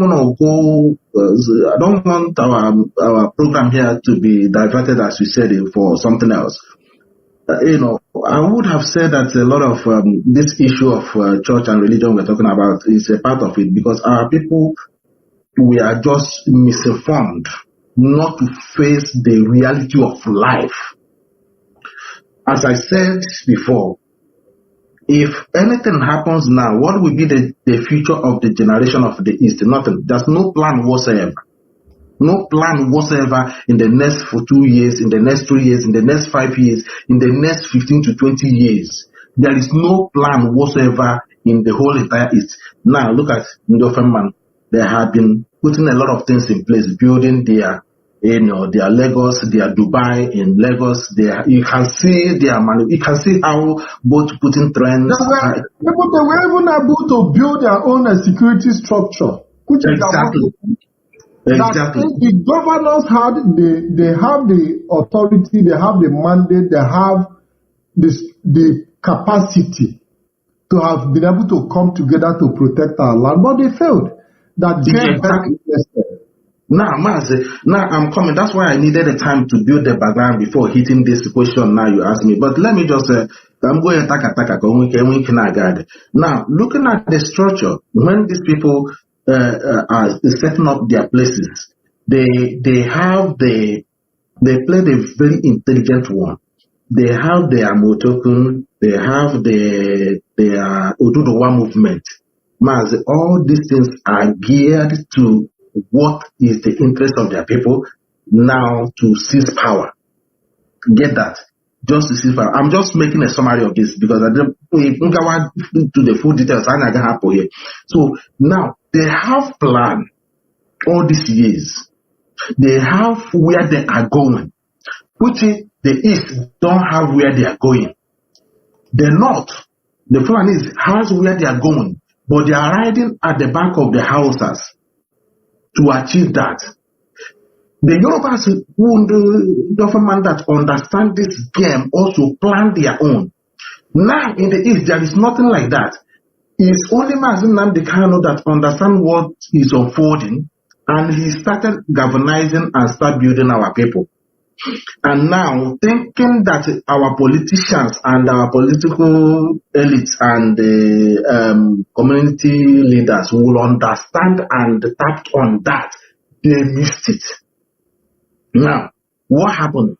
Tinubu played a smart game. Now, for him to legitimize his or solidify his presidency, he needs to do something. He went and tapped on the back of Amotokun that have been in place. Now, on when the hand send the signal, the right people hand send the signal. Who are the people hand send the signal? The colonial masters who they when Nigeria, as the case may be, and also sending signal to the Fulani, also who are the main juggernauts of the into the arena. So now, one in essence, you know now, and when let me na my area. Either you agree or you don't agree. About the hotel. Now he played this particular game very, very well, and he make use of everything that is available. I'm coming to the question you ask now. Just pay attention. He make use of everything that is available for him. How did he make use of them? He made use of Oduduwa. Then Igboho was there. You understand? Igboho was there, leading the Oduduwa movement. The Amotokun was formed as the police and the paramilitary of the Oduduwa in case if East didn't go, now what will go? Now, what did he do? In order to carry every support that he requires, even though that is somebody that have a history. Omonia knows that he has a history of as a bad child. Let me put it that way. Okay? So they couldn't have trusted him. But for him to get where he's going without too much stress, he went and paid allegiance to his people by going to Oduduwa convention, sit down there, sang Oduduwa national anthem that is different from the Nigerian national anthem he's going to represent or he's contesting with. Do you see that? Now, Oduduwa was there as the hidden child. Promised them that Niyeji is there for the interest of the Oduduwas, as the case may be. But he will be there as the Nigerian president, but the interest is for the people. Now he get that support from that angle. Now, looking at the East, have already, established with IPOB. What did he have to do? Or says, okay, now the thing I have to do now is to play a very intelligent one. He found a way to connect to Nnamdi Kanu. Do you get that? Now, how did he connect to the siblings of Mazi Nnamdi Kanu? He connects them, being a bag of money. Now, their interest is to whether, play a kind of a smart one, use your brother's influence and create a kind of confusion within the East. And also their boy, which was arrested recently in Finland, was there.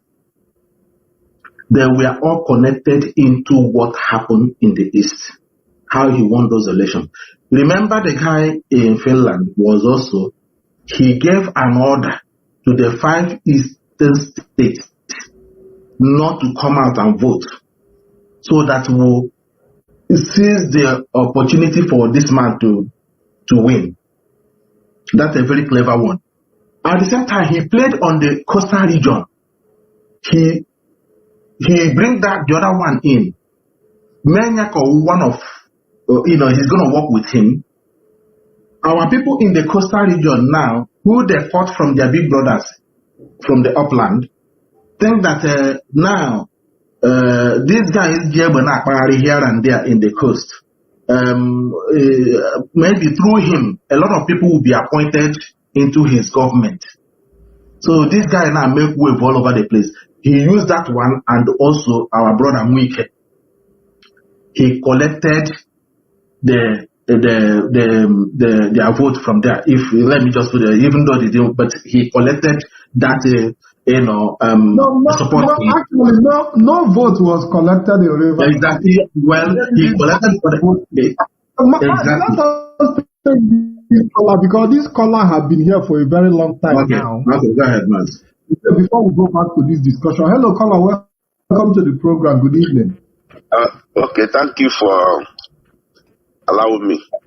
There's something I heard about Mazi saying something that interested me, and which I don't blame him, but I just want to shed light to it. He said, Christ, if Christ come back as a black person, people will revolt. Yes. And I don't blame him for saying that, but I want to, before I make my decision, let me go back to the history.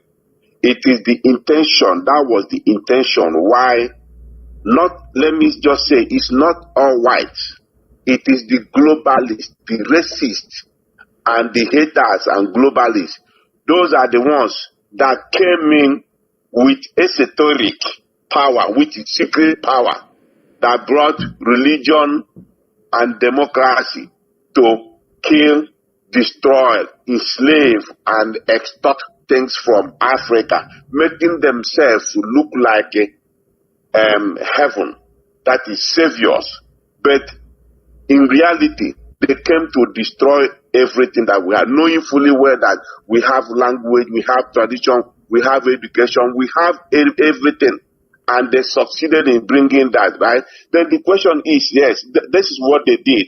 But they brought, I did a video last year in Lagos about the effect of Christian religion to Africa and Igbo people or Nigeria. It is the way, there are two ways. It is the way we took the religion that matters affected us because of of poverty. Remember what you said. I grew up in Assemblies of God too. But I never, my mind was telling me, don't go forward, don't go forward. I was interested in my education.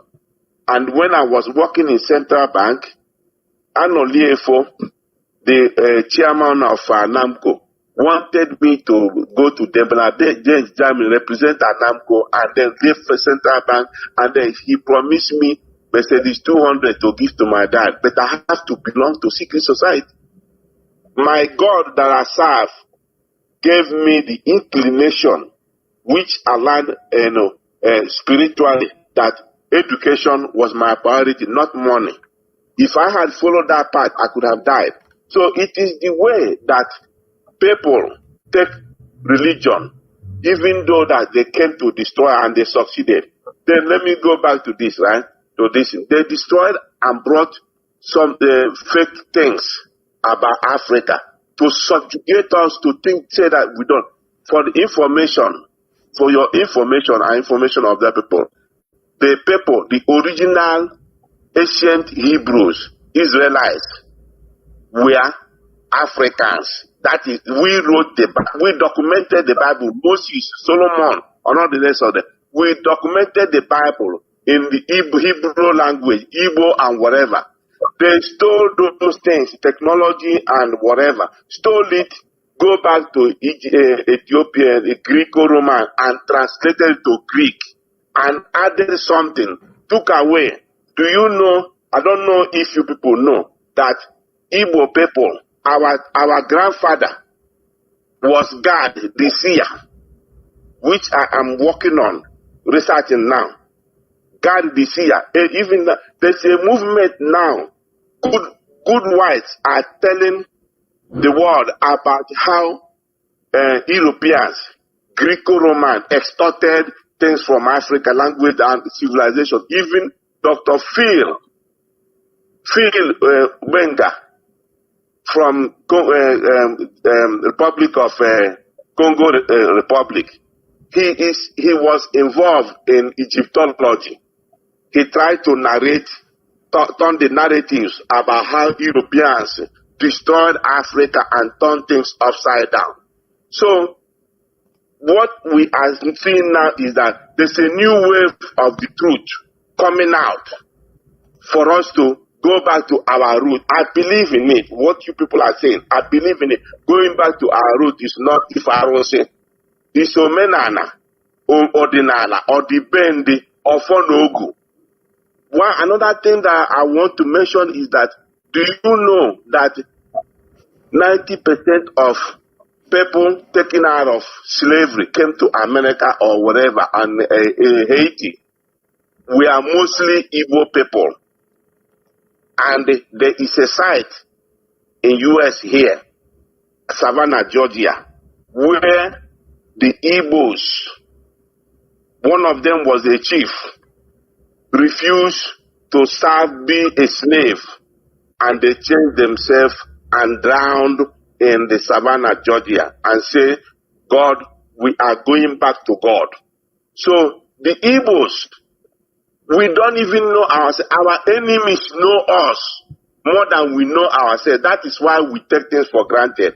To land, Christ is coming back as a black person, whether people like it or not. He's coming back as a black man. He's never been this. It is the Europeans, Greek-Roman, who rejected him, killed him.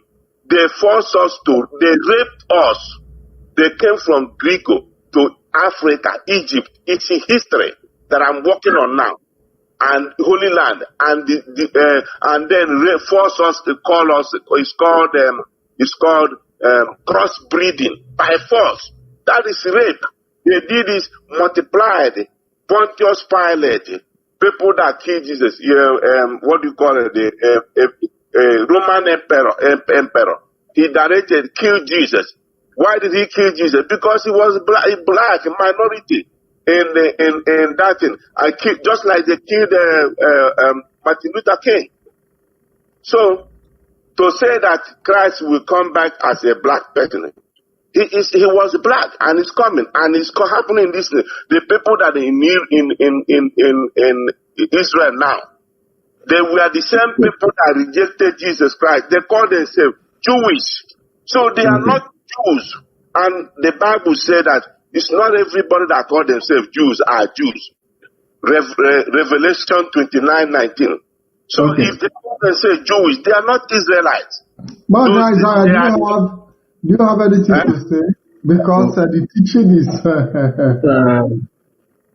Okay. If you can listen from the background, that'll be okay. You can. Thank you, Mazi, for your call. Thank you. Thank you, thank you very much for that contribution.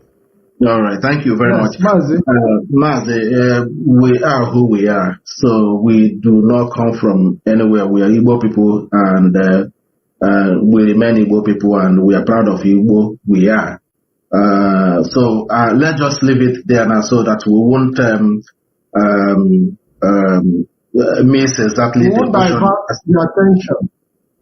Yes. So now, looking at the game these people played, so they went to Mbamri, they use Iyke, and they use Asari. And to the extent, they made Asari came to carry his boys. He went to Abuja. He thought that,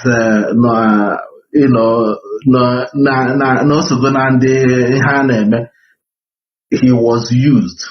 Then later on, this man cut him off, and even cut all the amnesty, the money that they give to them, which got him mad now. And now coming to our own side, where he played a very good one. Now, he played also Ndo Kochuku. This is the only man who formed fake bishop. Use it to bargain his ambition. While the real Ndo Kochuku, none of the bishops ever talk, none of the pastors talk, none of them challenge people who this man brought as the bishops to represent them on their behalf. Their power of prayer, their power of binding and losing didn't get to that. They were there sitting silently. Somebody brought a fake bishop and pastors to represent them and to achieve what his intention were. Now, this is also how this man also played using his son, making these ones look like they are going to be important. These guys forget their own brother. They forget their own brother. What was the interest of their own is the money and probably one kind of appointment they think they will get after everything we're done. But the thing that I don't understand is whether they want their brother, whether they want their brother to be alive or there is something that only them within their family that will explain that to the public if they want, because it's a family thing. Looking their behavior, when Mazi Nnamdi Kanu was kidnapped in Kenya and rendition, nobody knows. This man was tortured for 8 days. And this guy was communicating with those who were holding his brother and torturing him. And he never ever said it to the public. We do not even know. The movement were going, the fundraising for ESN were going. Nobody, it's just that Mazi Nnamdi Kanu, as he normally appear within 2 or 3 days on radio, has not showed up. Then it becomes a concern to the leadership. Then Mazi Iyke Peters, the appointment he's supposed to have, he had with Mazi Nnamdi Kanu, he didn't show up in the appointment. Then he began to scramble for where is he? This is unusual. Exactly. This is unusual. Somebody that I have an appointment with by 7 o'clock, he didn't show up. And what is going on? And his number was switched off, no way to reach out to him. Then he began to make contact, called his own brother.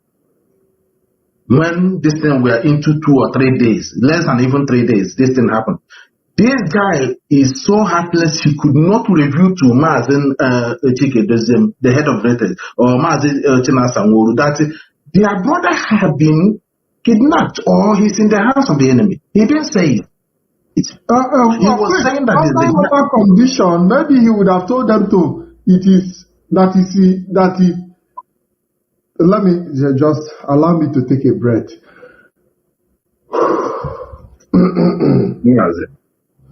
We have to say it.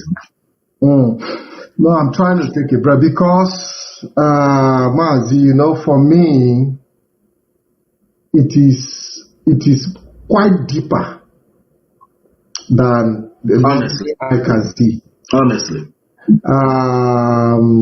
Considering the fact that outside Mazi Iyke Peters, outside Mazi Nnamdi Kanu, that Iyke Peters is next in line. If there was any reason to have kept Mazi Nnamdi Kanu kidnapping confidential, he would have simply communicated that to Mazi Iyke Peters, explaining to him that it is confidential. Exactly. That there are negotiations going on behind the back. Exactly. You understand what I'm saying? So, he was busy, Mazi. Yes. Rather, he lied. Because he was busy negotiating whatever money that he need to bargain. It's an agreement. He was involved in the whole plot. He was involved with it. So he was busy negotiating, talking, whether they promise him whatever whether they're not promising him.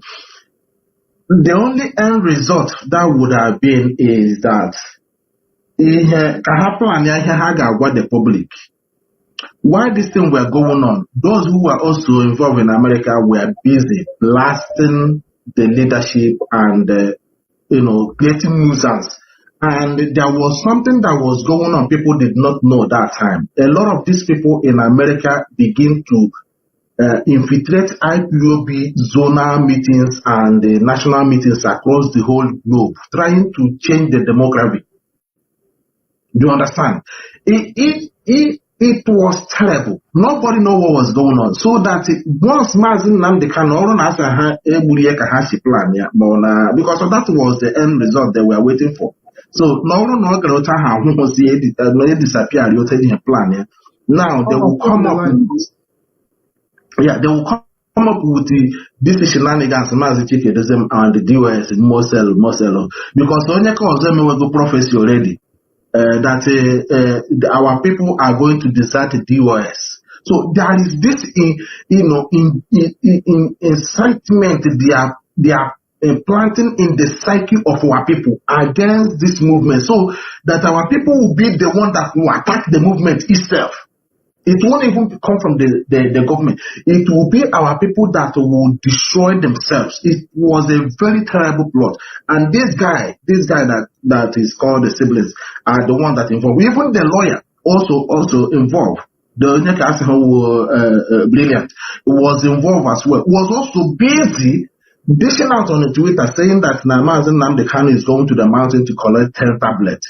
Look at the statement. 3 of them were blasting on the same. They were going in the same direction when the public did not even know that Mazi Nnamdi Kanu. And now you talked about religion as well, where prophecies were made, and you see how the religion now comes in again. Understanding the mindset of our people, how deep the religion have eaten our people. And I also remember that somebody was using the name of Elohim. Also another religious perspective, to go into the mind of our people, because they understand that the moment they hear the name of Elohim, Jesus Christ, and our people will, their spirit will, they will become weak. Let us take this caller. Hello, caller. Welcome to the program. Yes, good evening, Mazi. My name is Mazi Iyke Joseph. I'm calling from India. I have 2 questions I would like to ask Mazi Azayoba. One goes to, in regard to the visit of President Ahmed Batinimbu to the Enugu in Eastern region, which he embarked upon last week. And we kind of looked into the whole scenario of what happened in that very meeting. There was no one who was able to raise the issue of Mazi Nnamdi Kanu and the release of our leader from that very meeting. And they raised a very critical concerns. So this leads me to the question I want to ask, which is there, does that mean that the Directorate of State doesn't have a direct contact, like make a direct contact to the governors, the senators and the House of the Representatives from our region? Because if there is anything like that, I think IPOB should be presenting our own agendas in opportunity like that.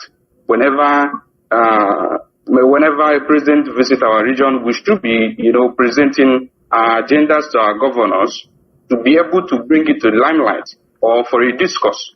So my first question is, does it mean that IPOB leadership doesn't connect directly, like make a direct call to our politicians like the governors and the lawmakers?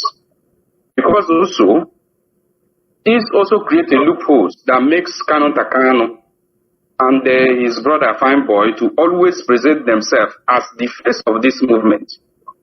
So I think if there is something like that, if there is a direct connection between IPOB leadership and the governors, the politicians, I don't think the Kanu siblings, like the Mazi Nnamdi Kanu siblings, will be presenting themselves as the leadership of IPOB. And number 2 that I have to ask is the leadership aware? Is the leadership aware also that Kanu and his brother, that is always presenting themselves as the leadership of IPOB in face of the governors, are they aware that they, using the small letter writing IPOB, are they aware that they are referring that they have established IPOB within IPOB? This is the two questions I have to ask. Thank you very much. Do you want to stay on the line? Because the first question you asked, I know that question was directed to Mazi Iyke, but I would have loved to also give you a response before he come in. The recent visit of Tinubu to Enugu was not publicized, and I didn't see the publicity online or anywhere. So I think it was a coded journey that he went to Enugu. So I don't think the leadership was even aware that such inauguration was going on. Mazi Iyke, do you have any input in that regard? Like you rightly said, I only heard about the president going to Enugu after he has even left. So nobody knew that he was coming there, except probably those that he failed, that came out in the open and exposed themselves. Now, we're looking at what he asked already. And this is why we need to explain some certain things on media so that our people will understand the difference between siblings and the structure of IPOB, because people need to face the reality. Now, this is where we are getting it wrong. And it can never come out and blame the leadership of IPOB or any national coordinator for you leaving the structure that is that is established to guide the movement and following an individual because he is connected to Mazi Nnamdi Kanu, because he says he's a brother to Mazi Nnamdi Kanu. It's completely wrong, and nobody should blame the leadership for you making that particular decision. Now, if brother of Mazi Nnamdi Kanu comes to you to say that he is the face or he's the brother to Mazi Nnamdi Kanu, yeah, you are brother to Mazi Nnamdi Kanu, so what about it? The prime minister of this country, they have brother, they have siblings. What's his name? Trump has brothers and siblings. Joe Biden has brothers and siblings. Do you hear about them? Do you hear them leading any kind of diplomatic move anywhere? Why is our people always, will leave the thing that is facing them and always be misleaded? That's how this guy, this criminal, this Fulani boy, came in a clone. The same thing that happens to Nigeria State, they did the same thing and it worked perfectly. This guy came and claimed everything. You start following him, start contributing. Today, he has been arrested. Had it been that IPOB leadership did not manage to separate this guy, had it been this guy were allowed to broadcast on Radio Biafra, which he said, Chike Dozem was in the meeting face to face, asked him, he said that he came to take over Radio Biafra. If the Radio Biafra cannot be handed over to him, if it were to be some of you, you would have handed Radio Biafra to him, to somebody that you don't know, from the blue. A whole Radio Biafra that is for the people. One individual came from blue. You don't know where he came from. You don't know the village where he come from. You don't know his family. You don't know. And the same sibling. He cannot trace a Maz, and this same sibling also projected him to be given a slot. Yeah, because their intention, like I said, as I was saying before the call came in, we don't know what the issue were. Because intention how probably a greedy thing that do happens in the family, and the idiot thing that he can take over the IPOB. Because once Mazi Nnamdi Kanu was kidnapped, less than 2 or 3 days, this thing came out in the open. This guy went to Dr. Masanga's punchline distance. He sat there very well, wearing suit, then wear his barrette. He was confidentially talking when people like Mama Igochukwu Onyejaka have died out of heart attack. When a lot of people have died out of heart attack for hearing that Mazi Nnamdi Kanu was kidnapped. People were dying. You and I here could not have a sleep for a couple of months. Even till now, we haven't come out from the shock of what happened. Many of us lost appetite for food. For food, you know, and this guy, we are comfortably sitting in Masanga's program, talking about his interests and what he wasn't showing any concern that one year he wasn't. Nobody will be in their right mind. He will be old enough to be talking the way that guy was talking. He doesn't show any remorse for whatsoever what happens to his own brother. You understand? When you know that now this man naturally so Mazi Nnamdi Kanu surviving it it's even by the grace of our ancestors that this man was able to made it alive somewhere in before the public now realize what happened.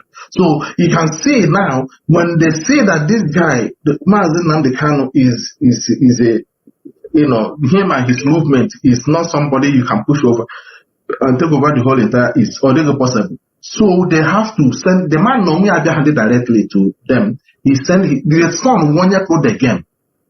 Whatever must go back now to tackle and there was no clear written agreement to this pact that was reached. So it was just a verbal handshake. Now all the explanations, Mazi Nnamdi coming on air, giving clarity, explaining. Mazi Nnamdi will explain. The leadership, the coordinators will come on Radio Biafra, explain. Our people refused to listen to this genuine, honest man. They were listening to, the guy in Finland, which they projected. Somebody, Obasanjo himself, come out in the open and say that this guy is a lawyer, he's a retired military man. He's more dangerous than Mazi Nnamdi Kanu. People are going to say, Obasanjo, where did you know this guy? For how long do you know him? Where? How all of a sudden a whole former general we are talking about, who was in Biafra, who was involved in directly Biafra war. Obasanjo was involved in directly Biafra war. And he's the one talking about the one in Finland that you don't know. All of a sudden our people at other place let the whole structure that was meant to guide this thing. They saw enemy laying siege on the leadership and the DOS. Instead of our people to come to the rescue of this man, they run to a stranger. They use this guy, buy a lot of our youth. More than 10 to 15,000 of our people were destroyed. Houses were destroyed. I told them, I came out on social media, I told them that any day this guy got one TV, this phone here now, any dog you will go blind. And to do one gear. Now, this guy now have devastated the Nigerian government. That's why you're seeing them recently coming out. Even the siblings now coming out openly again, now launching attack and the leadership. Because of the absence of this guy. Because they never wanted to condemn his activities. The guy was insulted their brother, said that he would never listen to anybody in the SS. The guy will insult their brother's wife. The guy will insult their family. The guy will call their names and call every kind of name. They will never condemn him. They were even giving him information that he needed to fight the leadership at their Exactly. They felt that the battle they couldn't fight on their own, that he's fighting it for them on their behalf to destroy the leadership of IPOB. So exactly, now taking him away now unannounced for them is a devastating, situation that they don't know how to do it. That's why you see them recently now.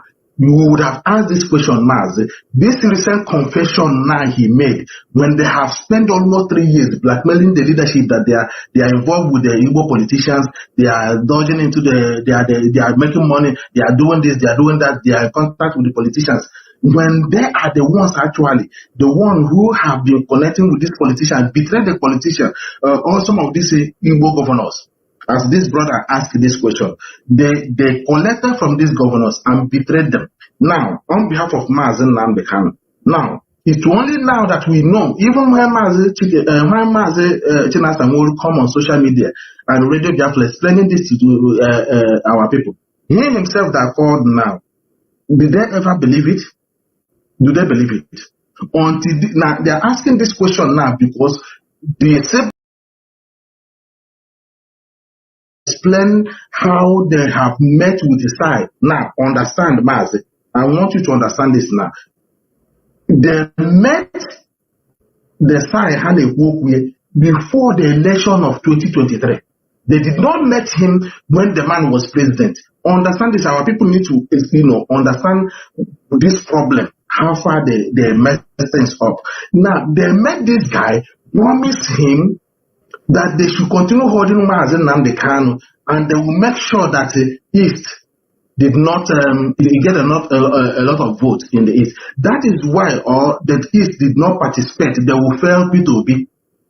And that is why this guy was busy throughout his time with this criminal they caught in Finland. That's why throughout his time he was attacking P2B like no man's business. And Absolutely. I wanted to mention that earlier, but I was waiting for the right time because we saw the kind of attack that the so-called autopilot were giving to P2B. They weren't attacking Tinubu the way they were attacking P2B. To them, they didn't mention that Tinubu's name anywhere. These people, autopilot, and it was this Onyendu siblings. They were the one directing giving those instructions to the buffoon himself and those autopilots. P2B were attacked in a way that I was asking. P2B na this small boy in Finland, they were in common. This thing is like this. To the extent, the time of election, this guy were attacking the electoral campaign meetings, and they also place a kind of 2 weeks lockdown in the whole 5 states so that there will be no single vote that will come for P2B from the East. If at all, they will have to support P2B. So it was orchestrated, and this siblings never condemns that. While he was busy collecting money from side, then the buffoon was also locking down on P2B so that there will be no coming from P2B. So they played them. This is the thing I was telling you, that this man played the best, I don't know. He played the most sophisticated politics you can ever think of. And he won, he benefited, he won it. He won it. I think that my face is blurred again. I'll be going out while you continue. I'll go out and I'll try to log. Okay, so this guy, they did this thing, P2B were blocked. Isn't it ironic? I have to say this here. So, because our people aren't what anything. Isn't it ironic that P2B, when parents, they made a funeral, parents, Onyendu, P2B went, one of the Eastern politicians who went for that funeral in honor. He went in honor. Despite the situation that surrounds the sudden departure of Onyendu's parents. But he went and commemorated with them. Then, Oruzie, the time that these guys would have stayed away from all this nonsense here, or politics here, that would affect their own brother. Now, they went and supported this guy. One side.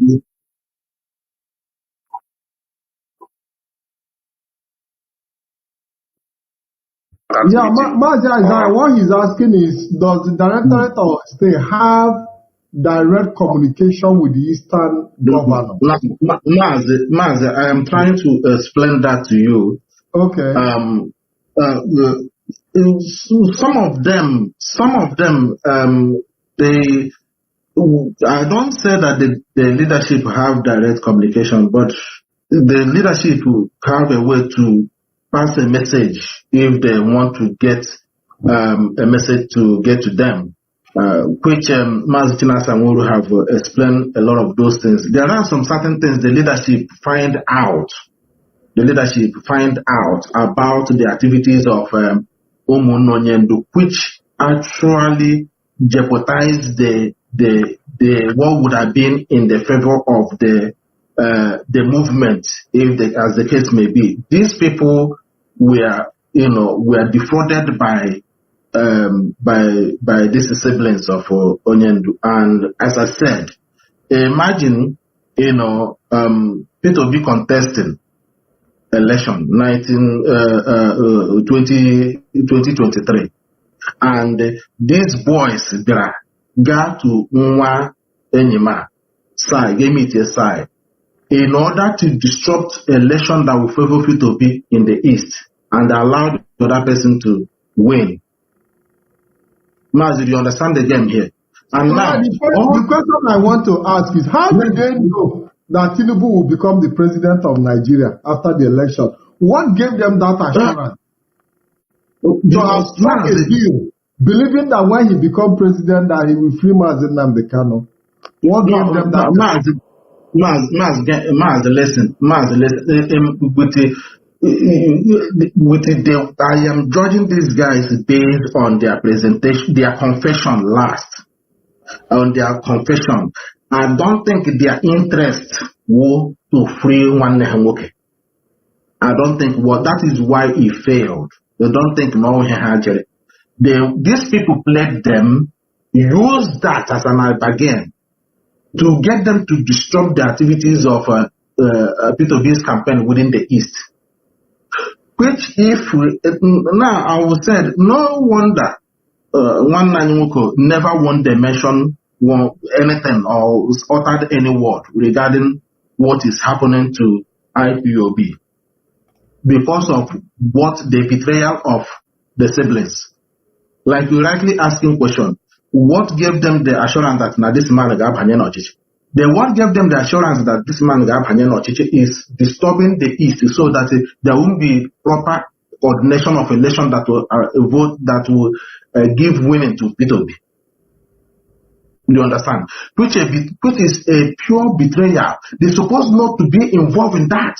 Now the question is, why do they come now to confess when IPOB leadership is trying to, get the politicians of the East to,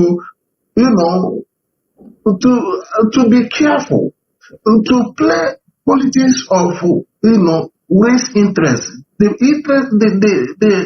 politics that is for the interest of our people. While these guys were going to side, making a deal, do you think that the politicians doesn't know that this guy was striking a deal with the side? Do you think that the Eastern politicians doesn't know? They know. Harm everything. They know. And that's why you see, sometimes you say, maybe on him will have a banquet. Now, if you do that now, this guy being somebody that is close to Mazi Nnamdi Kanu, that Mazi Nnamdi Kanu is aware of what they are doing. Now, do you get the point? That is him they believe who were some of the politicians are, and they make some of our people we are attacking our politicians unnecessarily when it's not necessary. When they are these ones that are the ones betraying our people, going to the bribe. So Amazi, we don't want to say something. Can I help you put something like a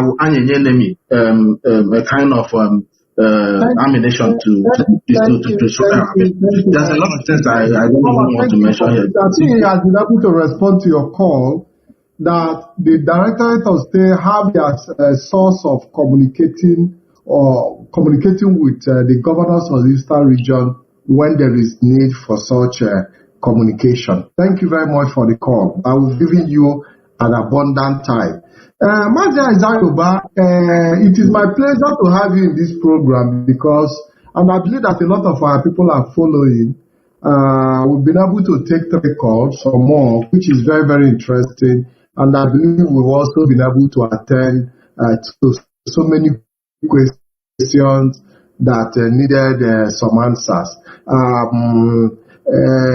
don't know what message you have for our people in closing. We're already in 2025. This is February, yes. Yeah, just a quick one before you go in there. Somebody was asking a question here. Why? My question goes to this. Why hasn't P2B never go to see Mazi Nnamdi Kanu? First of all, you have to understand, they can put before. P2B I'm not defending Peter B here. Understand this, please. I'm not defending him, but again, I'm going to just say,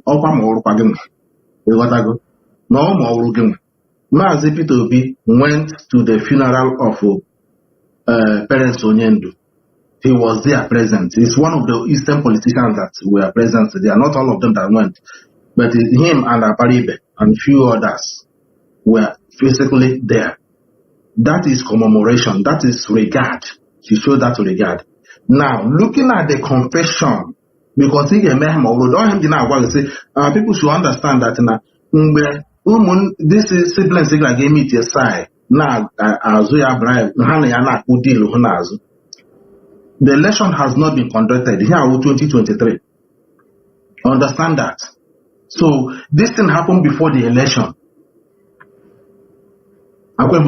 So now you are playing your allegiance and support to Tinubu. How do you know that Tinubu is going to win the election? Like you rightly asked this question a moment ago. How do they know that no one can win? So you neglected your own. In an open. When say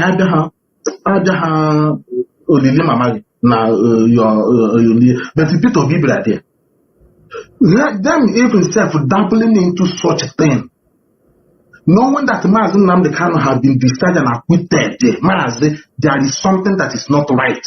Our people need to get it correctly. Something is wrong. What they did is wrong. Mazi, if there were going to be any form of negotiation before the election, believing that, okay, they do not believe in the court process. Let us accept that on their part, that they do not believe in the court process. Why not balance the equation by meeting all the presidential candidates and putting this issue before all of them? Mazi, I don't know if you understand what I'm saying.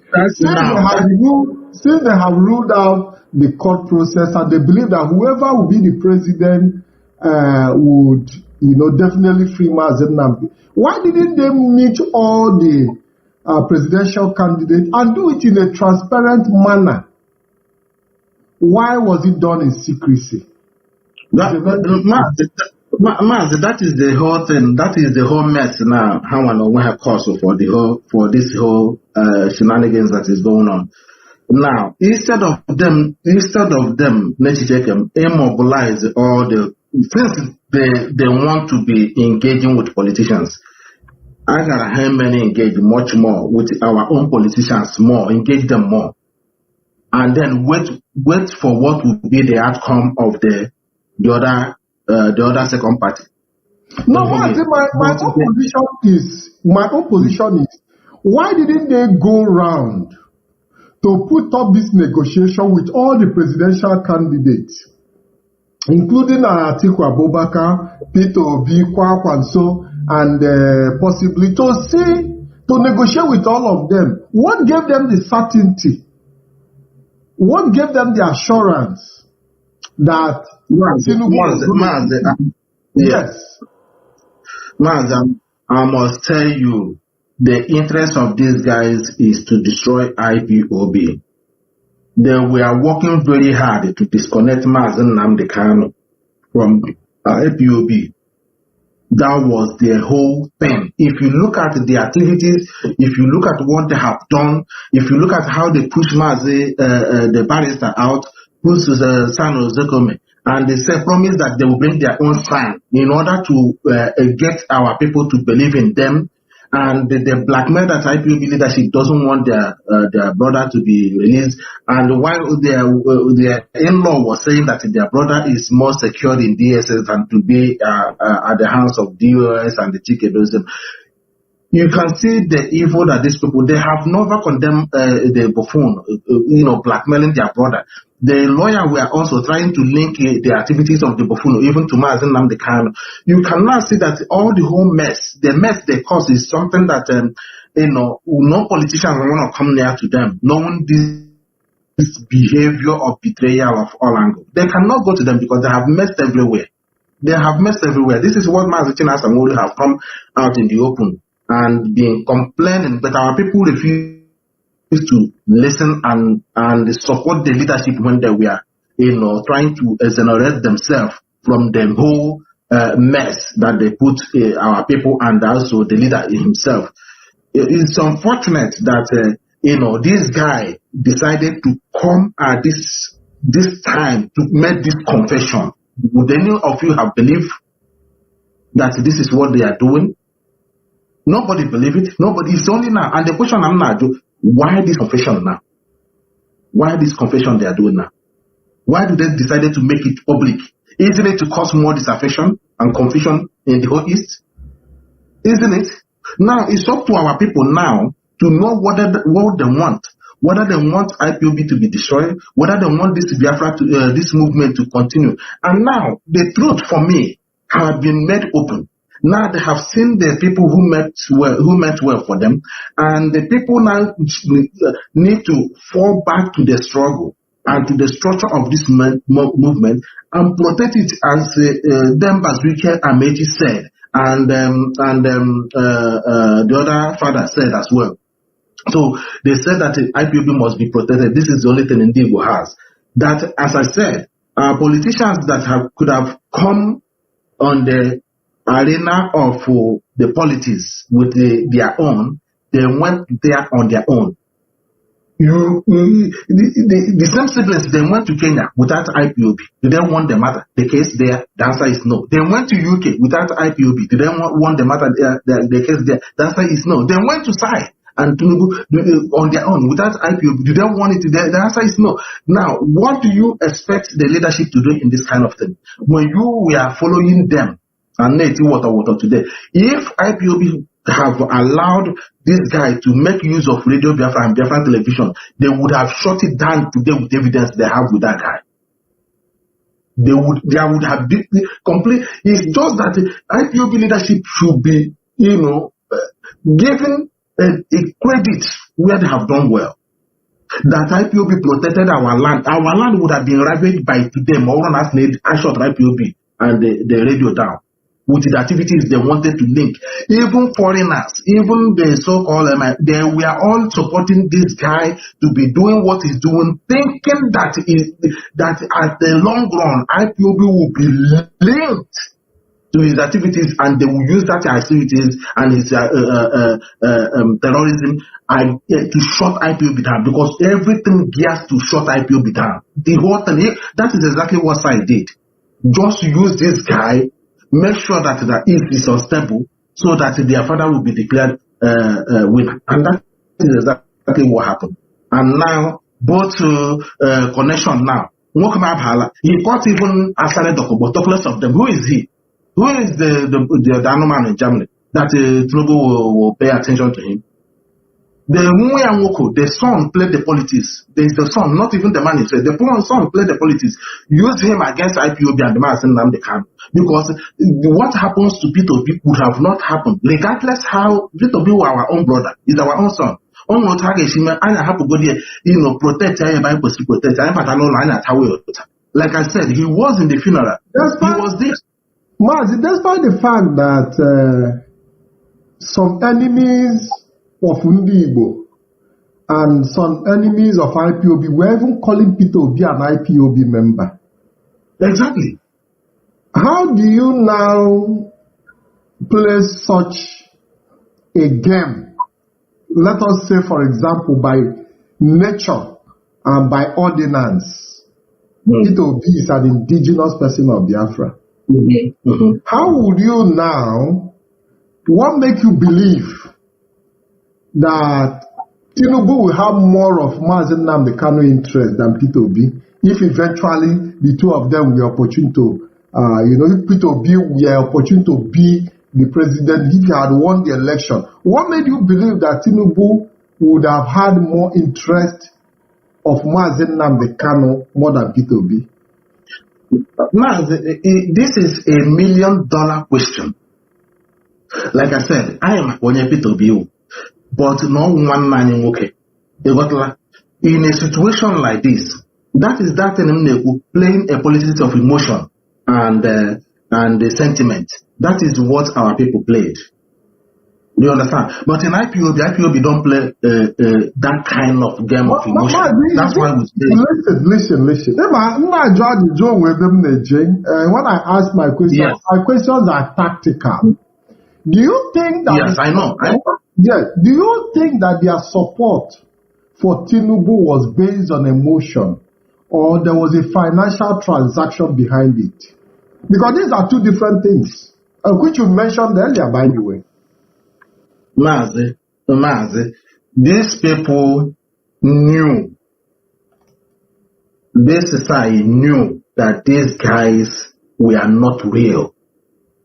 And so I know that he can use them to infiltrate and cause some kind of disaffection within the movement, knowing that these people are connected to Mazi Nnamdi Kanu.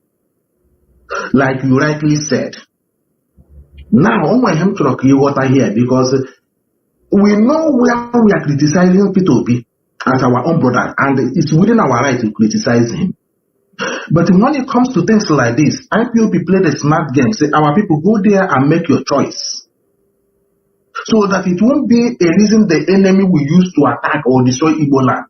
That IPOB stop P2P, their own brother, from going up there.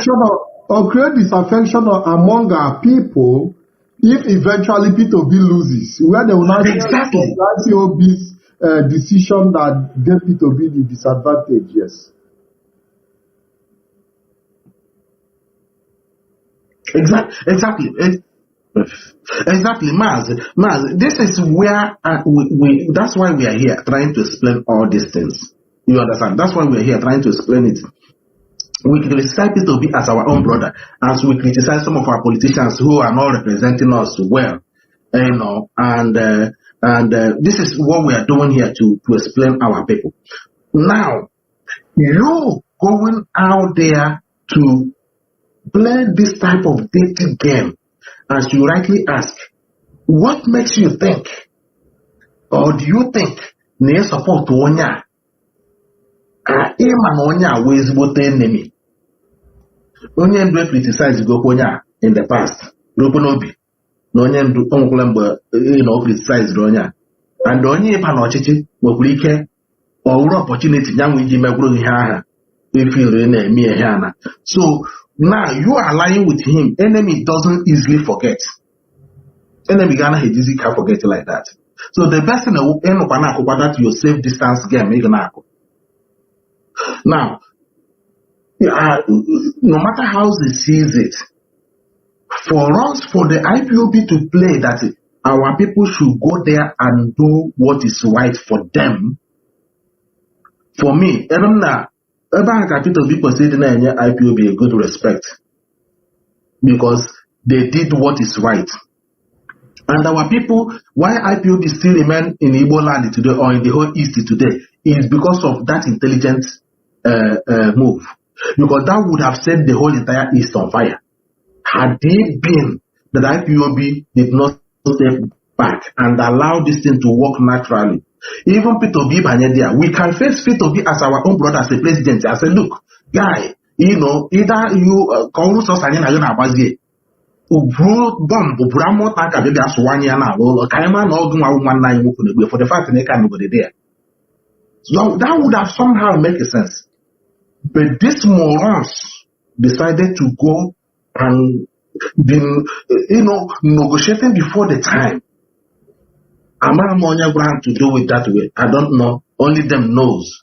And now they come out to, now that you're saying it to the public now, why are you saying it? What do you want the public to do?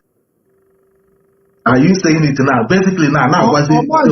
Mazi, we are there expecting that IPOB will jump on the bandwagon of that out. Now, and when this guy have seen IPOB, you know why I said so? Because we've seen scenarios where Mazi Nnamdi Kanu was they restricted his new legal team now from seeing him. And they come out and they were shouting that they have denied them access to Mazi Nnamdi Kanu. By so doing, gingering IPOB to jump into that discussion, putting pressure, using IPOB to put pressure on the Nigerian government. And the moment they succeed, they will cease communication. They will cut IPOB off and sideline IPOB from now relating whatever information they are getting from Mazi Nnamdi Kanu. Does it mean that these people have continued to use IPOB for their own personal agenda without even we being conscious of some of these tactics that are being implied? Now, the IPOB leadership knows all these things. IPOB leadership knows. But like I said, let me repeat it one more time, Mazi. The job, the whole contract, both the one in Finland was doing and the one that the siblings are doing, is to disconnect Mazi Nnamdi Kanu from IPOB. That is the mission. Once you disconnect Mazi Nnamdi Kanu from IPOB, then go after IPOB leadership, the DOS. Once you can see the attack the DOS received from even our own people.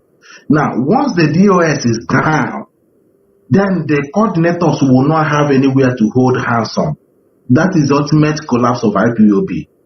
And once that one happened, then Mazi Nnamdi Kanu's fate will hang in a balance. I don't know what will be the fate, but then that will be because now the strength of Mazi Nnamdi Kanu, which is IPOB, is down. The IPOB leadership is down, so the IPOB is no longer there. And the East, is there anyone speaking for them? The answer is no. That will be a complete confusion in the whole East. And then Mazi Nnamdi Kanu will have nobody talking to him. Now, had they been that these guys were not meddling into the whole thing and allowed the lawyers to stand on the discharge and acquitted of Mazi Nnamdi Kanu, that would have been a grave advantage to the whole situation of Mazi Nnamdi Kanu and IPOB. But hear me here. Now, somebody that have been discharged and acquitted, IPOB leadership is lobbying the leaders, people that matters in this world, both the United Nations. Everybody have acknowledged that Mazi Nnamdi Kanu have been discharged and acquitted. And now, all of a sudden, what they played, which is a very clever one, which will be saying this before it even happened, disconnecting Mazi Nnamdi Kanu from IPOB. Now, they went and get Mazi Nnamdi Kanu that he must stand trial when he has been discharged and acquitted. You get that? Now, you're standing trial. That means your discharged acquitted winning case or one case is no longer it's no longer valid because you have gone back to trial. You have accepted to continue a non-existent trial for that matter. Exactly. Now, I think that all these things, sorry to cut you short, is just to spike IPOB. So for them, anything they can do, because as far as the leadership has said, no, we can no longer continue, for them to spit on the face of IPOB, even if it endangers the life of Mazi Nnamdi Kanu, as long as it is a spit on the face of IPOB, they have no problem with it. Even if that thing have consequences in the life of Mazi Nnamdi Kanu negative. Is that the point? Mazi, even Mazi, in summary now, because we are summarizing. Now, now, Nigerian government, this communication, this president lawyer, of communication here with this guy in Finland, Nigeria, how they are aware of it, which Nyamwaji Brakia posted to. He's the one that posted it himself. When all fall out with the guy, he posted it where he was discussing how they wanted to disorganize the Peter Pass government. Mazi, and only presented as the face of only defend Mazi Nnamdi Kanu. Do you see how they played them? Do you see it? That's why the guy cannot openly say anything now. He can't say anything. He can't defend Mazi Nnamdi Kanu. One is you. Oh, how now? The guy no where see grow okay. Now you went and posted out of frustration between you and your man. You posted on social media your conversation with him where you are saying you yourself water. Now what the guy is right on or hold on fire. Your conversation, he posted it, is on internet.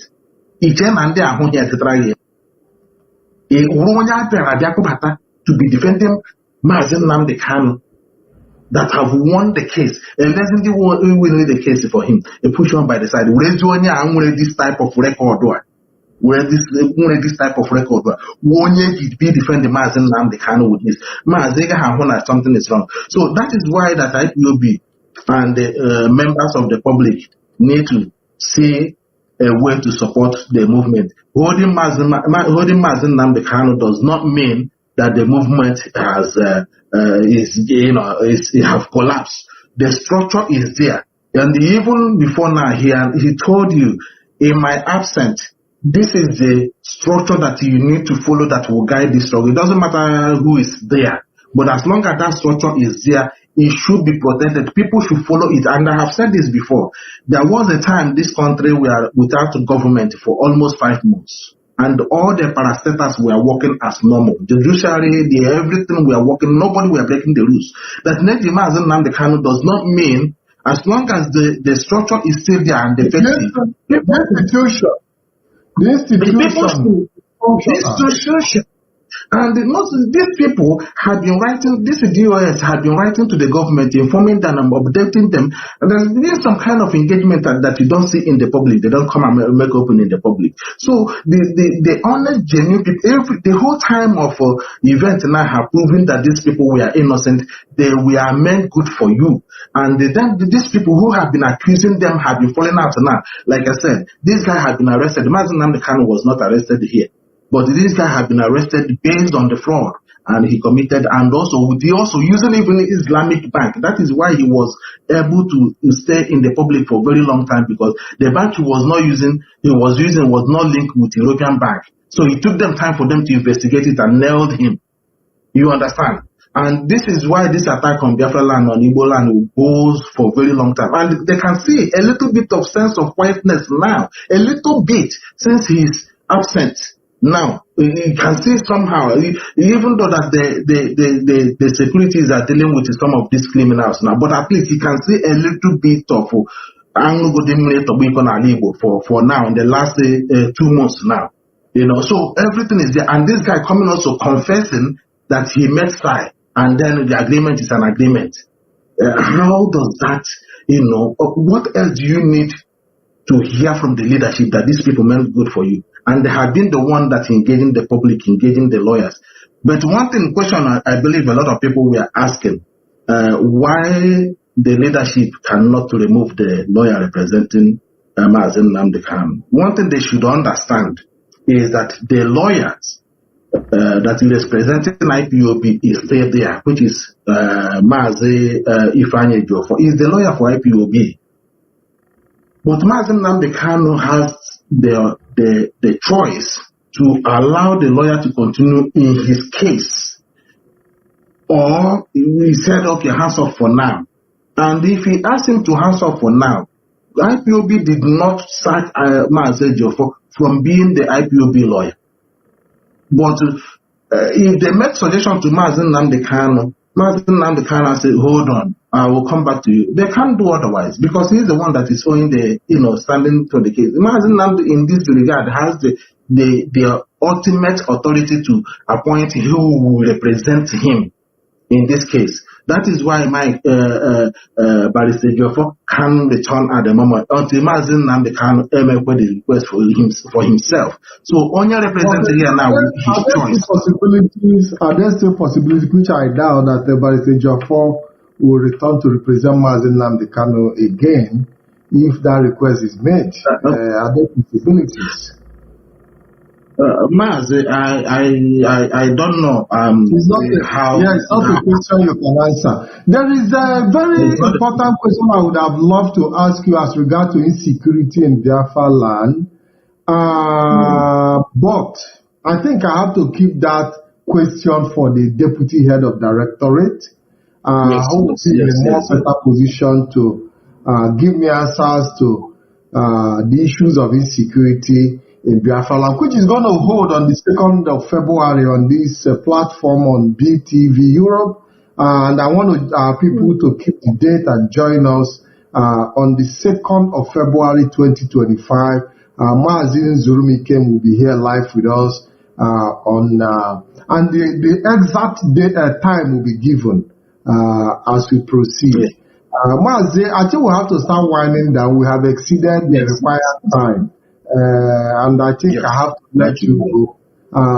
But before I let you go, please give our people your parting shot.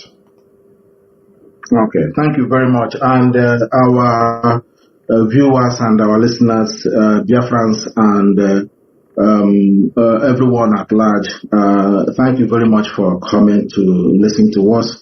We have deliberated and we have also given you some kind of clarification of what is going on.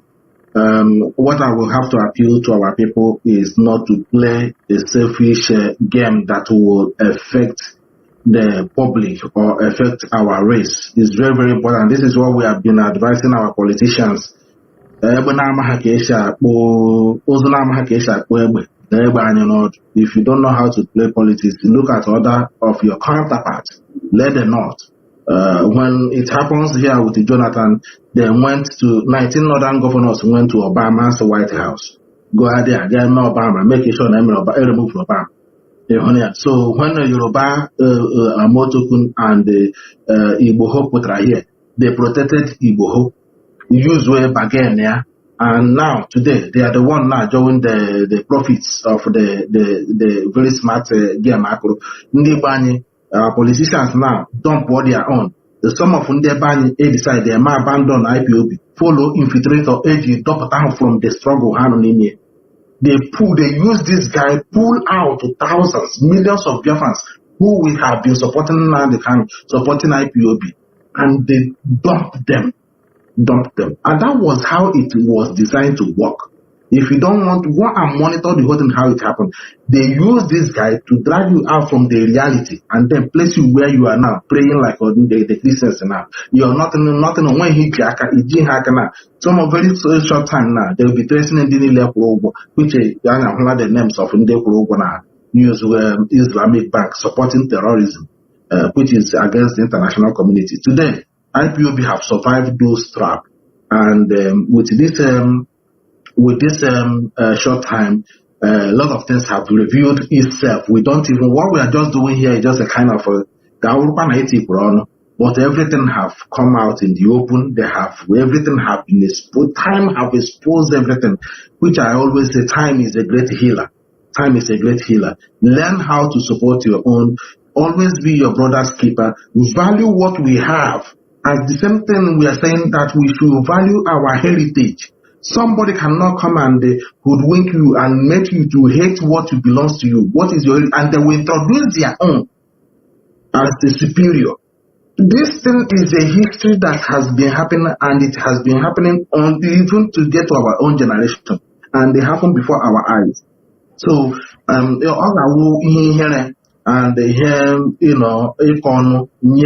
every single Biafran to be misleaded and to convince to be abandoning your own for another. And look at it today. The only thing that is remaining now is same IPOB and the leadership to tell you that something that is organic and genuine is you can't compare it. This is genuine. And secondly, and also very important, that we are not in a hurry. We're not in a hurry. Yes, even if it's going to take no matter how long, but what is important is following the normal process, because the world is built around process. You cannot jump the boat. If you jump the boat, you're going to sink. You see the end of it. Yes, people are so desperate that they are, because people are already in following due process. They believe in cutting short. So when they see anybody who is going to lead them through the Libya way, they will run and follow the person. But at the end of the day, if you do not drown or you did not sink in the desert, you are definitely going to drown in the ocean. And that is where they have found themselves, many of them today. Exactly. Mazi, I want to use this opportunity to thank our people, those who are genuine and honest in whatever we are doing. As we all say, we are volunteers. That's why they couldn't put an IPOB leadership, because these are volunteers. They don't need anything from our people other than your moral support and also you are your listening ear. Instruction. Any organization, any race that doesn't have a leader, even in animal world, in Serengeti, every all animals, they have their leader. They have their leader, somebody that is leading them. They don't leave the one that is leading them or the group of lioness and then they will follow hyenas. Or hyenas will be leading lion. It doesn't happen. Or hyenas will be led by a lion. No. Or the war dog will be led by other. You will see them again what they do in a dog. Or the bush dog. They always have the one that is leading them. And when can I happen? And even within the animal kingdom as well, the moment you derail from the fold, you become vulnerable. You become vulnerable. Exactly. So this is what so many of our people who derail and they become vulnerable. Today now, we've seen even the so-called government in exile that they form have divided into two. Exactly. Why IPOB cannot hear? So it's terrible, Mazi. Yes. But we must continue. Once again, thank you very much for joining us this evening. We will come in from time to time. Mazi, don't forget that Mazi Nnamdi is coming over the weekend to also throw more light into this, because there is no way the leadership could have led any kind of confrontation with this type of mindset. It would have been a disaster. Just only 1 hour, everything will happen. So we have to have that oneness, one mind, one mind, and one understanding, one instruction. Only from one central command, not to two, not three. So when how will I decide? So go happy one that na ndị a na-abagin onwe ka anyị nwere. So IPOB wukwe ka enwere nwụna na-esi na ha were effect aga ha wetakwa unu look alike ọzọ tomorrow. You can imagine ndị na-support ụmụ ndị na-achọ ige lead im attack na church. Ha nwaji ọnụ ha na confess our people, ịga eme attack our people na church just to blackmail IPOB, just to prove one stupid point. So omegonye ọbụla n'anya na, and they have seen it. So like I said, we are all volunteers. We are not, you might say, I don't think anybody is giving you anything. It's your time, 3 hours spent here on a weekday. We are not talking Sunday or Monday. We are talking on a weekday that people are in work, and we devoted our time here just to make sure that this message of emancipation and songs of freedom gets to our people, and it's up to them. We have done our best. It's up to them also in return to also unify our land, and let's find a way to this freedom that we are looking for. Nobody is going to do it for us. No amount of prayer. You have seen that even have prayer department on Radio Biafra. Does that change anything? Does that stop for the kidnapping of Mazi Nnamdi Kanu? It's to tell you that much. It is your actions that works. That is what is required. In fact, when I look at the way that the role that religion have played, immediately Mazi Nnamdi Kanu was a rendition from Kenya. You understand that those who position infiltrators understood the mindset of our. Yes. You understand me? I remember when Nelly Ofwebu was shouting Elohim, so passionate. They try to bring in that religious side of it to be able to hold, because they know it's an instrument of bondage. A lot of people even here said that Nelly is more closer to God. She's the one that God speaks to. From here, from members, I am real for them, infiltrators. So that will tell you the level of damage. Even the buffoon himself also used by with that big Bible. Yeah, even dressed like a pope. Even dressed like a pope. Dressed like exactly. That tells you that.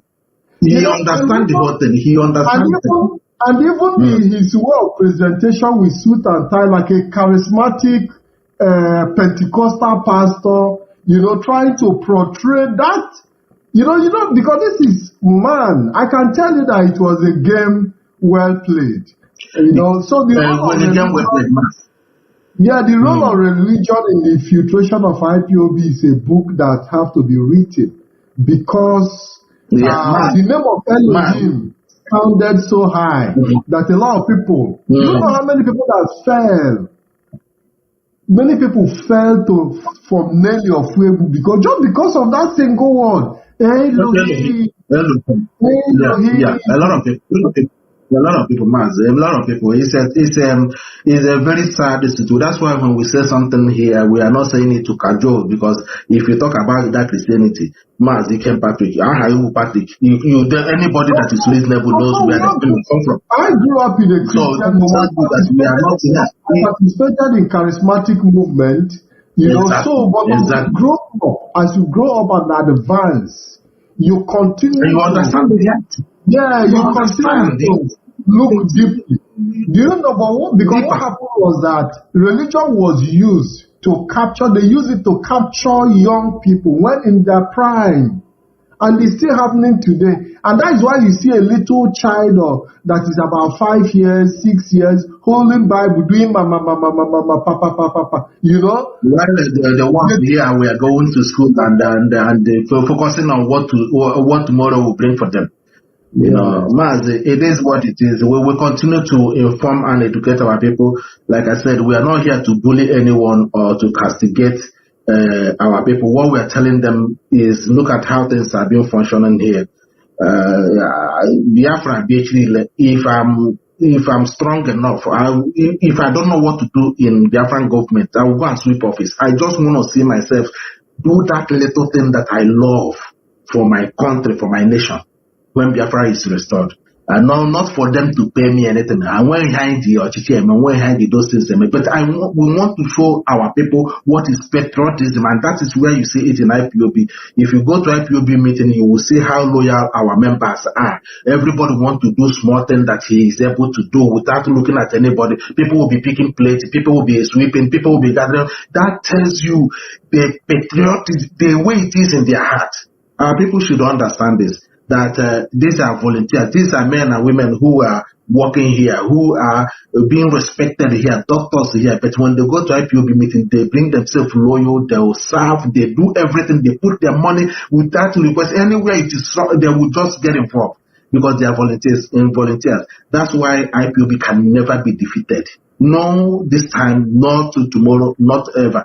So on this note, I want to also appreciate you, Mazi, to keep on the good work. And also our team, our national coordinator in Italy, Mazi Iyke, is doing a very, very nice job. And kudos to him and also every members of IPOB. I want to use this opportunity as well to appreciate all IPOB European national coordinators, of which I have said before. Let them remain very strong. I know it's not easy. It's a very terrible psychological war weighed on our people, which they never seen before, which is the most dangerous war anybody can engage a race on, just a war of psychology. So they weighed it on our people, and I thank God that IPOB have managed to be battling it. Gradually things are falling in place. Like I said, the Finnish government did not play a sentiment one. To understand that this guy has stepped over the board, and not even against his own people, he also stepped on their own toe. And they didn't want to take it now. They didn't want to have that rubbish. You can do that nonsense in your country. You can do that nonsense in your continent. You can do that nonsense in your village. But being in our soil, you insult your people, and then you come here to also mess our society up using our airspace. We are not going to tolerate that. That's why they nip the guy straight away. And after that match is what you're seeing on the siblings now reacting, and what you're seeing on Uchemefo reacting, on what you're seeing now, Nigerian government all of a sudden. Now, like I said in conclusion, if IPOB is not getting it right, a whole chief army officer of Nigeria came out in the open and said that IPOB and its leadership are very clever and they know what they are doing. They don't want to dent their movement. So why would any of you not support the leadership so far with the war that IPOB have experienced in the last 3 years?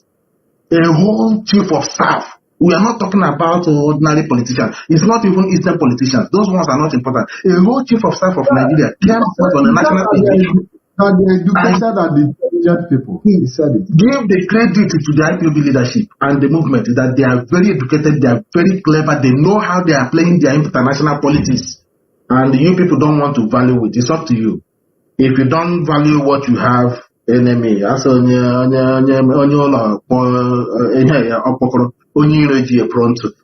you decided not to support this movement and don't value what you have as these volunteers of the leadership, then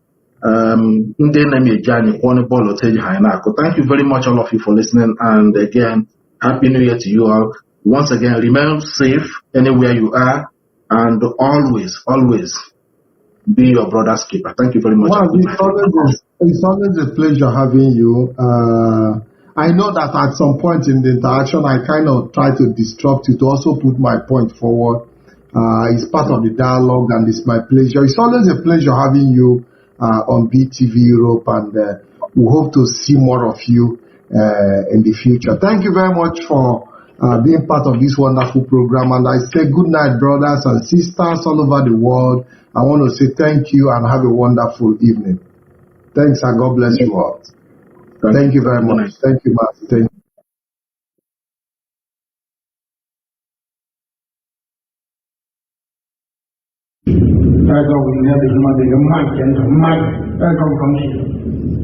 To kill somebody is very difficult for us. So to ask the gathering of people who will play with guns and bullets and weapons will be very, very difficult to digest. Without it, our water will overrun us.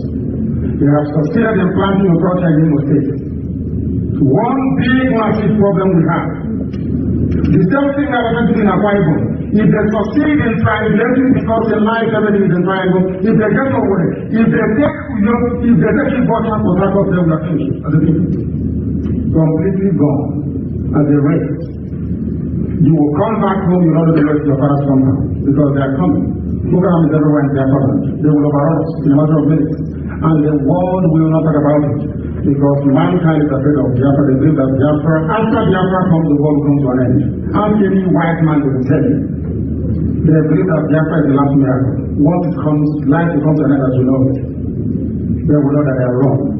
We know that this very promise that was made to us a long time ago, only if we go back to the Most High, we will realize our potential must be seen in our lifetime.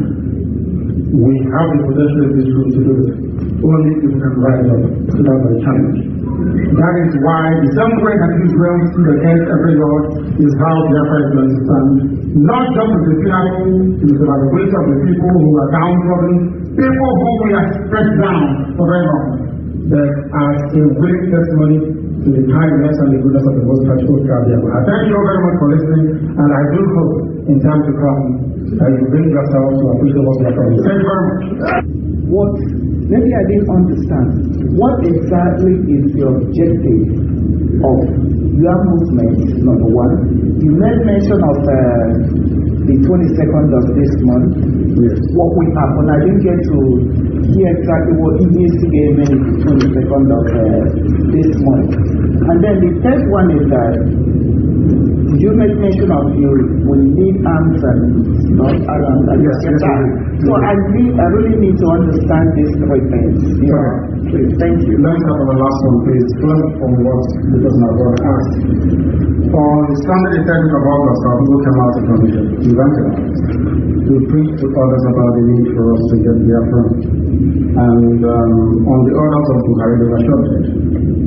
And you will know that P2B in 2005, 2006 ordered the army to do something at the intimate number when members of the NATO were shot to pieces because they felt that you can kill them. People don't care. It is a matter of fact. We don't care about each other. That is the truth. We may gather once in a while to eat, to party, and to drink. But when our people die, nobody cares about them, nobody talks about them. Now, from that, we now know that the best way to defend yourself is to be armed. Because Boko Haram is everywhere in the zoo, police in the zoo, army in the zoo, navy, zoo, by the way, is Nigeria. That's what we call it a zoo. It is full of wild animals. Only those who are not sensible will understand that there is no name like Nigeria before the white man came. I don't even want to call you nigger. Then I'll call you nigger. Because when you say I'm a Nigerian, it means you are a nigger from a nigger area. That's the meaning of it. Niger is English word for nigger. In Latin, it is nigger. In France, it is called Niger. Means something. And I can't be a nigger. I come from Biafra. The place that's older than Britain. That's number one. So we need guns and we need bullets. And those of you in America will be to us. Very, very important. And also, on the 22nd of this month, something will happen. It's called the blood moon. Most of you don't know that in 1967, before the war started, there was a blood moon as well. Are you aware of that? It comes once in a while. There was blood moon in 67. There will be blood moon this year, because after this year we are going to be free no matter what happens. Because if we don't get the Biafra, everybody will have to die. Simple as that. And we're not joking. I came from back home for this convention. I say I'm Biafra man. I don't say I'm London anymore. I say I'm Biafra.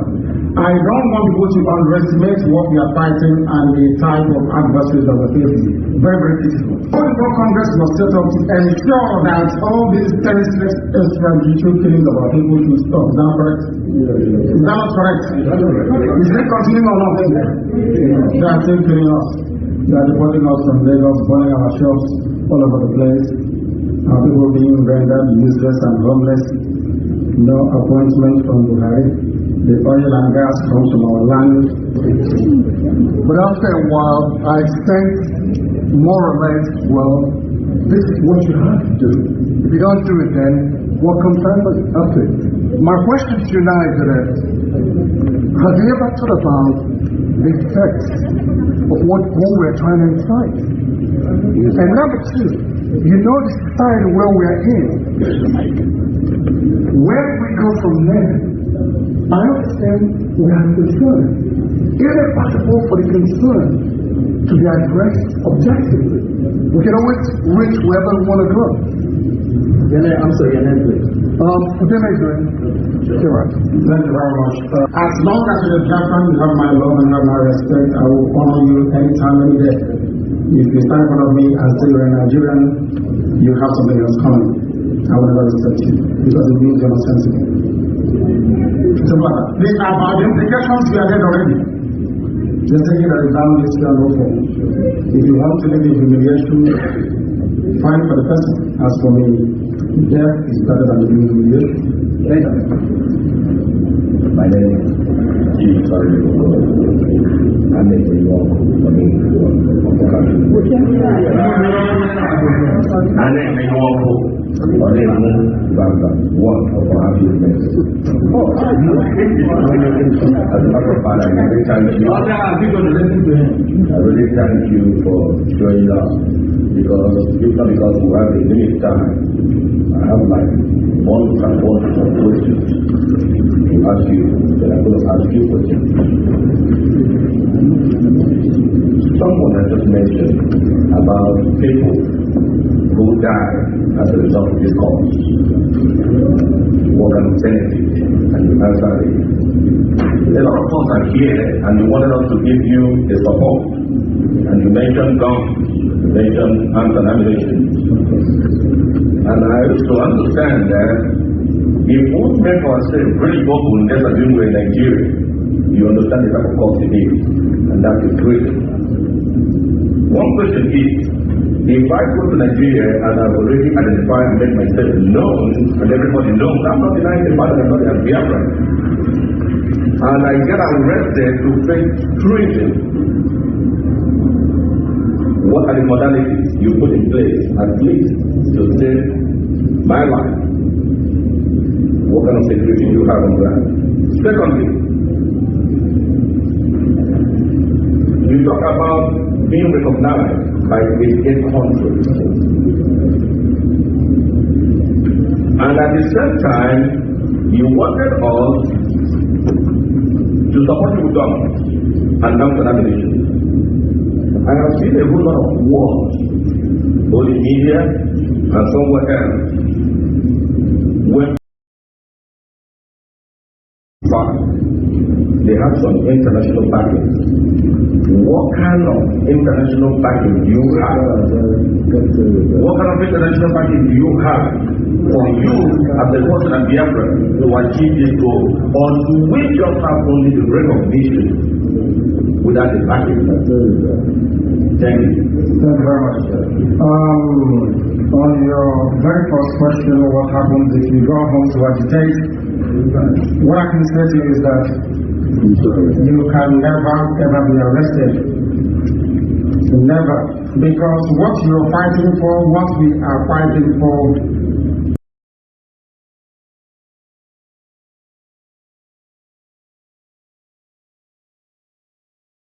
is you will ever be arrested. Never. Because what you're fighting for, what we are fighting for,